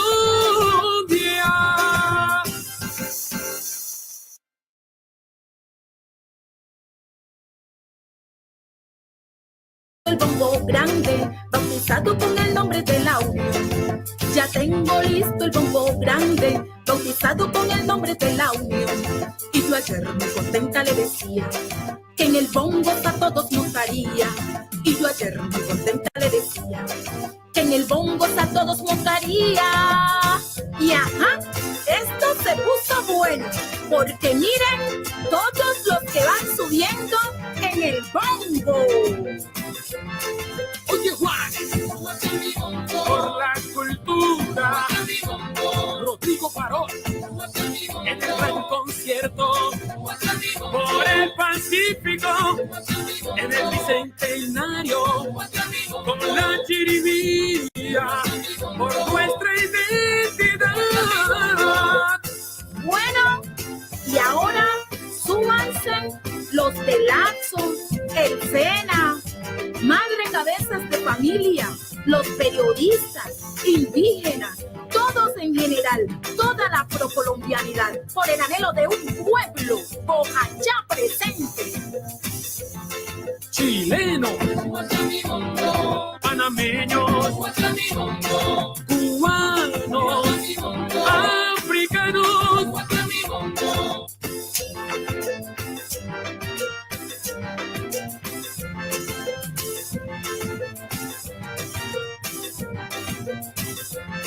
Los del BID, el ministerio, por mi cultura y la salud, educación, por nuestra etnia, en el bicentenario,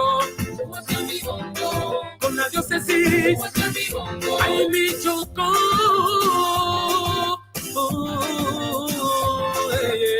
y mi Colombia.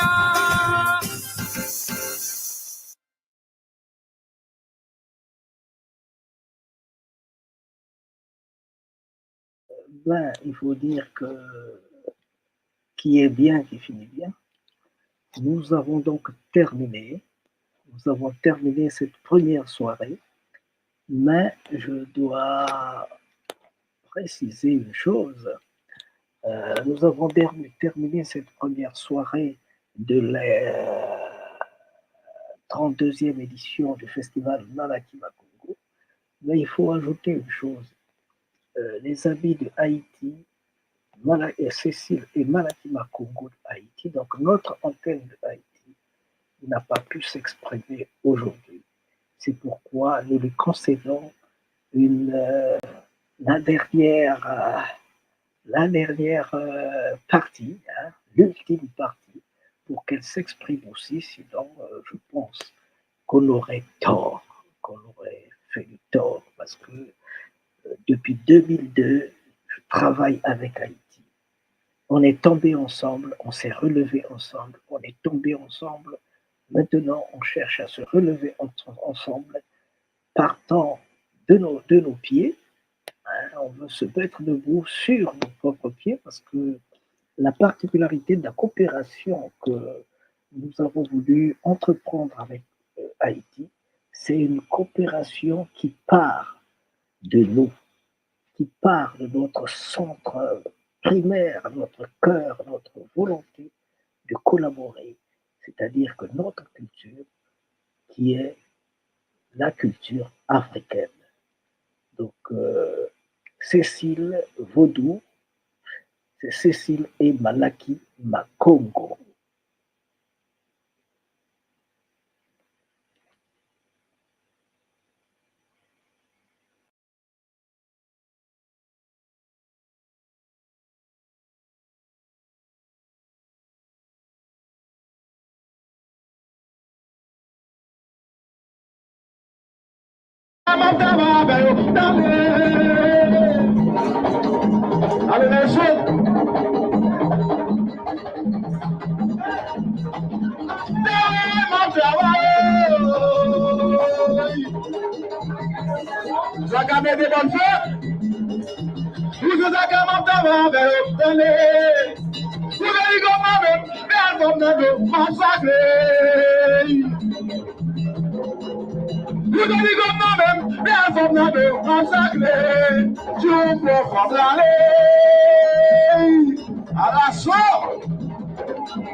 C'est ma maman qui fait ma bande.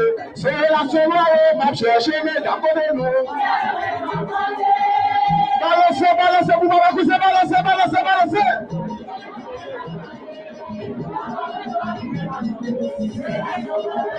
Maman, il vit la même maman. Aïe, aïe, aïe, aïe, aïe.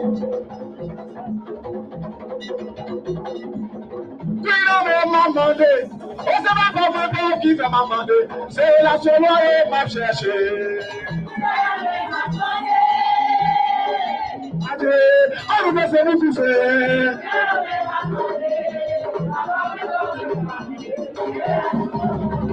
Oh, puis la maman.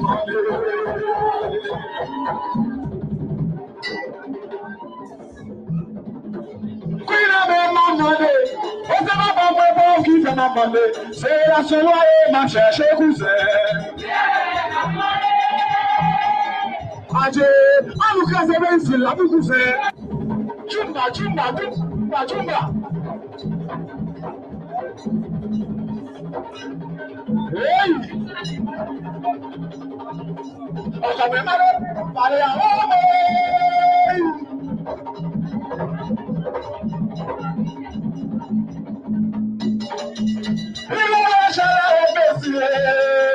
génération conforme dans ces jours, pas beaucoup fait. Allez. On va parler à l'homme. Vivez, Charles. Allez, Maxime. Vivez, Charles. On va même parler à l'homme. Vivez. Oui.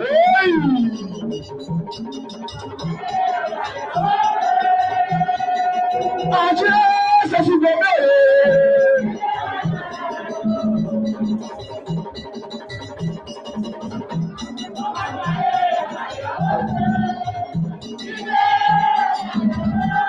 C'est ça, c'est ça, c'est ça.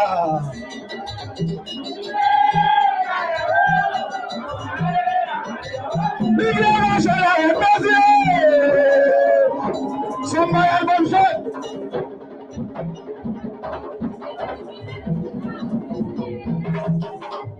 Comme malheur, on parlait à l'eau. Aïe, aïe, aïe, aïe, aïe, aïe, aïe, Jumba.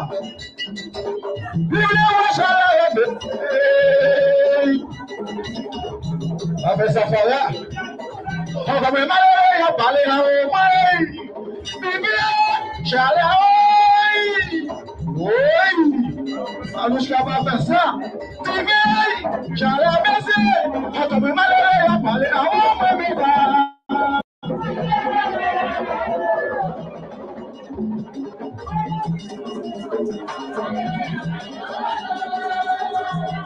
Adieu, je m'allonge mon gars.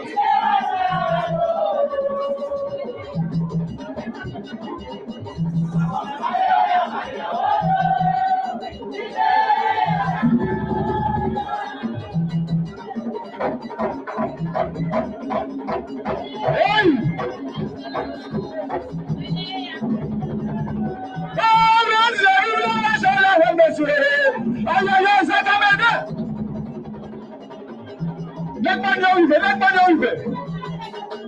Oh, comme un malheur, il a parlé à l'homme. Il veut, j'allais, aïe, aïe, aïe, aïe, aïe. Il veut, j'allais, oh, comme un malheur, il a parlé à l'homme, monsieur.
Se me fè kame de demache choukou la mè maman de la chayde.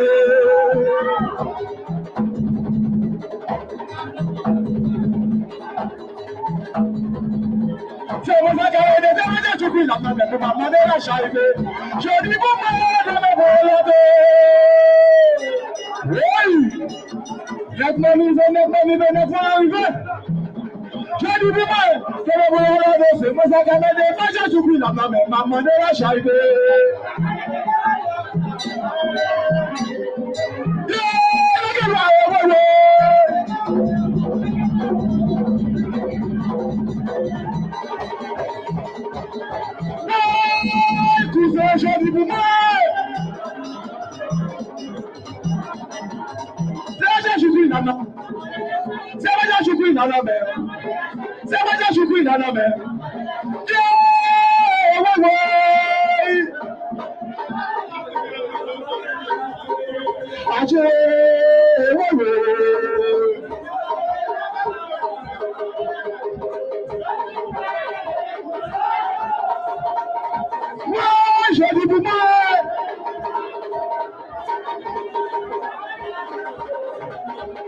vous avez des pages, je suis la maman de la charité.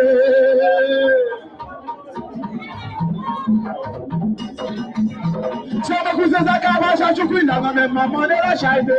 Je dis, vous m'aidez, mais vous Adieu,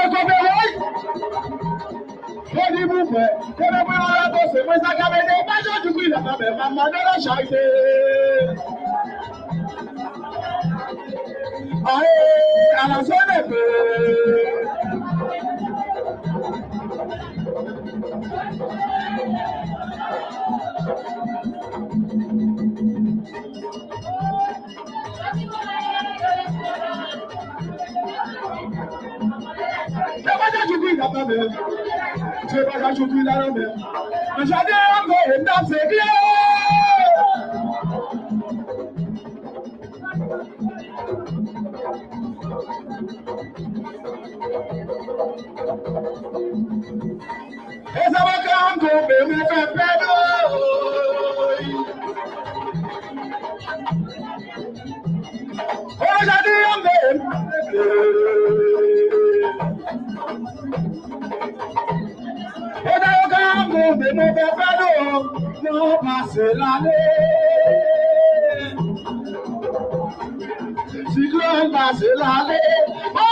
Bien, je dois signaler que ça c'est Cécile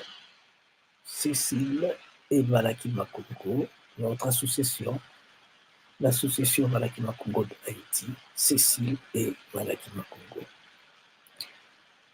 Ça c'est dans la forme actuelle, très puissante. Maintenant, en dehors de ça, il y a nos débuts de 2019, de 2002 à 2010, 13. Donc, on va se faire une idée un peu sur ce que nous avons été dans le passé.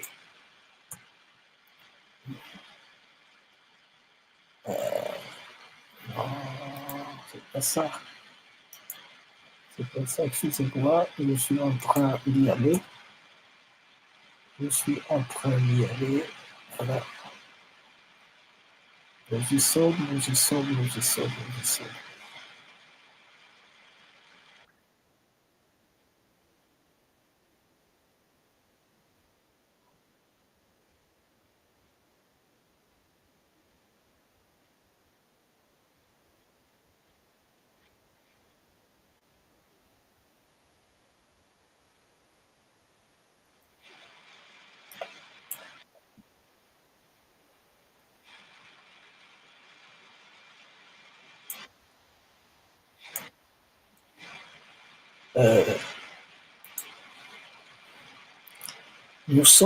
Nous sommes obligés de vous présenter aussi les amis de la Guadeloupe qui étaient venus en premier nous voir au Congo. Donc on va commencer par les amis de la Guadeloupe, les amis de Saint-Domingo, pour terminer avec Haïti. Merci pour votre patience.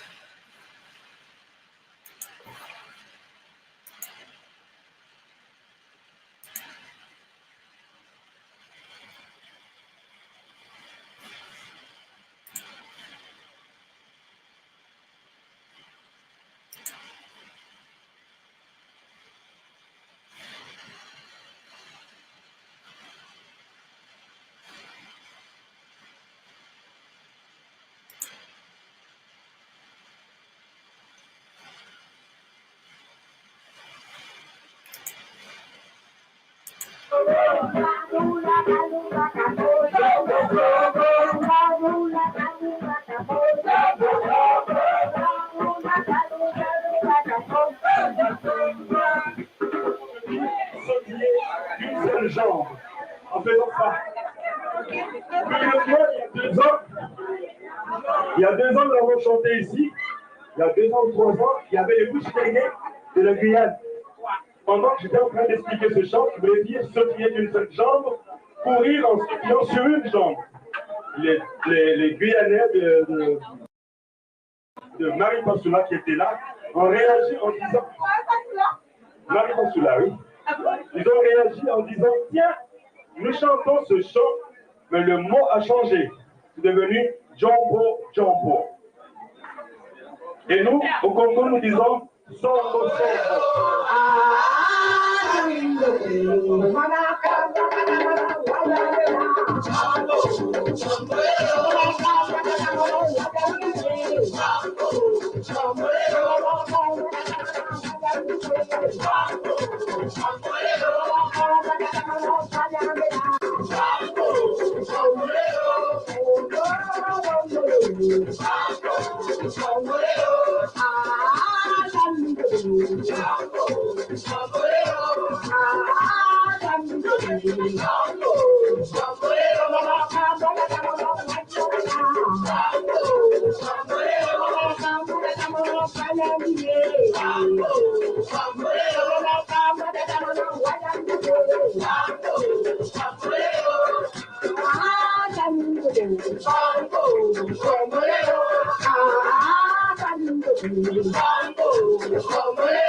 Je crois que c'était une forme d'expression pour résister un peu contre tout ce qu'on leur a dit, tout ce qu'on leur a fait, moralement, physiquement.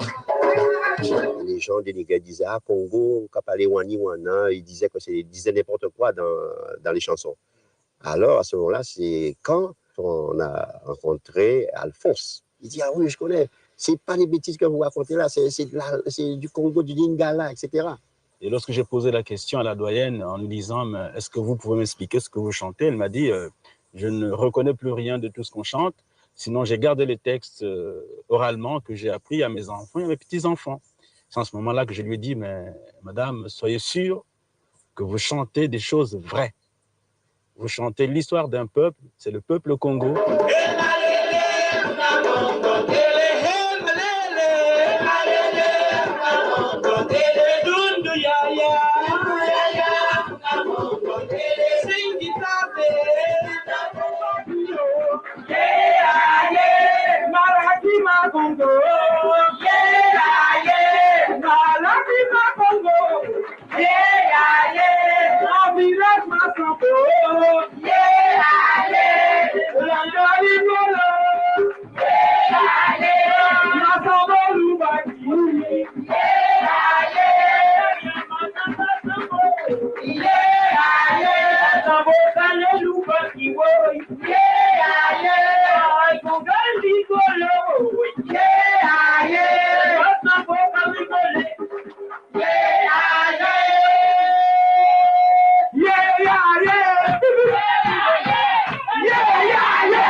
Yeah,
Est-ce que nous sommes prêts? ¿Están listos ya para escucharnos? Est-ce que nous sommes prêts? Estamos listos. Parce qu'aujourd'hui, on va manger le fils du léopard. Hoy vamos a comer algo que no conocemos realmente, que se llama pez de léopard. Aujourd'hui, on va manger le fils du léopard. Ou ne tamo pou mwen pou ka visite ou. Anonse os anj nan lo, manos miwa. Yahweh, Yahweh. Ça m'a dit les barrés, réellement des changements. Annoncé aux anges nan lo, manos miwa. Yahweh, Yahweh. Ça m'a dit les barrés, réellement des changements. Et dans mes rêves,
Nous sommes venus au nom de Malakima Congo, au nom de l'Afrique profonde et éternelle, pour rendre hommage aux ancêtres, à nos ancêtres du vaudou qui furent déportés ici.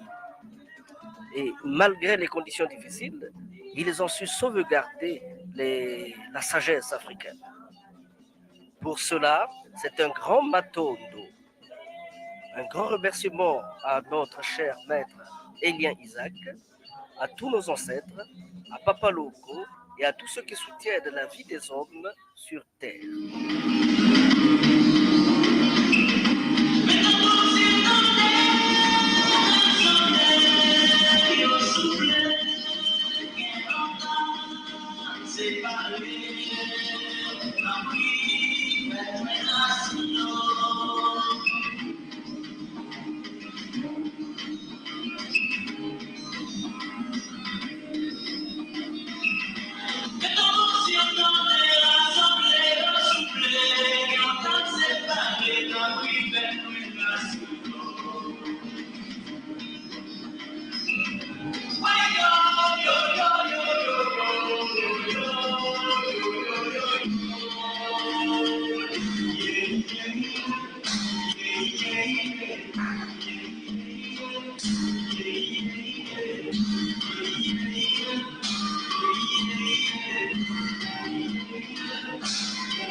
Dans 2 ans, on va célébrer ici la naissance de la première République noire. Ça s'est fait avec les hommes. Là, c'est une cérémonie du bois Calimon. Nous y sommes. Qui peut me chanter les chansons qui étaient chantées? Qui peut?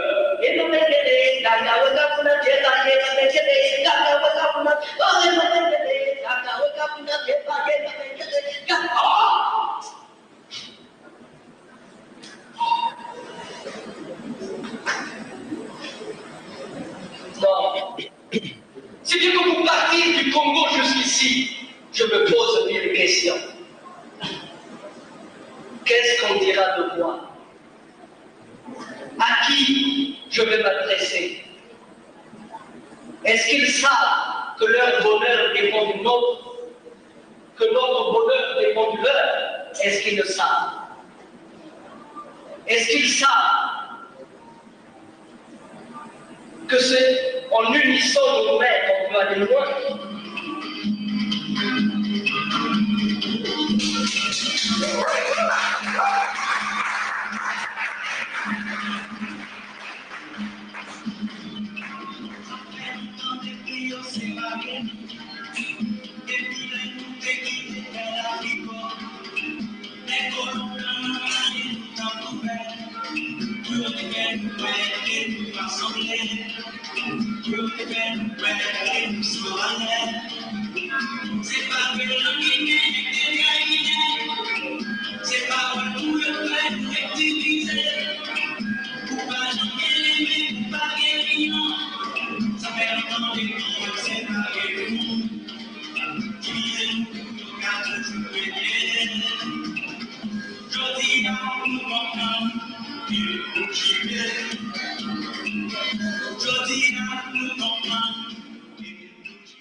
Voilà, nous avons donc terminé.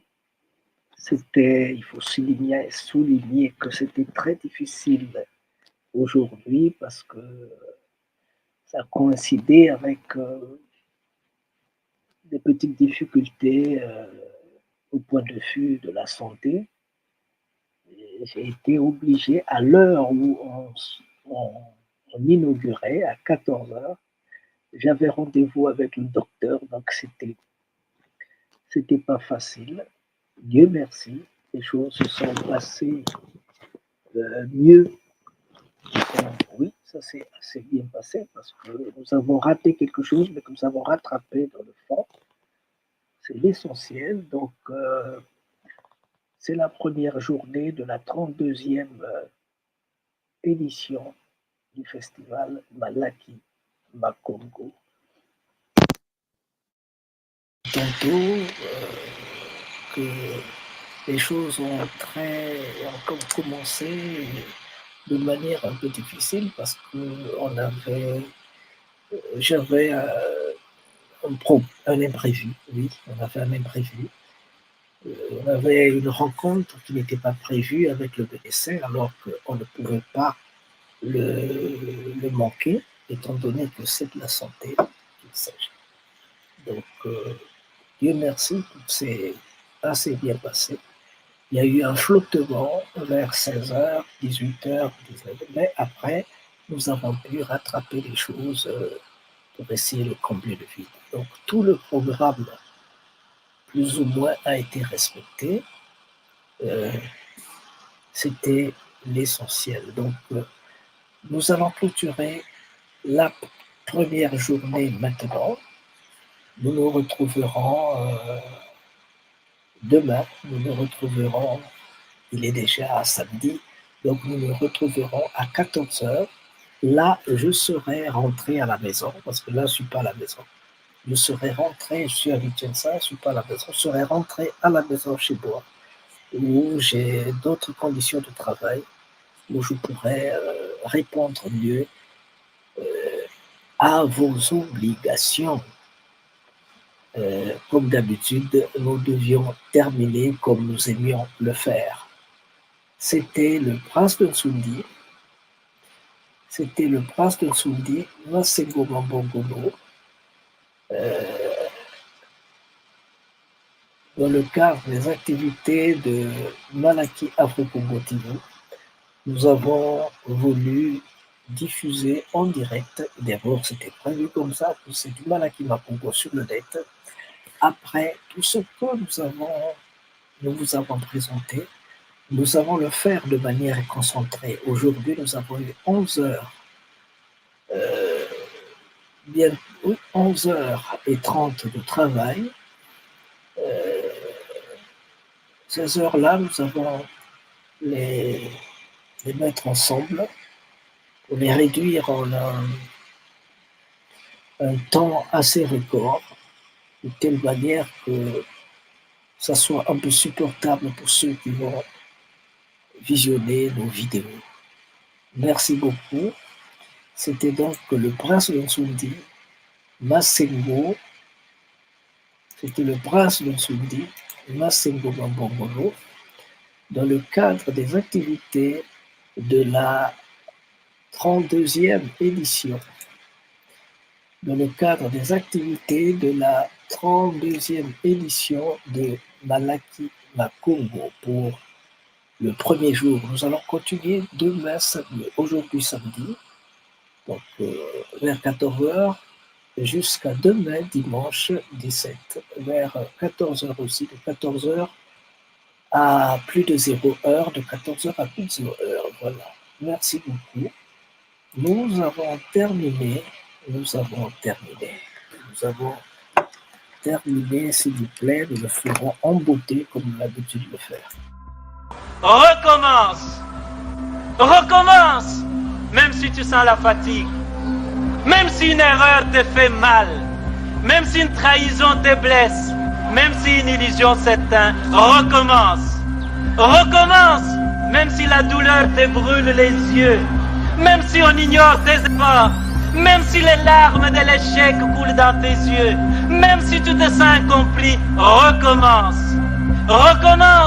même si l'injustice semble toujours avoir le dessus, même si tu sens la peur au plus profond de toi, même si les autres abandonnent, même s'il faut en payer les prix, recommence chaque jour avec patience et amour, recommence au jour des soleils comme au jour des tempêtes, recommence avec amour et sans jamais te décourager, recommence pour Dieu, avec Dieu, comme Dieu, recommence ton peuple, avec ton peuple.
Remercie vivement les Malakima Congo qui a voulu songer et penser à adresser une invitation à Bundudia Congo de participer à ce forum d'une grande importance historique.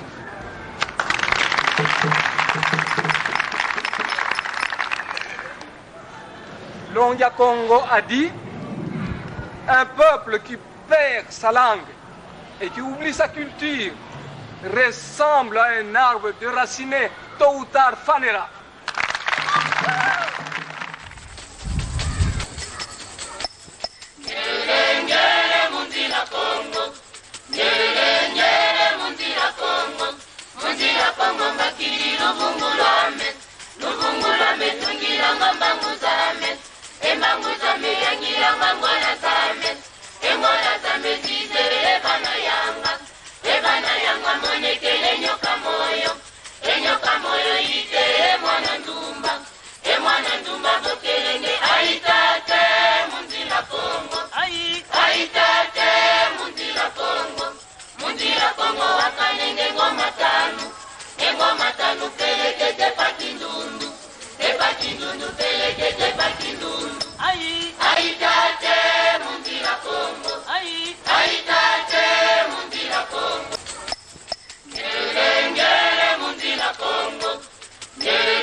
Ngoma tanu peleke te pakindundu, te pakindundu peleke te pakindundu.